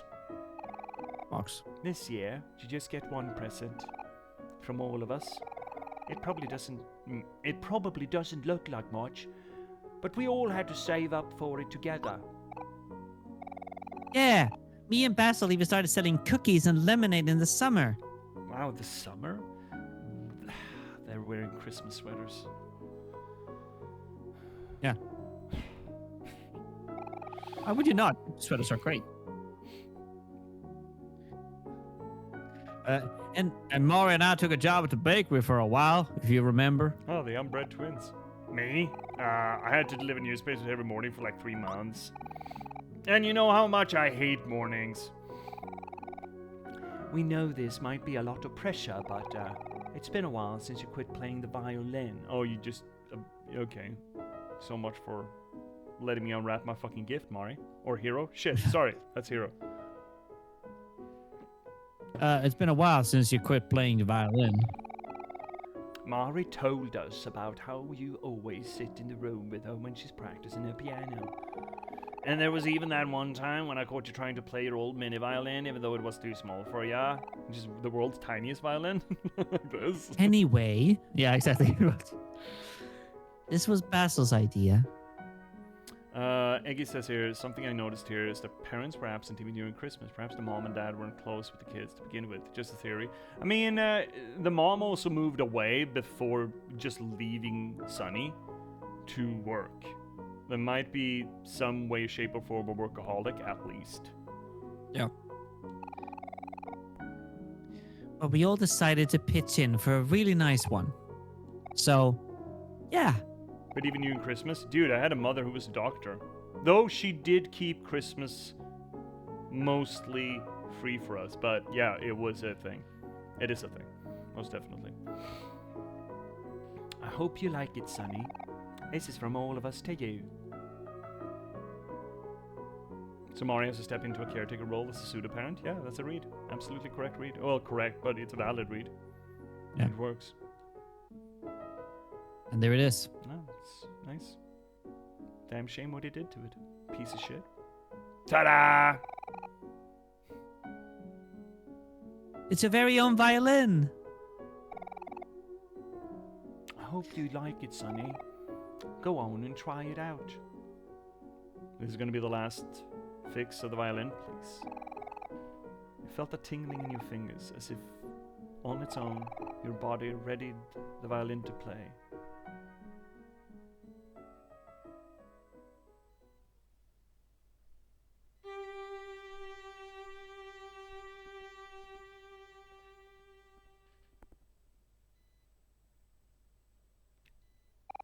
You remembered the anxious feeling in your heart as you played the first note on your new violin.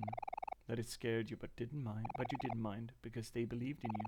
And no matter what, you didn't want to disappoint them because they were your friends. Oh, you little shithead. The violin regained its shape. Its shape. Well, tongue twist. Oh, what do you mean? I think these are optional. You really think these are even memories? I think this is just... You remembered... Oh, no, it's just them collected. Okay. I see. Got it. Let's see here, Eggy. And that's often why we do things, because we're scared. Yes, we don't want to disappoint those who care about. It's a good practice to do the thing that you're afraid of. Otherwise, you might end up never doing anything that you're afraid of.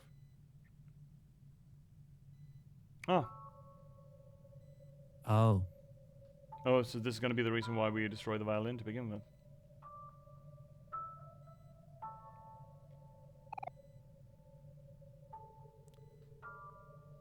Sonny, you're finally here. After this point, it's gonna be up to you. Reflecting the beginning here of the game. You know, before we met, I had a lot of trouble fitting in. Even after we all became friends, I always assumed you were going to leave me eventually. But when the others were busy doing things, you always seemed to have time for me.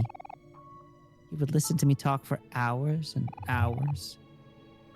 I could always rely on you to do that. I know we missed out on each other for the past few years, but it doesn't have to stay that way. Oh, so these are self-aware figments. Yeah. Interesting. People always tell me that I'm dense or that I'm kind of careless, and they're generally correct. But I'll always be here if you're okay with that. True representation. I mean, true. They're Sunny's internal representations. That's still Sunny's vision of them rather than the real people, right? But yeah, they seem to be up to date with Sunny as true as representation can get. Yes. Sonny, we know that you're not someone who likes to take the lead. This has been really hard for you, but you have to put a little bit of trust in us too. Just because you've done something bad doesn't make you bad. You've had to live with this pain for so long, and you've been keeping it all inside. It might be easier to ignore your problems, but it's okay to cry about them too.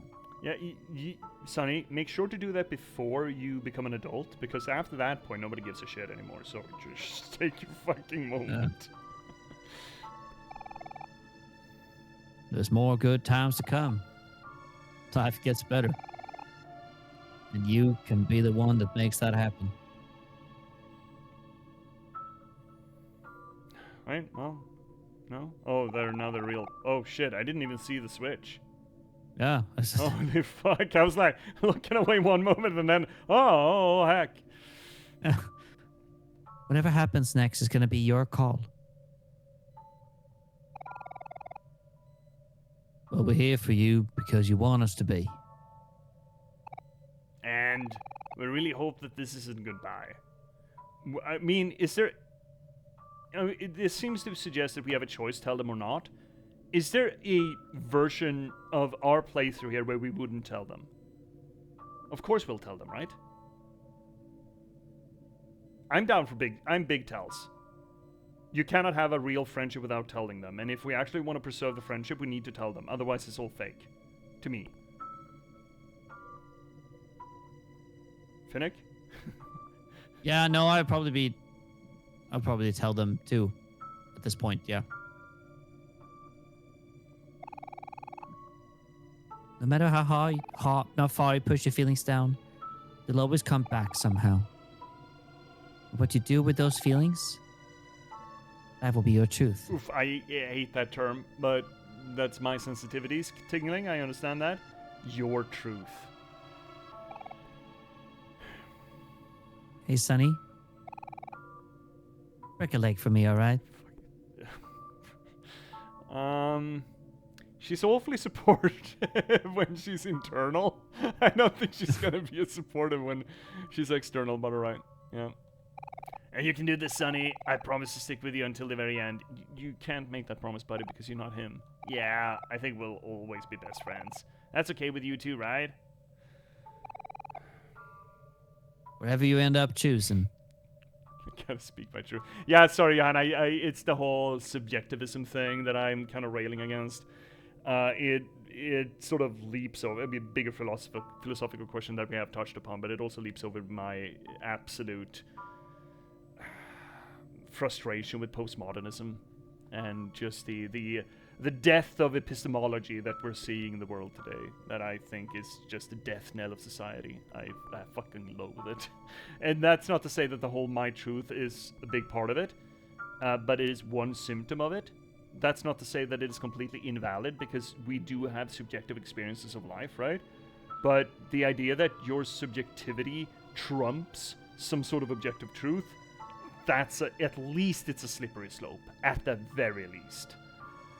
And it just, whenever I hear it, I just, We'll always want what's best for you. Keep us in your thoughts. We'll be cheering you on. And we can save right ahead of here. That's pretty fucking nice, actually. That's very good. Oh, we only have 6 fuck. Memory lane. Look, question mark, but memory lane. Location. That stage. Sound like a verbal pet peeve with extra steps. We believe in you, Sonny. Fuck, I picked one side, Believe in you, Sonny. but I can't discern which would be truth and not. Just pick one. I don't think that's the choice. I hope that's not the choice. No, I think that's the choice. Here, let's go with the recital. It's just stepping up in the auditorium. It's like, hey everyone, my name is Sonny. I killed my sister. It was an accident, but I did cover it up as a suicide. So, questions. By the way, here's Wonderball. Yeah, anyway, here's Wonderwall. And do that on a violin. Clap. Yeah.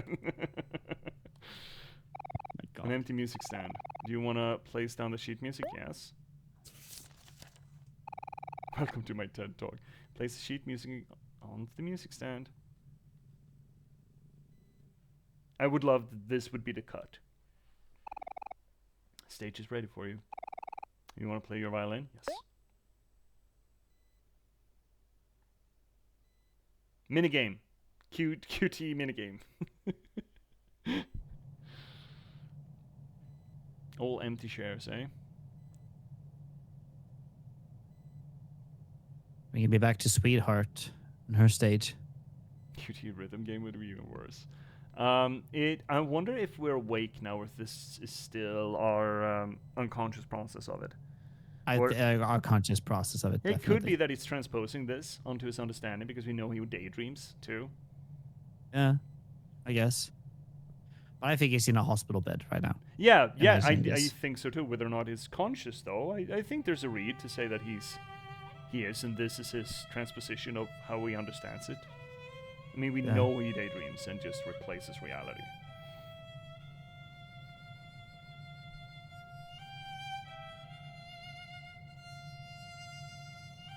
You know what?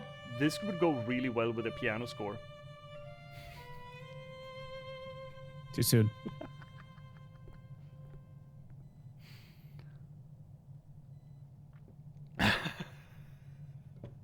Thanks, Anna.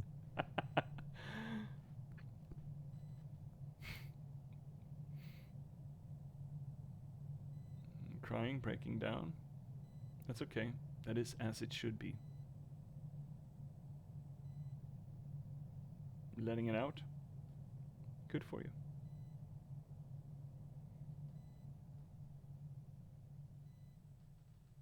It's still sunny. Good.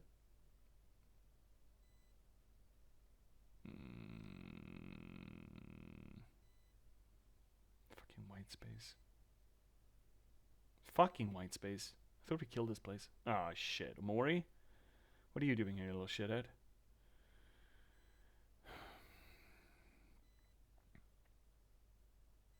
This is gonna be a riveting conversation.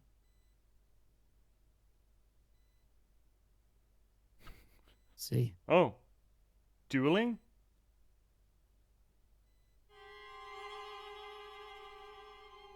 Oh.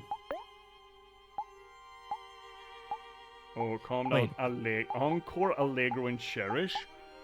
Remove some motion Allegro from the is alphabets. I think that's a music term. Yes, yeah. Encore, An encore, is yeah. again, and what is Allegro exactly? Well, didn't you just say that you're musically trained? Yes, but not like in singing, not in like this. But I think it's like repeated. Allegro is fast. Oh, yeah, it's speed attack. Yeah, makes sense. Okay. This is a cool boss fight. I think we're gonna have to go fast here, or go kill. Face yourself. Yeah, as it should be.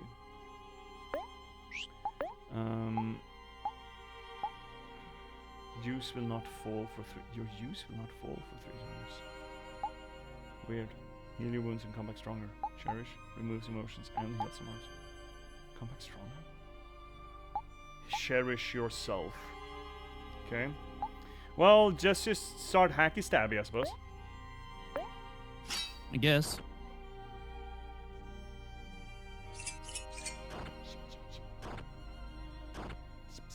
Sneaker snacker. Guess we're doing that again. Might as well. Oh wait, right? but could be. Okay, yeah. I No, mean, we're doing this. Okay. We're not using use for anything else. So we might as well get the Allegro out, right? Yeah, I guess. Ow, you cocksucker! Ow. Fucking stabbed me. Welcome back, Shay. How did it go? How did it go at the doctor's? Are you okay?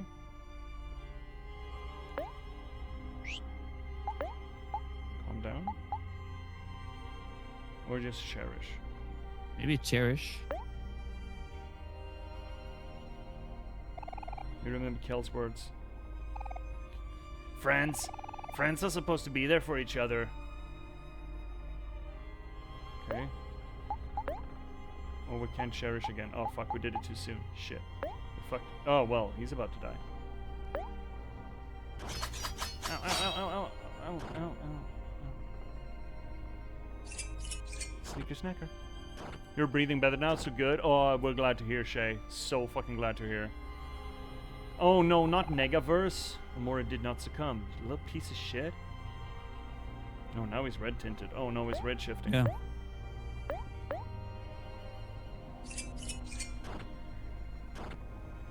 Oh, that's better damage. Oh, he's angry now? Yeah. You've caused me so much suffering, yet you do nothing. And so you've earned nothing in return. Erases? Oh shit, that's a lot of jizz you're throwing my way. Yeah. We need to heal. Maybe cherish. We do have Sheriff's back again. Let's see here. That's full heal. Jesus. Okay. Yeah, what you gonna do? Erases the enemy. Is that what you do? Really? That's not a lot I of damage. fucking love the music here, by the way. Yeah, it's very good. Your friends will never forgive you. They'll abandon you like you did them. And that's what you deserve. There's an argument to be made there. OMORI did not succumb. This theme, fittingly, is called OMORI. Oh shit. And here we have the Throne of God, as we, well, I Yeah. called it. Or the Hands of God. The hands representing psychological manipulation or control or action. What was the encore one? Juice will not fall. Oh, for 3 turns? Oh shit. Okay, let's cherish and then we can do that and then we can use Allegro as much as we want. Yep. You remember Aubrey's wish. I hope you find some peace, or some happiness. You tell yourself that you don't want to burden others, but the truth is that you're selfish. You just don't want people to depend on you.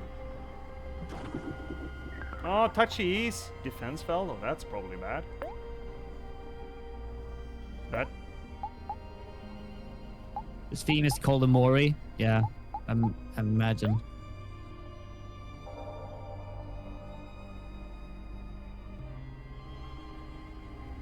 Ow! Oh, that's not so bad. Right in the We're heart. okay.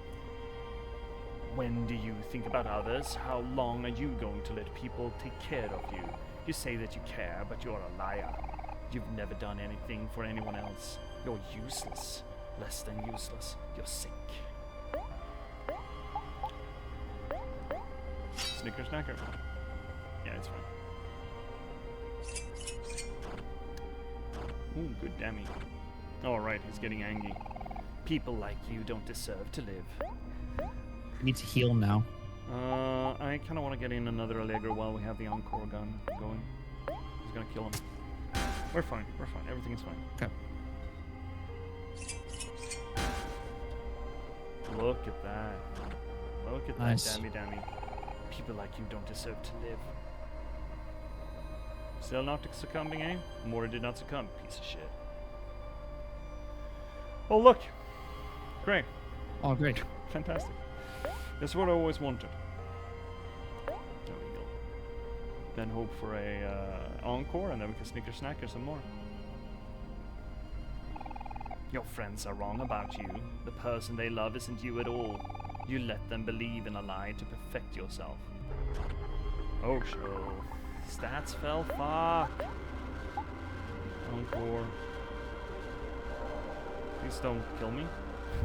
Baka.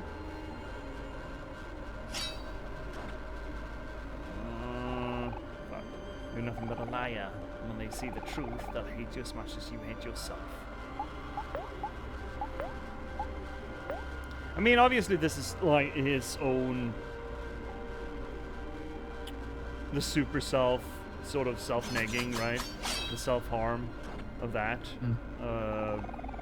If they know I think the we need truth, to you'll never be able cherish to or regain their trust. No matter what you do, it'll be hopeless. All you will do is make things worse. It would be better to just die. Now we're getting caught in the heel loop. Should we do cherish instead to become back stronger, or Maybe. Now I do want one triple here.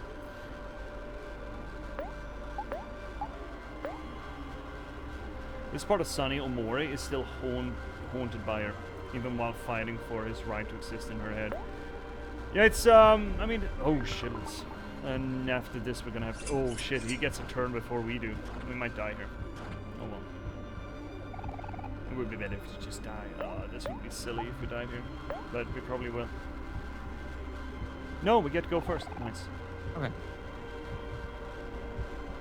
You remember Hero's Promise? Last time, we made the mistake of leaving each other, but we needed each other the most. This time, we'll stay together. It would be better to just die. Allegro, allegro. No, fuck it. We need to get some damage in here. Yeah. Yeah. Stats falling. Stats are falling. It would be better to yeah, whatever, man. I don't need to repeat that. I kind of want to get another hit in. It is rough. We are rough for Dammy, but I mean, we're not. Well, let's go. Yeah, okay, we're okay, It's gonna we're be okay. rough. Gonna be rough.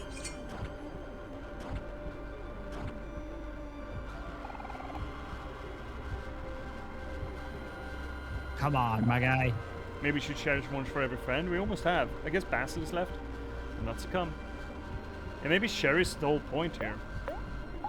And we need to get through all the friends. Oh, no, yeah, it's all getting hicky here. Oh, there we go. Basil's last hope. Then we should be through. Well, maybe Mari herself. Yeah. Maybe one day, things can go back to the way they were before. Yeah, we probably have Mari left as well. You killed Mari. She loved you and you killed her. Sinful's afraid. That's bad. Now we need to calm down. Oh, Chill they- the fuck out. Oh, the sound here. Mm-hmm. Unpleasant. Fuck That's fine. me. Hero loved her and you killed her. This is true.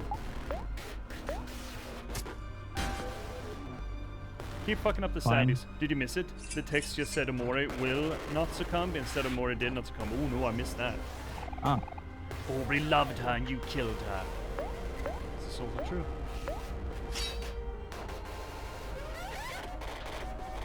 Oh my god. I'm gonna have a hard time sleeping tonight. Kel loved her and you killed her. All of these things are true. Omori will not succumb. Yeah, there we Will go. not succumb. Got it. Yeah. Oh my god. I need to cherish again, I think. Let's do the cherish to maybe get Mari's last thing. Yeah. You remember Mari's request. You'll forgive yourself, won't you, Sonny? That wasn't really Mari though. You should just die.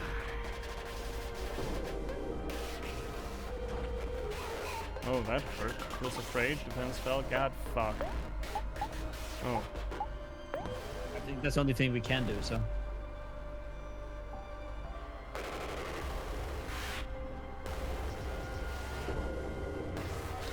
Well, now we're stuck in the self-heal loop.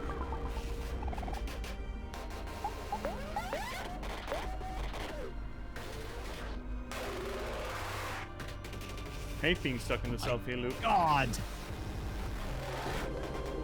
Alright, well, I guess, we're host.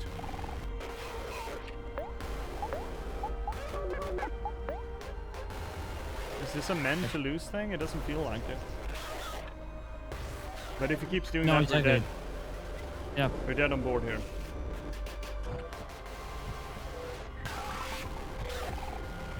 Should we ask Chad or no? It's nothing to do. Yep. We could just attack, I guess, but Let's try to get one last desperate hit in. I think we're dead there. Almost. Should just no, it's got full health, and that's not gonna cut it. 1 second. It's got to be a meant to lose fight.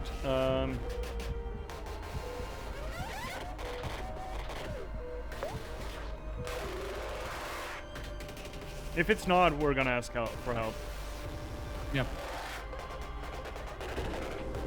Now we're dead. There we go. You should just die. Yeah, we did. Is that gonna be a game over, really? That feels off to me. Really? No. We did save though. Oh.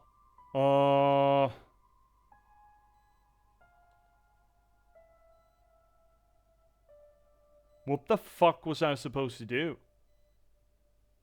Just damage burst?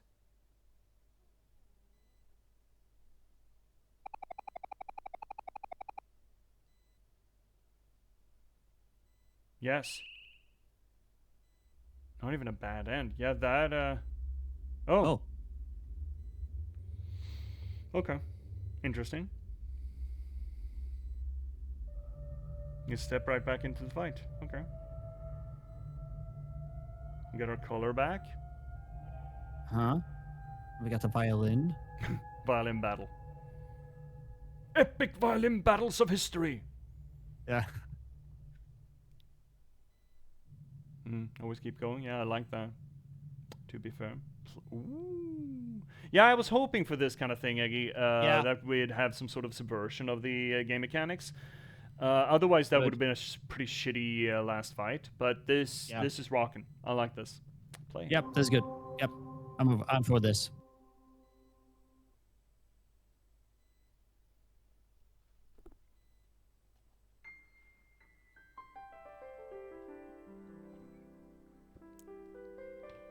It's a piano, not a violin.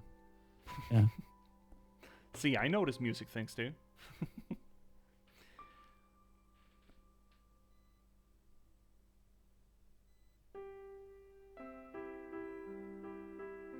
Oh, that would have given us a bad ending if you said no. Interesting. Yeah. Cool. That is really cool.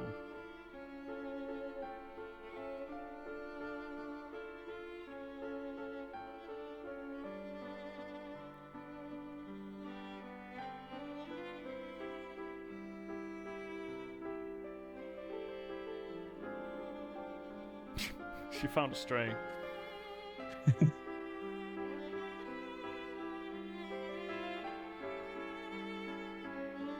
Yeah, this was a really good friends group. Until Sonny cocked it up. That eggplant is not okay, by the way. Oh, they could have been such a cute couple.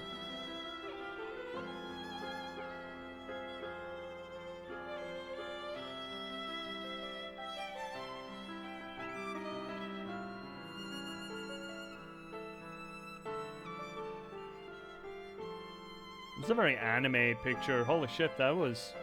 The fidelity just jumped, I feel. Yeah. Buddy, buddy, buddy.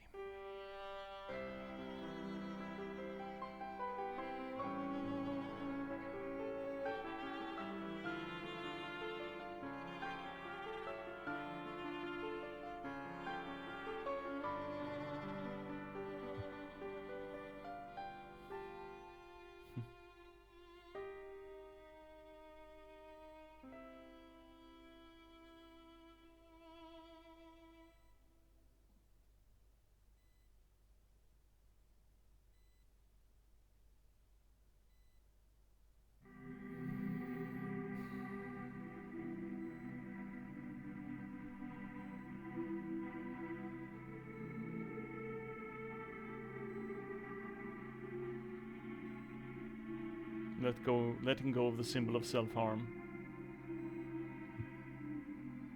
And then they're one.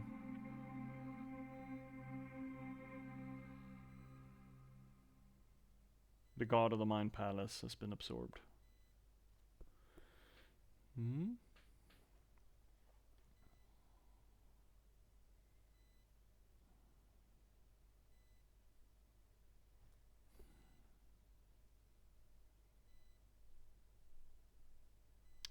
And now it's just one more thing to do. One last door. Yeah, unfortunately, that's to drop an atomic bomb on our friends.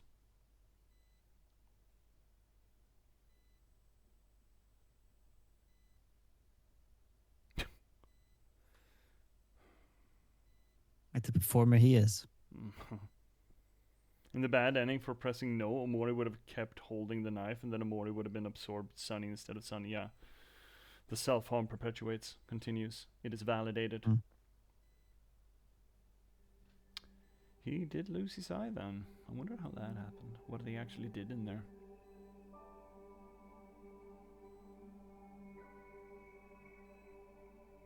Not that it matters, I suppose. Oh, shit. Oh. He's showing emotion. Oh, fuck.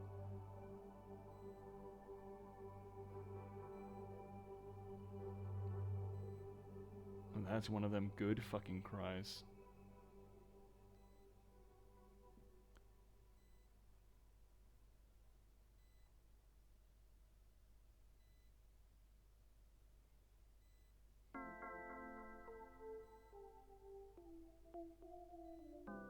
Oh, this music makes me feel like in make-believe.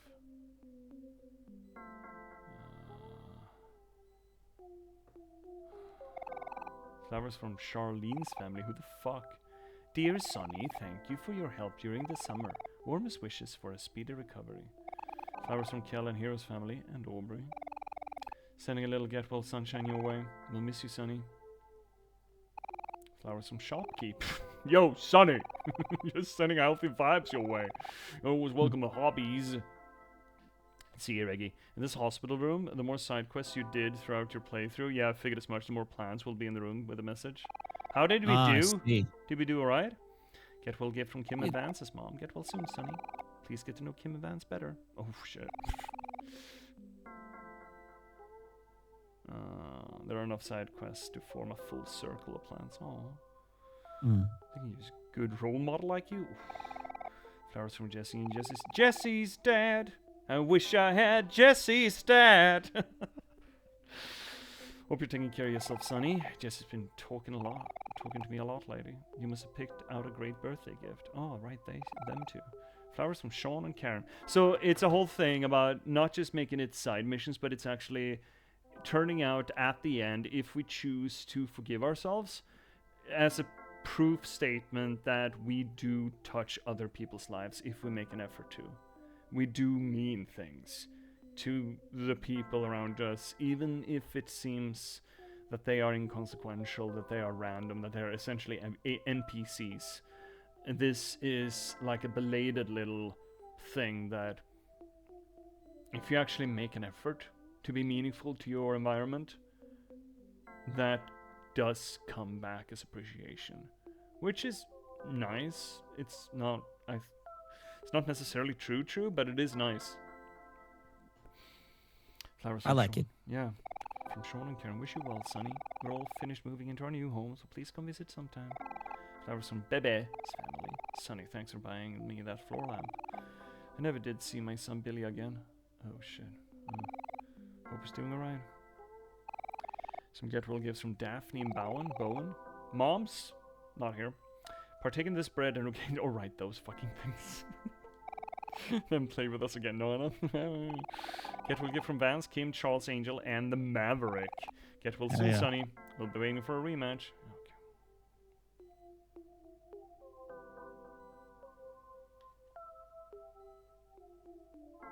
I miss my son, you know. Well, I mean, we really shouldn't have gotten out of all that without a scratch or some sort of dent, I suppose. I still wonder what the fuck happened in there. Yeah. And that bad ending, looking in this mirror, would show OMORI in the drawn black and white coloring, like a black space. Yeah, I figured as much that was going to be sort of a visual cue as to which OMORI we're talking about. That's make-believe. Yeah. I told you this music made me think it was make-believe. Your guys are happy. Fantastic. And then we have Ghost Basil going a different way. Up or down? Hey chat, up or down? Does it matter? Yeah, does it matter? To begin with. That's a hey chat. Down? Okay. Catch, I'm scared. Y'all, Joanna. Oh, real... No. Is this Basil's room? I think so, yeah. Right, the ghosts ran towards their prospective version, the real version. Oh, here they are. Oh, shit. And then we were in his room and not mine. Please don't tell me that he told them before we had a chance to.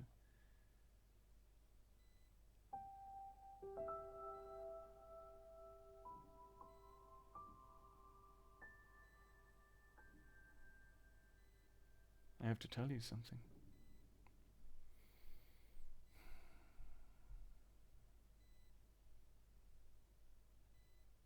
Cut. Credits. Oh. And the sing-along. One more day to spend alone again. Morning starts without me and nice... Oh, shit. Okay. Very good end. Very good pick of an end. Very good pick of an end. So if we would have gone up, that would not be the true ending. Oh, shit. Would it have been a runaway then? Yeah, I guess follow the make-believe, right? We would have followed the make-believe into another... going back to the make-believe kind of, fantasy world. Yeah. But following the ghost of Basil kind of took us home. I like that it just cuts there and we don't necessarily get to see... We are going away though, so that plan is still on board. But I like the idea that we never get to see the reaction. That this is not about how they respond. It's about us making the choice, and I love that. I think that's really Holy shit. Read the last comment. Let's see, Reggie. In the bad ending, Shadow Basil will not have shown Omori the way to Basil's hospital room. Instead, your only option is to follow the headspace friends who lead you to the roof, where your only option is to jump off the roof. I like that too. As far as bad endings go, I really like that. I'm gonna snooze. We got ads coming up again. Yeah. I really like that as a bad ending. I like bad endings that feel rewarding. Special thanks to you. Last time we had one of those was Final Fantasy F that I thought was really... Well, no, actually that was weird. But it was kind of fitting. Oh, wait. Oh, shit. No, he's still stuck in guilt. And he's still shadowed. No, it goes away.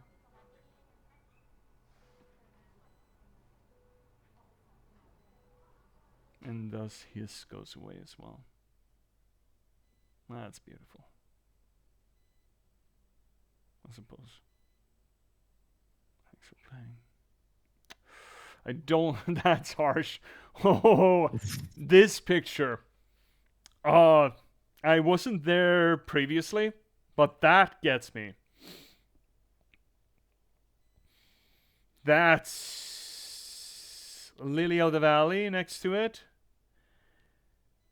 Tree stump and Maury's wind spinning. And the photo album, probably. Probably, yeah. Probably. That one gets me.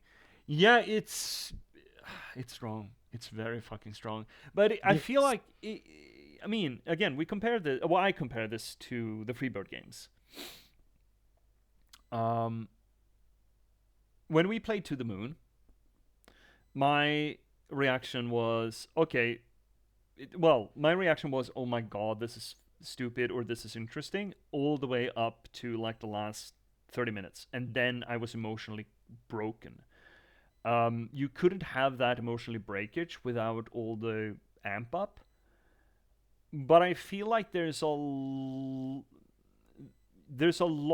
walk to the pacing of this game to get the real punch. Now, there's not necessarily a long walk to the suspicions that there's going to be a punch, right? Hmm. But it sure takes a time to get to the real twisty-turvies here. I'd argue maybe a weakness. I don't know. If it lasts, if you stick with it, it's a strength. But I mean, yeah, it also like, you know, it depends how much time you want to spend in it. There's like a lot more things to do, like side quests if you want to, or how much you trust it. I guess that's the question, right? Yeah, and also this type of game as well, like maybe sort of, you know, this RPG maker or like this sort of JRPG kind of thing. You know, does have a long. I mean, you know, if you want to be like that, I mean, there was a lot of times when maybe when other games, I'm just like the first one popped in my head, Clair Obscur, maybe in its overworld, had a lot of time just running around. Yeah, but it all yeah, but I feel like the Clair Obscur it's not just the time you spend in it for the emotional sucker punches. The emotional sucker punches were all over the place in Clair Obscur. They came all over. They just ratcheted it up without going into spoilers. Here it's a lot more sparse until like the end of Act 2, essentially. I'm not sure it's a weakness, but I'm noting it that there's something that could be considered a pacing issue here, potentially. I'm gonna before you pop. Yeah, Eggy, this is the digest. We're at the digest now. So just pop. But I am gonna run the ads, which you're probably gonna get, okay? Because they're sort of hogging me, and I kind of want to get rid of them so we can digest in peace, as it were. So I am gonna run the ads, and then you can pop as much as yeah, pretty much at this point. I don't see how there could be any spoilers here left. So add me dead. Jeez, fuck. In this, I like what you said also, Eggy. Now the ads are running, but the in between scene there between Sunny and Basil wouldn't have played if he hadn't watered Blas's flowers. That's also really cool. Yeah. It's a lot of I that did to not it. know about that, and I thought it was like, oh, it's not gonna matter. But then you went behind and did it. So like, good job.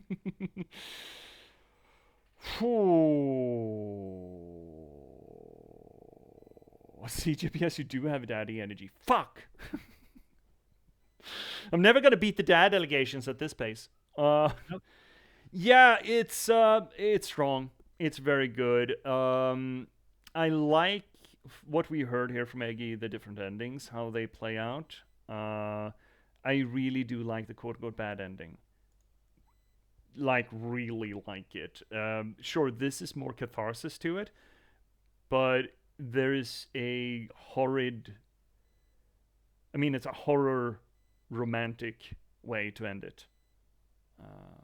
And when I'm using the word romantic, I'm using it in the old, 19th century sense, where it's all about elemental forces and rupturing under the strain of the human psyche, like a young Werther suffering kind of romantic way, right? That I would not have minded as an end to this if that was where we ended up. Of course, this is more wholesome and beautiful. Whew. I'm still not sure how I feel about the subversion of the suicide thing, but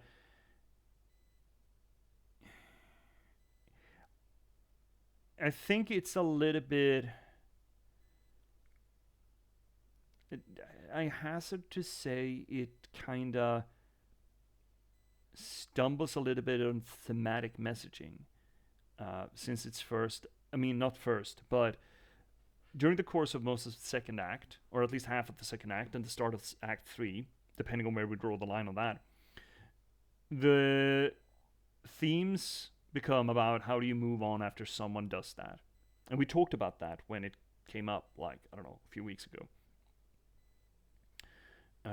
You started talking to me about the in-between scene. I just noted that it was cool, essentially. That's essentially all I did, Aggie. Where was I? Right. And the theme then becomes that sort of the confused grief of, like, what the fuck am I supposed to do with this information? Someone that I loved and I thought loved me would have rather stepped out than continue to be in my life and be important to me. And that is, as we talked about then, such a ruinous train of thought. And how the fuck do you get out of that? And my ill reaction to the notion that, wait, that's not what actually happened, made that bit of narrative theming feel contrived and unearned, almost, to me, from a narrative perspective. Not just looking at Kel, Hero, and Aubrey.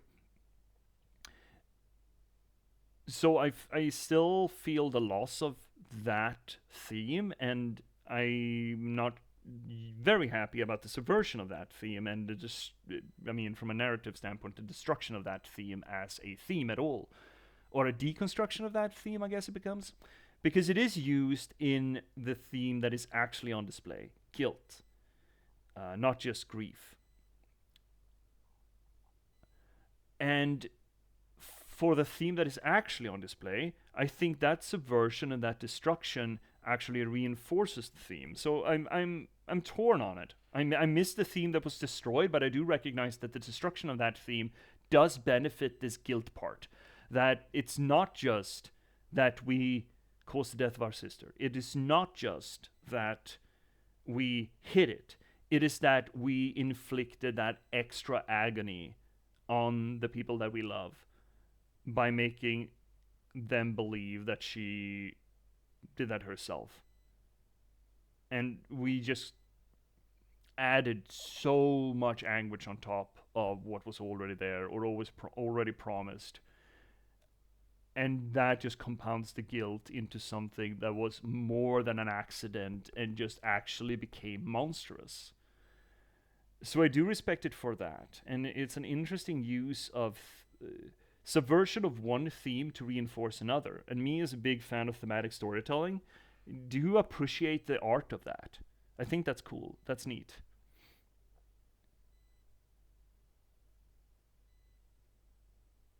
Am I talking my ass here? We're gonna No. we'll get to you, Eggy, as soon as we finish our Uh, thoughts here a little bit. Yeah, I'm sorry. I was reading. Yeah, That's why I didn't I respond haven't immediately. yet. I haven't Yeah. yet. No. I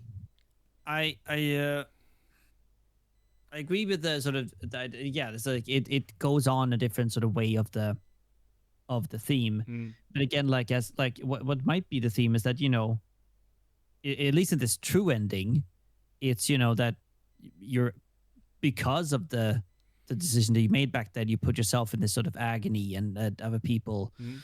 to believe perhaps in a lie. And again, I don't think that that's undercuts their way of dealing with that that trauma, but it does make it sort of like they are that something is being hidden from them and telling them and like telling them and realizing that there will be consequences and they might forgive you and they might not, but we will never know. What you're saying brings a thought to my mind about concerning specifically the thematic structure of it.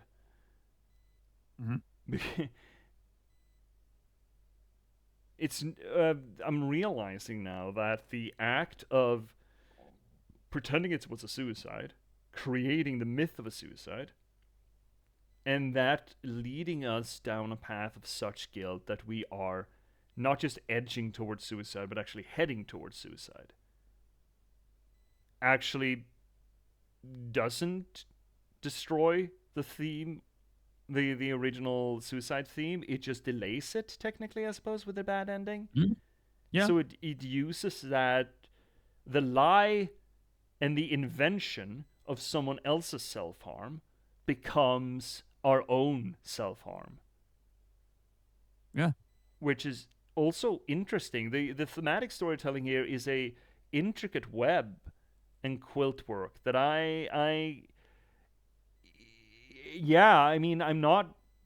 it's really good. It's masterful even though I still really feel bad about Kel, Aubrey, and specifically Hero having to deal for 3 years with that trauma. If anything, I feel like their character arcs were a little shafted. But on the other hand, I do not see really, if they wanted to go down this way, and it's a good way, and making it all about Sunny and to some extent Basil, I do not see how you can resolve them, because I would not want to see their reactions here. I would not want to see so many years after. This is a perfect cut.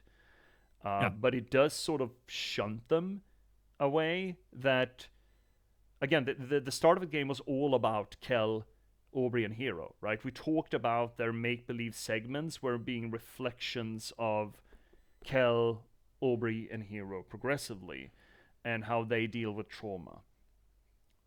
Unfortunately, that is still a little bit undercut, considering that their trauma was, according to me at least, and I understand that's contentious and something that we can argue about back and forth, but to me is undermined by this twist, that they're going to have to restart their trauma management here, essentially. Well, potentially at least. We don't know, and we shouldn't know. But it could very well be they've worked so hard to try to understand and try to come to terms with the fact that Mari killed herself. And then, yeah, she didn't. It's essentially ripping open the Band-Aid, it's tearing open the wound, and they're going to have to start dealing with it again. Maybe from a stronger position, that's possible, so it's not completely thrown out the wayside, but still, it's... I feel they're shafted, but otherwise from a narrative and a thematic structure, I'm all here for it. But for their sake, from a character standpoint, I still feel a little icky about the twist. But exclusively for that reason. Which doesn't tip the twist over into what I consider a bad thing. It's just shit.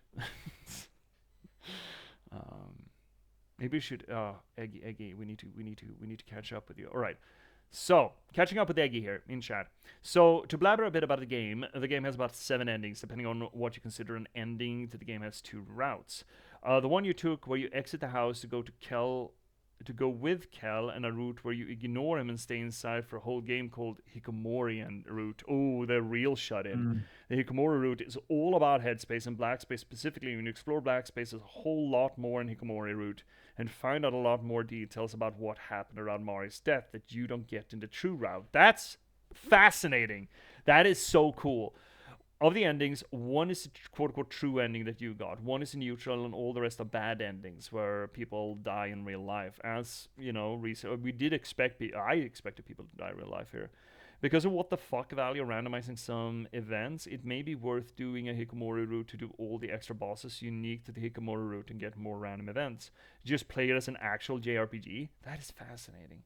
Suicide warning, read at your own risk. I mean, we're already wet. We've already been in that pool. Most of the bad endings involve you going to bed on the final day with a knife, and then you exit white space the usual way, stabbing Omori. Sunny sleepwalks and kills himself in real life in bed too. And there are also ways for the story to end with Basil killing himself too, especially if you go back to sleep after the truth scene, and then you wake up later and the full group are crying outside Basil's room. Right, I was thinking about that. If we just chose not to save Basil, he probably would have ended up killing himself, right? I'm assuming. But also, we would not have had to face the fact that we killed Mari, probably? Or did we? We already faced that. Yeah, we already faced that when we slept. Yeah, we already faced that, and then there was an option to go back to sleep or go and save Basil. There we go. Yeah. Let's hear. Essentially, all saying how useless you are to lose him to. If you enter Basil's room, then you see Basil's body covered by his something. When you leave the room, the door disappears the same way. The right room next to the stairs, and Sunny's trying to enter again gives the dialogue. There is nothing here. What is the Hikomori route? You learn more about what in the Hikomori route do you learn more about Mari's death? Oh, yeah, that's interesting. That's a good question, Yana. Yeah, holy shit! This was it was a long one. Sometimes I would argue the slog. The JRPG elements didn't really catch me. Some of it was cute, but it really felt like I just wanted to get through it. But I also don't think that you could just remove it without damaging the whole. No problem, Johanna. It's also late. We've been doing this for 5.5 hours now. So I feel like my language skills are also taking a little bit of a dent. Yeah, no, I don't think there's anything I would cut out.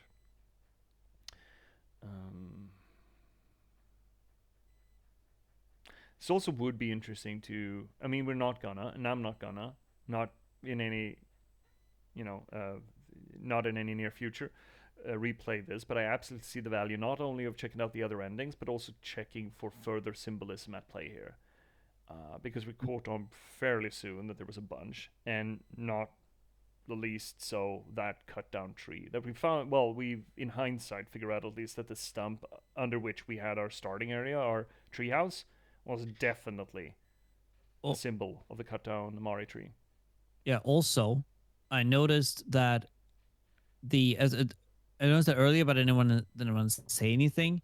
But there was a point when you're sort of you're I think the first time maybe you're in the backyard and it's like late in the evening and the stump is there, but on the stump there is the something or Sunny's something, as in to indicate that like this was before we knew that Mari hang from that tree. So tracing and mapping where we get the something revelations, that would have been interesting as well, knowing that was a symbol for our guilt of Mari's death.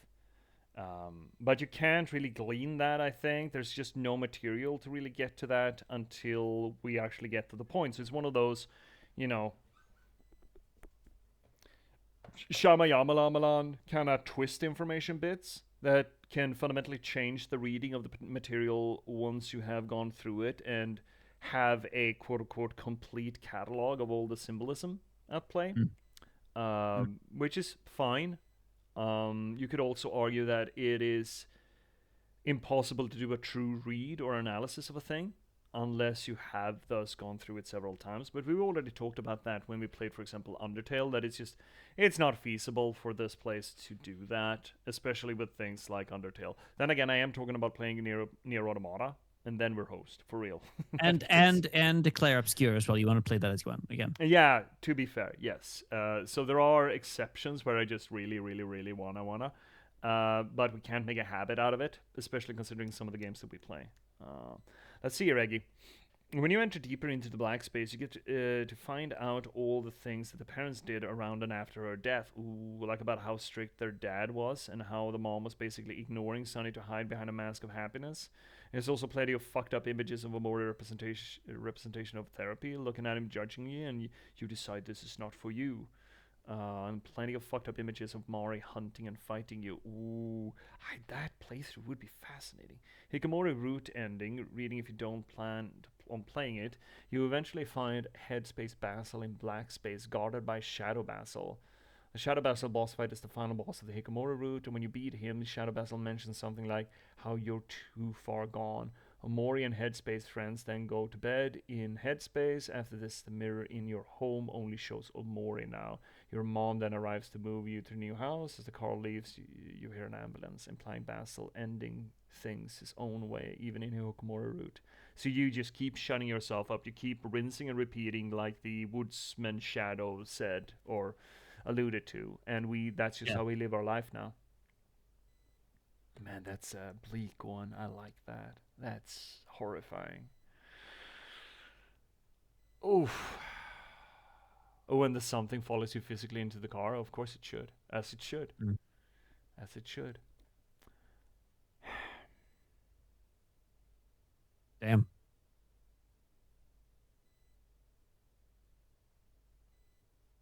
I think it's still though, like it's, yeah, it's. I am very happy that we did play this. Yeah, me too. Holy shit. I would have done on my own. I never would have gone through all of the JRPG nonsense. I think. The same goes for the Freebird games, I think. I actually had To the Moon for a long time and just tried it for like 10 minutes. And I'm like, oh, this is weird. I'm going to do something else tonight. And boy, howdy, were I wrong. So yeah, a really strong contender. I absolutely see why this is a formative experience for a lot of people and has a lot of love and made its own community. It absolutely deserves a place when we talk about these sort of low fidelity, not low effort, but low fidelity, high concept, high writing bar, like RPG Maker games, like again Freebird games. Definitely deserves a position in the pedestal of stellar examples of that. There's actually some semi-canon reaction images on how the three friends respond to the truth of the canon ending if you want to look for them. They were hidden in an art exhibit OMOCAT held at some point. I mean, my heart goes out to them. Again, that's the one blank spot that I feel. No, I don't feel like the game and the story and the narrative should reveal it. I like this cut. But my heart goes out to them and just screams for them. But I also kind of want to quote unquote respect the fidelity of what OMOCAT put out here, If you Google image search Omori truth reaction images, the Reddit images that look like drawings among pieces of paper are the ones. Yeah, no, I'm gonna stay away from that. I like not knowing too much, I think. And I don't imagine they're gonna have good reactions in the moment. It's one of those things that in years, like after time, they may be able to consolidate it. And yeah, thank you so much, Eggy, for showing up. I'm glad you found us here at the culmination of things. We do have a YouTube archive where we put up all of the VODs, and all of the OMORI VODs will be, with this tonight sometime, this will be up there as well. So there will be a full playthrough of us. It's turning out to be 19 streams altogether. Holy moly. It's not the longest. Skong is the longest. Still. Holy shit, this is good. Is there anything that we haven't touched on that we should have?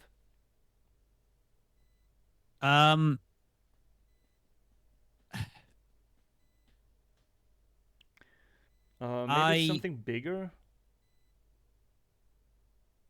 Bigger? As in... I'm thinking about some, we did mention, the whole postmodernist thing. And I know you're rolling your eyes right now. I realize it. I hear it from over here. Because we have talked about, I think we talked about it a little bit again in association to the Freebird games, and we have talked about it previously as well, depending on the game. Some games bring it up more than others, but we do live in a postmodernist age of storytelling where either the loss of genuinity and honesty. Me drink. Ooh, thank you, Iggy. Oh shit, I'm almost out. Cheers. Is this sort of staple of modern storytelling, and there are a few examples to sort of buck that trend. Consider we talked a little bit about the subjectivity versus or subjectivism versus objective reality. But I don't know actually if there is anything to say there about the themes that the game eventually ended up with. It is a subjective thing, especially considering that we don't get to see the reactions of the friends or the mother. Imagine the mother who drove us. We don't get to see any of that. So it's not about objective reality. It's about coming to terms with yourself. Thus, kind of putting it still in that postmodernist, egocentric sphere of storytelling. Which is not a bad thing necessarily. It's interesting as well that, I learned now as well, that it was first off told as a story, I guess through like manga, and then turned into a video game afterwards. Oh, really? Same developer, I'm assuming. Yeah, exactly. So OMOCAT, that's what I read from. I don't know if it was you, Eggy, who said that. That is like developed with someone else. Developed first in 2011. And then in 2020 it was released as a game. So the game developments are after the story it was complete, I guess. I mean, a storyboard on a manga would look a lot like, right? Yeah, I guess. It scans to me. Fun fact, originally you could choose Sunny's gender, which would mostly only add feminine pronouns to the game and give the Sunny and Omori pixel art a little skirt and pigtails. But in the end, OMOCAT decided to stick with it being a brother. I don't really... Sunny, by and large, except potentially his romantic interests, but considering it's sort of split between Aubrey and Basil, it feels like his gender is kind of beside the point in a way. Yeah. I mean, it could be like, we were talking about the OMORI, the name OMORI, where that sort of comes from, the shut-in, of the male shut-in. Yeah, it's a standardized male thing, yeah. Yeah, but again, I don't think it matters. It's not going to change the story, in my opinion. Oh, a little web novel adventure. Oh, there we go. Oh, okay. So there was manga after the game's release. Got it. I mean, Thank you. fundamentally, it's much the same, right? Yeah, this was a delight. It was this weird blend of delightful and horrific. That it made it fit. All of the parts are fitting. Everything is working in concert. The pacing is a little weird at times, considering it seems to do a few switcheroos on us for themes. It requires us to sort of realign our conception of what the game is actually about, which is... There is something to be said about a loss and repetition there, diminishing returns you get when you keep doing that. Once or twice, it's fine. I don't think this game oversteps, especially considering how long it takes to get to those switcheroos, except for maybe between Mari's suicide, the realization of Mari's suicide, and then the realization that it wasn't. That was a fairly swift clip, all things considered, comparing to the rest of the game. Overall, I don't think it overstepped, but it is one of those narrative things that one should be concerned with, especially if one loves this story and what lessons one should take away from a story that they love and what lessons one should be wary of taking away. I think that would be one. Maybe not well, I don't not necessarily that the game relies on those switcheroos, but there are core and central, and it can be a little bit dangerous to do that too many times. And this game is edging it. I don't think it crosses it. But like one more, and I would have called a little sus on it. Of course, that depends on what you read into it.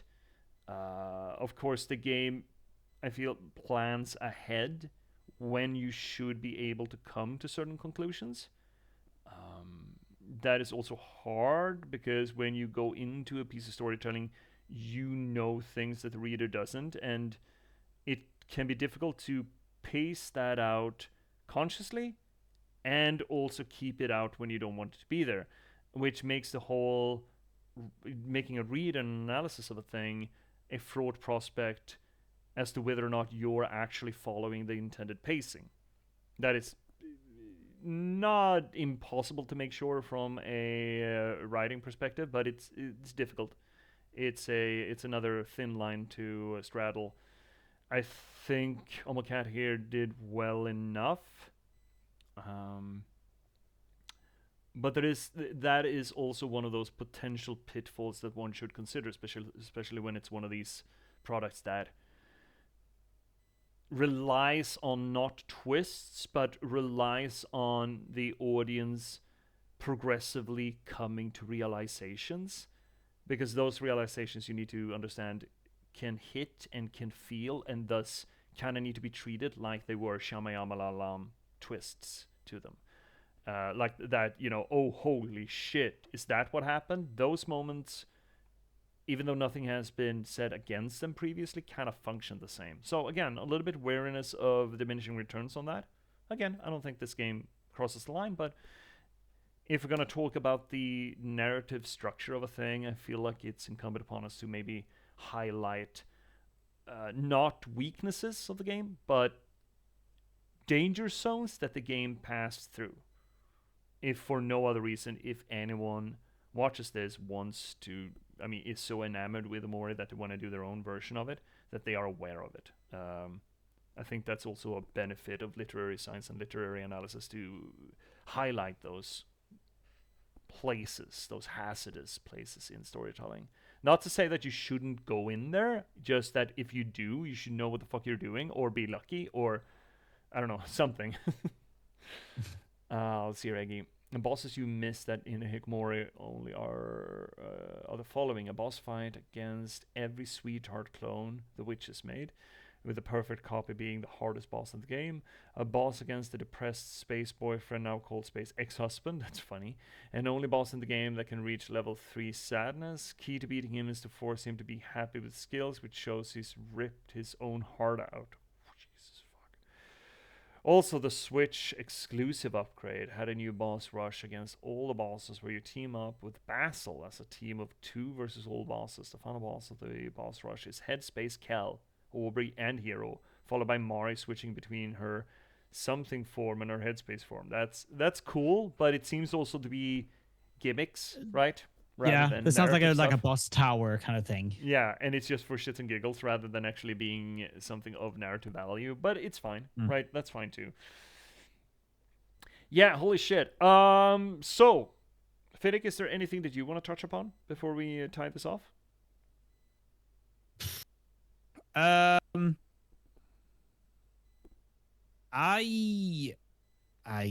don't think so. I think we've talked about all of it, and I think I've gotten what I wanted out of this game. Again, when I heard about this game, I watched a 11-minute video from a YouTuber called G the Storyteller, and that's all I got from this game. I got the basic bone sort of structure of it, and with only that, I really, really liked it. So getting to see it from beginning to end now, and all the different things, and getting all the way through it, like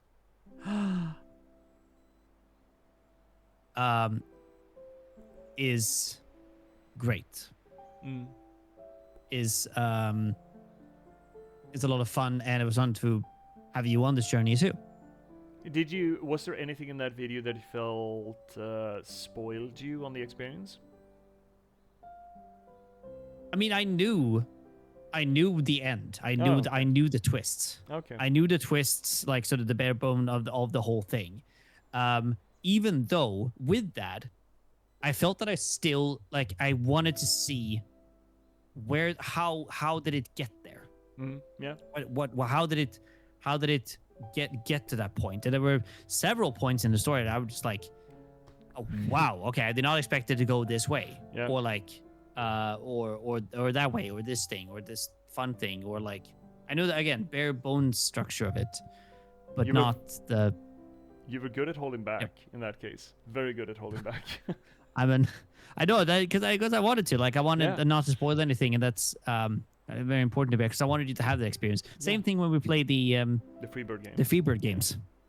Keep like, talking about them, but I feel like the comparison to the Freebird games is in parts apt, if only from it's part of the same sort of oeuvre at least. Thanks for listening to your ramblings. No problem, Maggie. I know that games like this bring out the fans. It is fun to get to talk about it in this way, so no problem at all, Eggy. Again, if you want to talk more about it, or just discuss things, there is always the Discord channel, the Digest. There's a link available down below to the Discord itself, and then there's just a Digest channel in there. I welcome you in there. And I mean, we're not going to play more OMORI per se, but we do play a lot of games here and do this sort of treatment to a bunch of them. So there's always more money in the banana stand. And eventually at one point we will also redo the Freebird games for the YouTube archive. Yes, we will. We gotta probably ahead of the next release. That sounds good. Which does it still say TB? Yeah, it does. TBD. It does.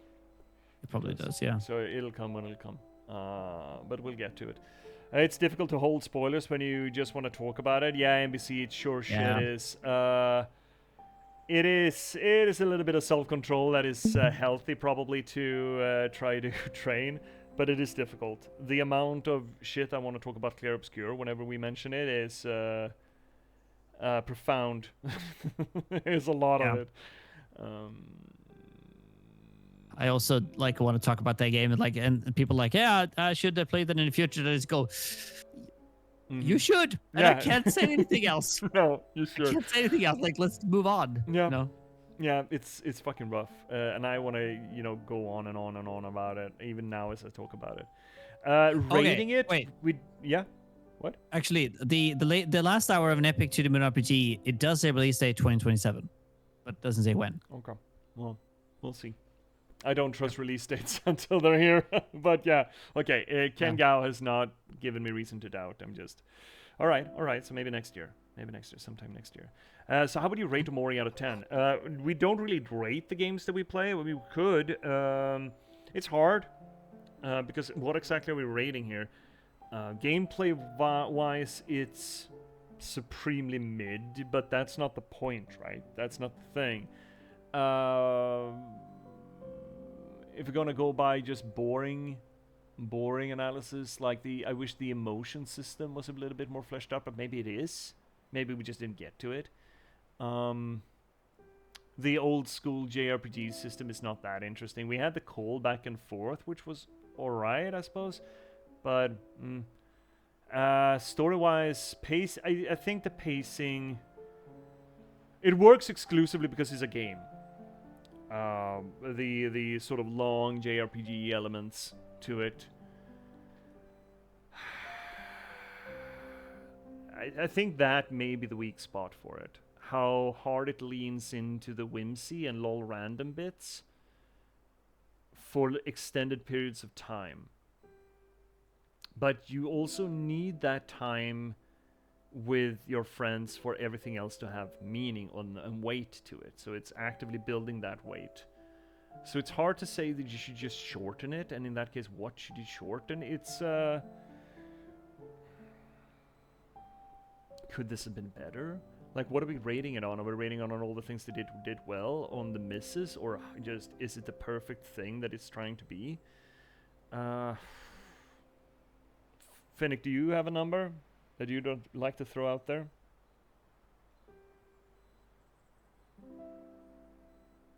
No? I do, and I think I would give it an 8 out of 10. Yeah. Because it does, and I can agree with that. It does have sections where it feels quite long. At the same time, there were never a moment that I felt that I didn't want to continue playing it. Well, and to be fair, if I hadn't done this on stream and I just booted it up, I'm not sure I would have made it past like the first 2 hours. Like the first dream sequence. Yeah, but that's all right. But I had maybe because I did know the end part of it, maybe that sort of edged me on. But I still feel like I was really edging for a couple of weeks ago. I was like, oh my god, I want to see more OMORI. I want to see it because of where the story goes. Like, because there are fun things to talk about. It's a fun world, nice characters, like great music. So like, yeah, for me, it was an 8 out of 10. It wasn't perfect. I'm gonna say that. And I don't think it would be a game for me that I would have played alone either. But doing it this way, 8 out of 10. In this format, I think I'm pretty comfortable with an 8 as well. I was fibbling around over there as well.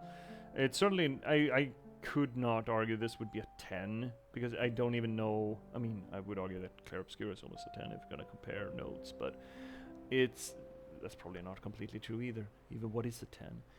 But I mean, I would say Freebird. Like the first 2 Freebird games are a 10. No, it has the match puzzles. Fuck off.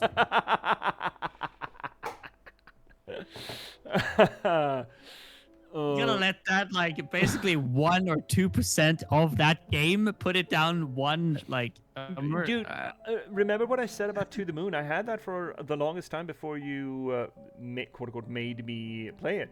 I bounced on it.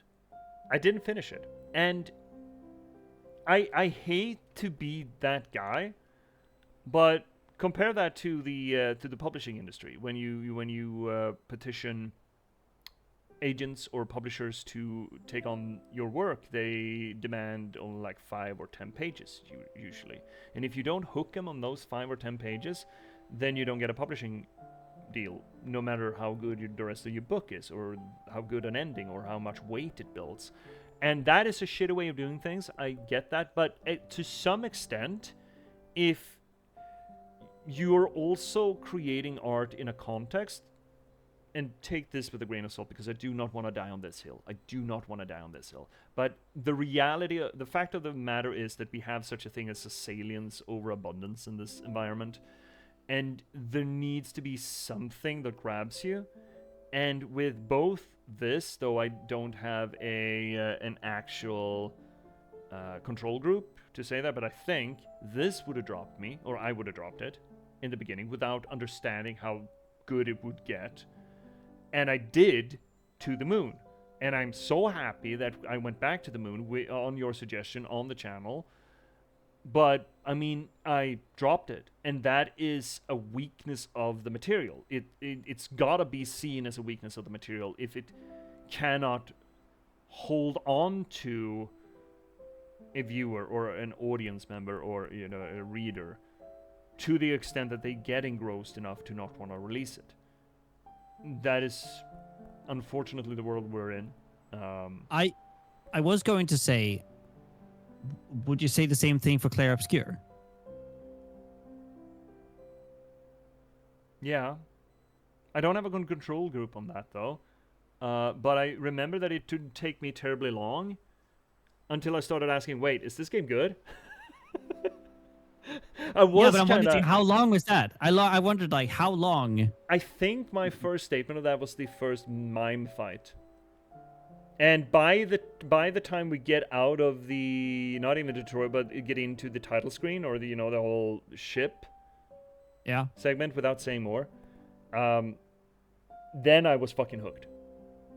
So that's pretty quick. That's what, an hour tops, and it's still gorgeous. It looks cool. I mean, it's a JRPG, so maybe, or one of those big RPG games, so you maybe should give it a little bit more leeway. But yeah, I don't think I would have dropped it.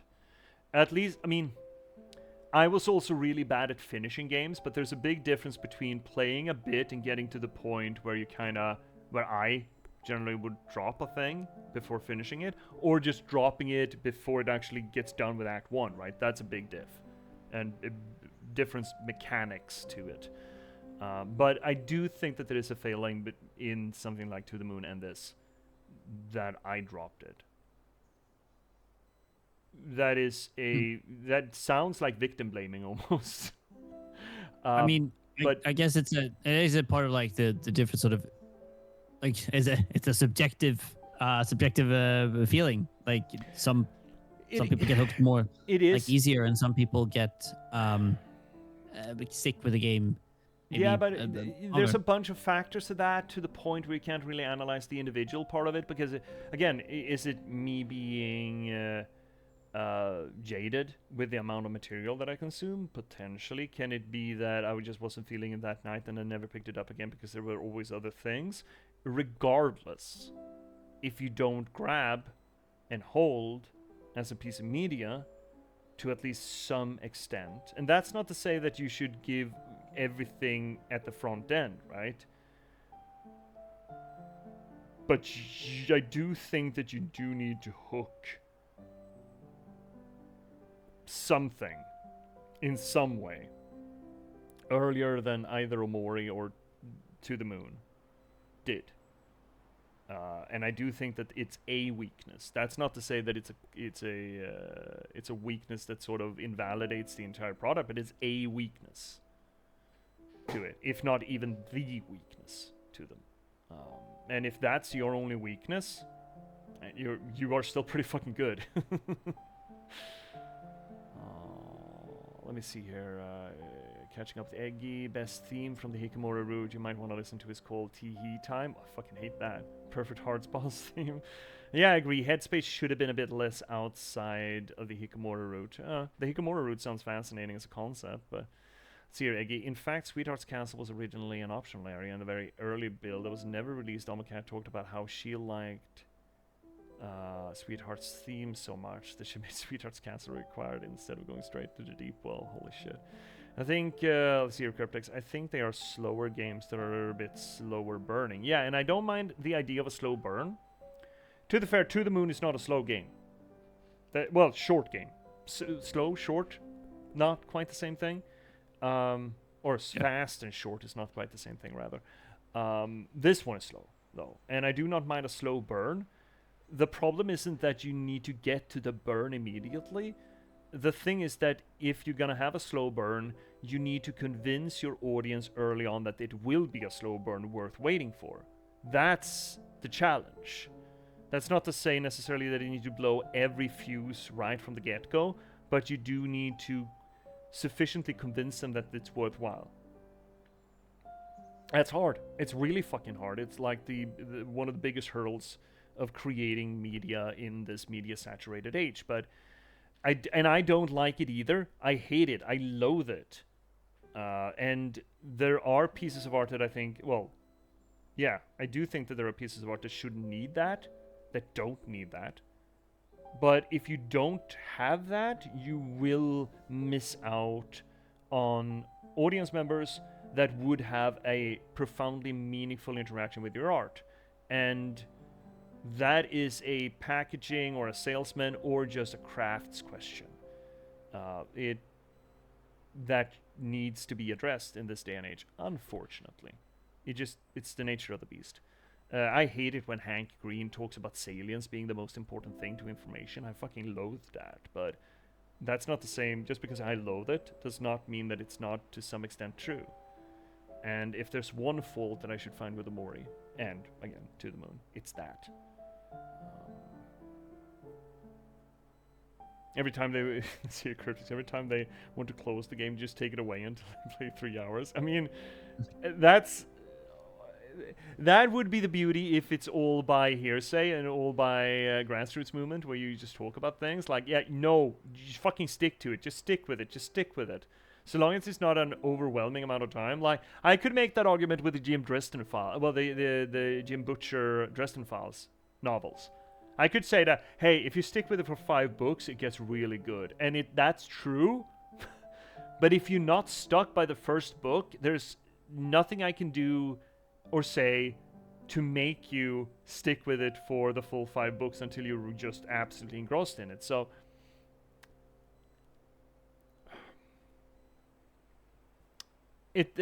that's unfortunate.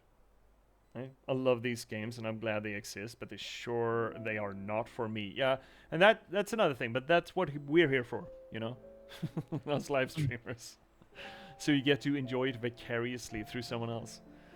Yeah, I probably wouldn't have played this on my own either. There are so many games that I played on this channel that I probably wouldn't have just finished or played on my own, and I'm so happy that I did.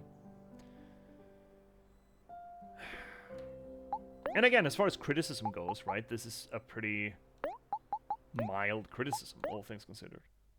It essentially boils down to the worst thing about this piece of art is that it's not gonna be hooking as many people as I think it deserves to hook. That's my complaint, fundamentally. And that's a very good complaint as far as complaints go. Right? Yeah. Absolutely. Yeah, and I don't think we should change art to appeal to as many people as we possibly can. I think we should make art for the art's sake and what we wanna make. Yeah.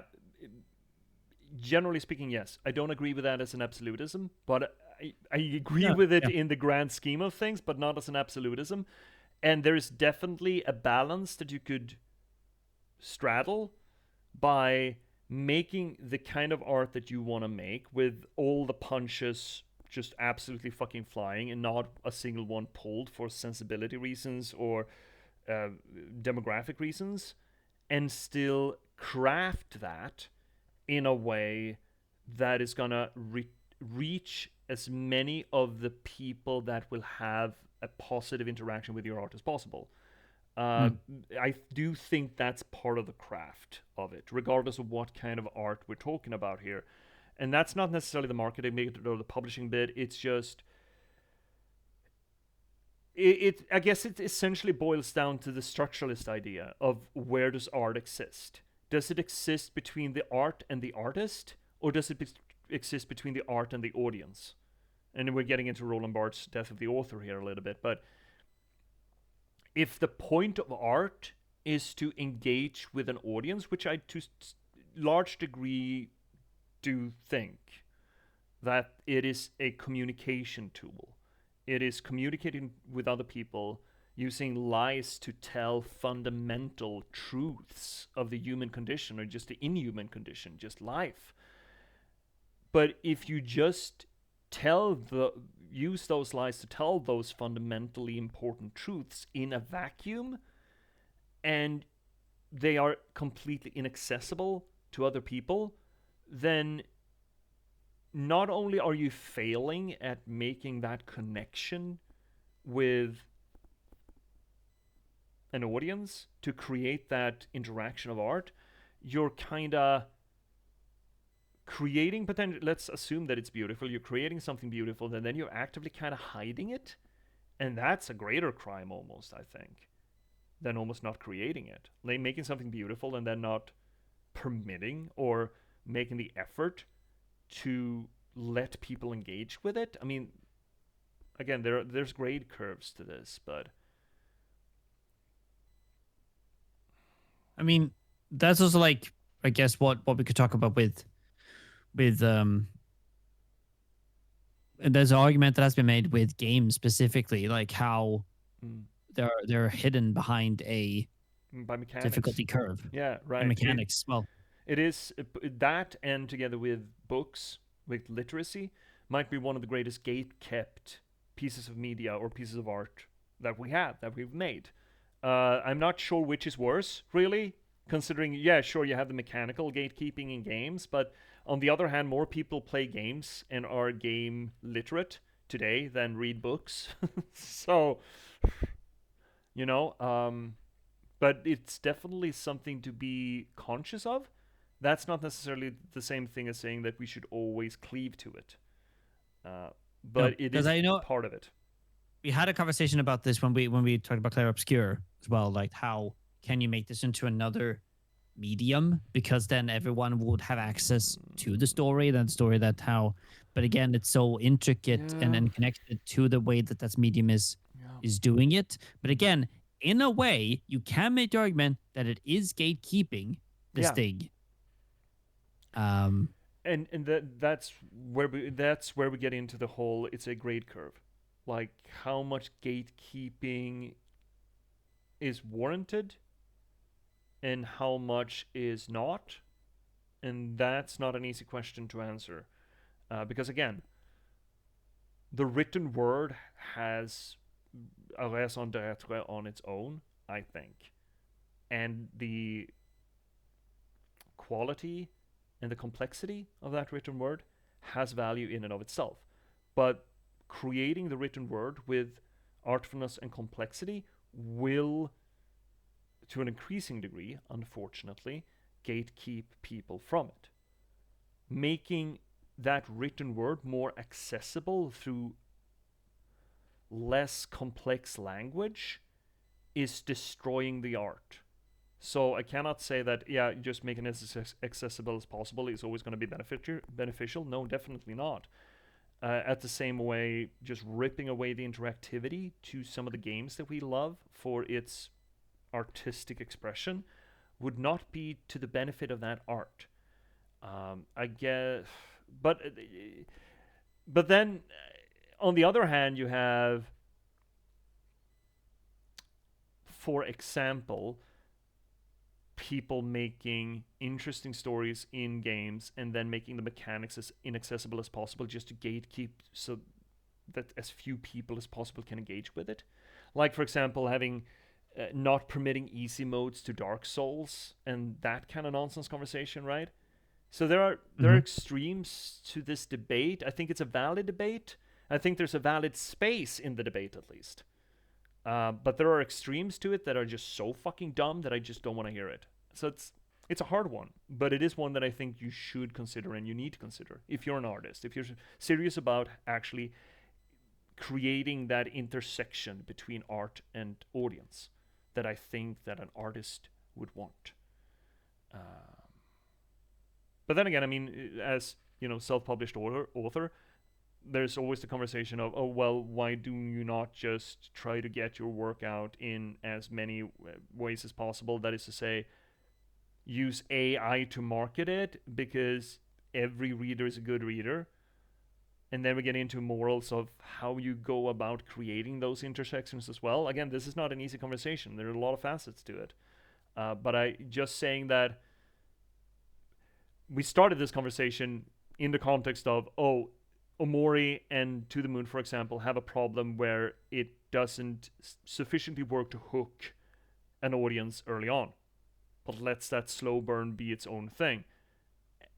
I argue that's a weakness. The counter-argument is that's not a weakness, that's not the job of the artist, to make something that immediately, bunny ears on that one, convinces the audience that it's worth their time. Because I do think that that's part of the art. But the extreme argument would be, no, that's not the artist's job. Okay, well then TikTok will win with that argument in hand, unfortunately.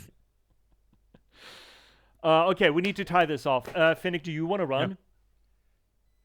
No, I'm good. You're good. Okay, let's just finish this off in a orderly fashion then. Let me catch up a little bit with chat before we head off. Let's see here, Raz. I think the story successfully grabbing you also depends on what you bring as an audience. Yes, but you can't control that as an author or a creator, right?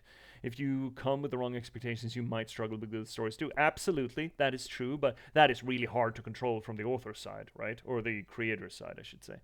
See here, Eggy. Oh, by the way, now you've seen the true ending and all could have thought about it a bit. Are you still disappointed Mari's death wasn't actually suicide? I'm disappointed I think I talked about it at some point here in the outro. I'm disappointed with what it entails for Kel, Hero, and Aubrey. I'm disappointed with them being shunted. I'm not disappointed with how that was used by the actual theme at play, that is to say, culpability and guilt. I think it reinforces that theme, the actual theme, well. And it was a neat thematic switcheroo. So it is to the strength of the game. I am still sad to see that specific theme butchered on this altar, but it proved to be a really interesting and valuable ritual that it was butchered for, if that makes sense. So I'm really sorry about the calf, but the sacrifice was really neat, if that makes sense. Mm-hmm. Yep. I still feel bad about it, but it was worth it, I think. But I do feel bad about it. Seer Eggy, and another one. What did you think of Mori being the final boss, and that you can only truly beat him by taking him into yourself instead of fighting as part of yourself? We've been into that previously as we progress through this game. The only way of dealing it is going through it, and I feel like in a game where it's about self-harm and guilt and trauma management, there is really no other boss, true final boss, that you could ever fight than your own sorry conscience and feelings of guilt. So that's like the only rational final boss for a true ending, whatever the hell we mean with that. Sierra Hannah, maybe OMORI could be a choose your own adventure book. I mean, technically most games are at this point, right? It's all about clicking on options and then living with your consequences of your choices.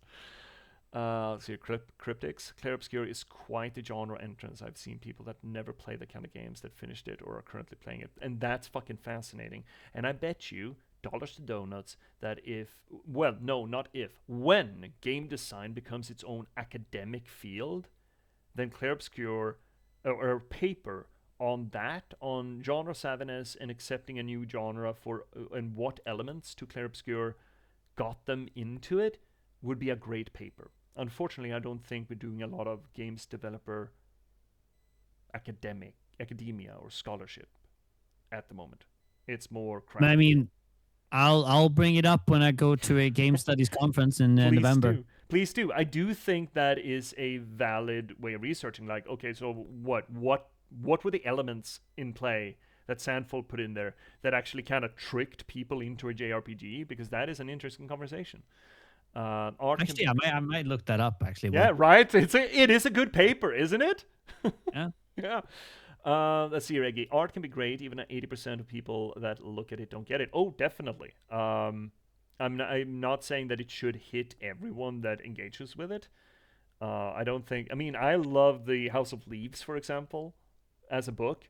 I would not argue that I understand the House of Leaves to 80% degree, but I love it, and I recognize that there is stuff in the House of Leaves that is worth of my appreciation without actually understanding it. So, you know, and besides, there's no such person that 100% understands a piece of art, not even the author themselves.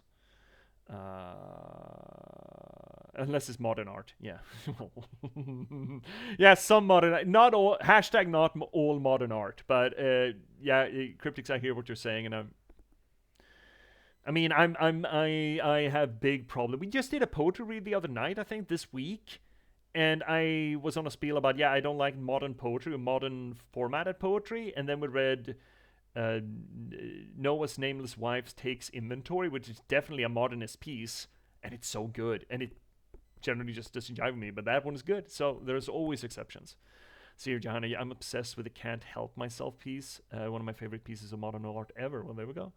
Ras, popularity and strong word of mouth probably help. Oh yeah, that's kind of what we're trying to do here. On this here little corner of the universe, the internet and all things Twitch, we do literary theory, not just for the benefit of the medium, not just because it's fun and cool, but for my own solipsistic wants and needs. You see, narratology and storytelling are near and dear to my heart because I'm an author, I'm a writer.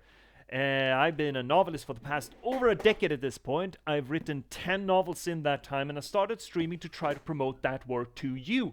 Most recently, you could read me in The Girl with Raven Hair. It's a bit of a subversion of the good old-fashioned adventure trope set in a post-apocalyptic Nordic folklore setting, which I'm really happy about. I'm as happy as a pig in poop in this world. If you want to read something else, there's always the soft prequel to that, the Patchwork Sovereignty, which is also set in that post-apocalyptic Nordic folklore setting, but it's more of a low fantasy folklore version of LA Confidential or Chinatown, or something completely different. In The Last Box, a transhumanist cyberpunk thriller about spontaneous eruption of sapiens in a bit of gaming code. You can find links and further descriptions of these things on the first link down below. Is going to get you to jpspublishing.se. If you want to join this growing community here on the channel, swing by the second link down below. It's going to get you to our Discord. If you want to check out what previously we've played here on the channel, why don't you check out the third link down below? It's going to get you to our YouTube archive, where we post up all of our, literary analytical playthroughs. So please go check out that. And if you want to give a little bit of a kickback for the work that I do here on the channel, there's always the infrastructure of Twitch itself. Don't forget to spend your Bezos buck, or for that matter, ABBB baby. Always be buying books. Buy the books, read the books, review the books, or refer the books. Anything that you can do to help get these things into the hands of people who might enjoy them, by being word of mouth and just referring people to them, pointing them in the right direction and showing them where they can get it, or just reviewing it, like giving it stars and saying a few words on it on Goodreads or Amazon or whatever the hell, that really heckin' helps. I cannot express enough how much that helps. But if you don't want to do any of that, and you still want to give a little bit of a kickback for the work that I do, well, of course, you have the infrastructure. Well, you have the fourth link down below. That's going to get you to my Buy Me a Coffee page. Tonight, we have had with us also our good buddy, the Cosmology Scholar, Finnick Twitch. Thank you so much for being here, bud. Thank you. It's always an honor. Do you have anything that you want to plug? I do want to plug a journal, which is called because I was at the conference, which was it was the NCSR, which is the Nordic Conference for the Sociology of Religion. New California Republic. Sorry? New California Republic. Yeah, exactly. California Republic. They have a journal called the Nordic Journal for the Sociology of Religion. Please check it out. I have a bunch of colleagues who are doing stuff there. And hopefully, eventually in the future, I will also have something published there. So, go check it out. There we go. There we go. Right. So, chat, we have some words left just between us. But before we do get into that, I want to say a merry farewell to the people who don't give a shit about what's coming up. Hi, YouTube. Thanks so much for watching. You don't care about what's coming up next because it's already come and gone. So all you have to do to watch more of this, because there's always more money in the banana stand in this house, it's all click on what's ever hovering around my head. So until you do, thank you so much for watching. Keep passing the open windows, and good night. Good night.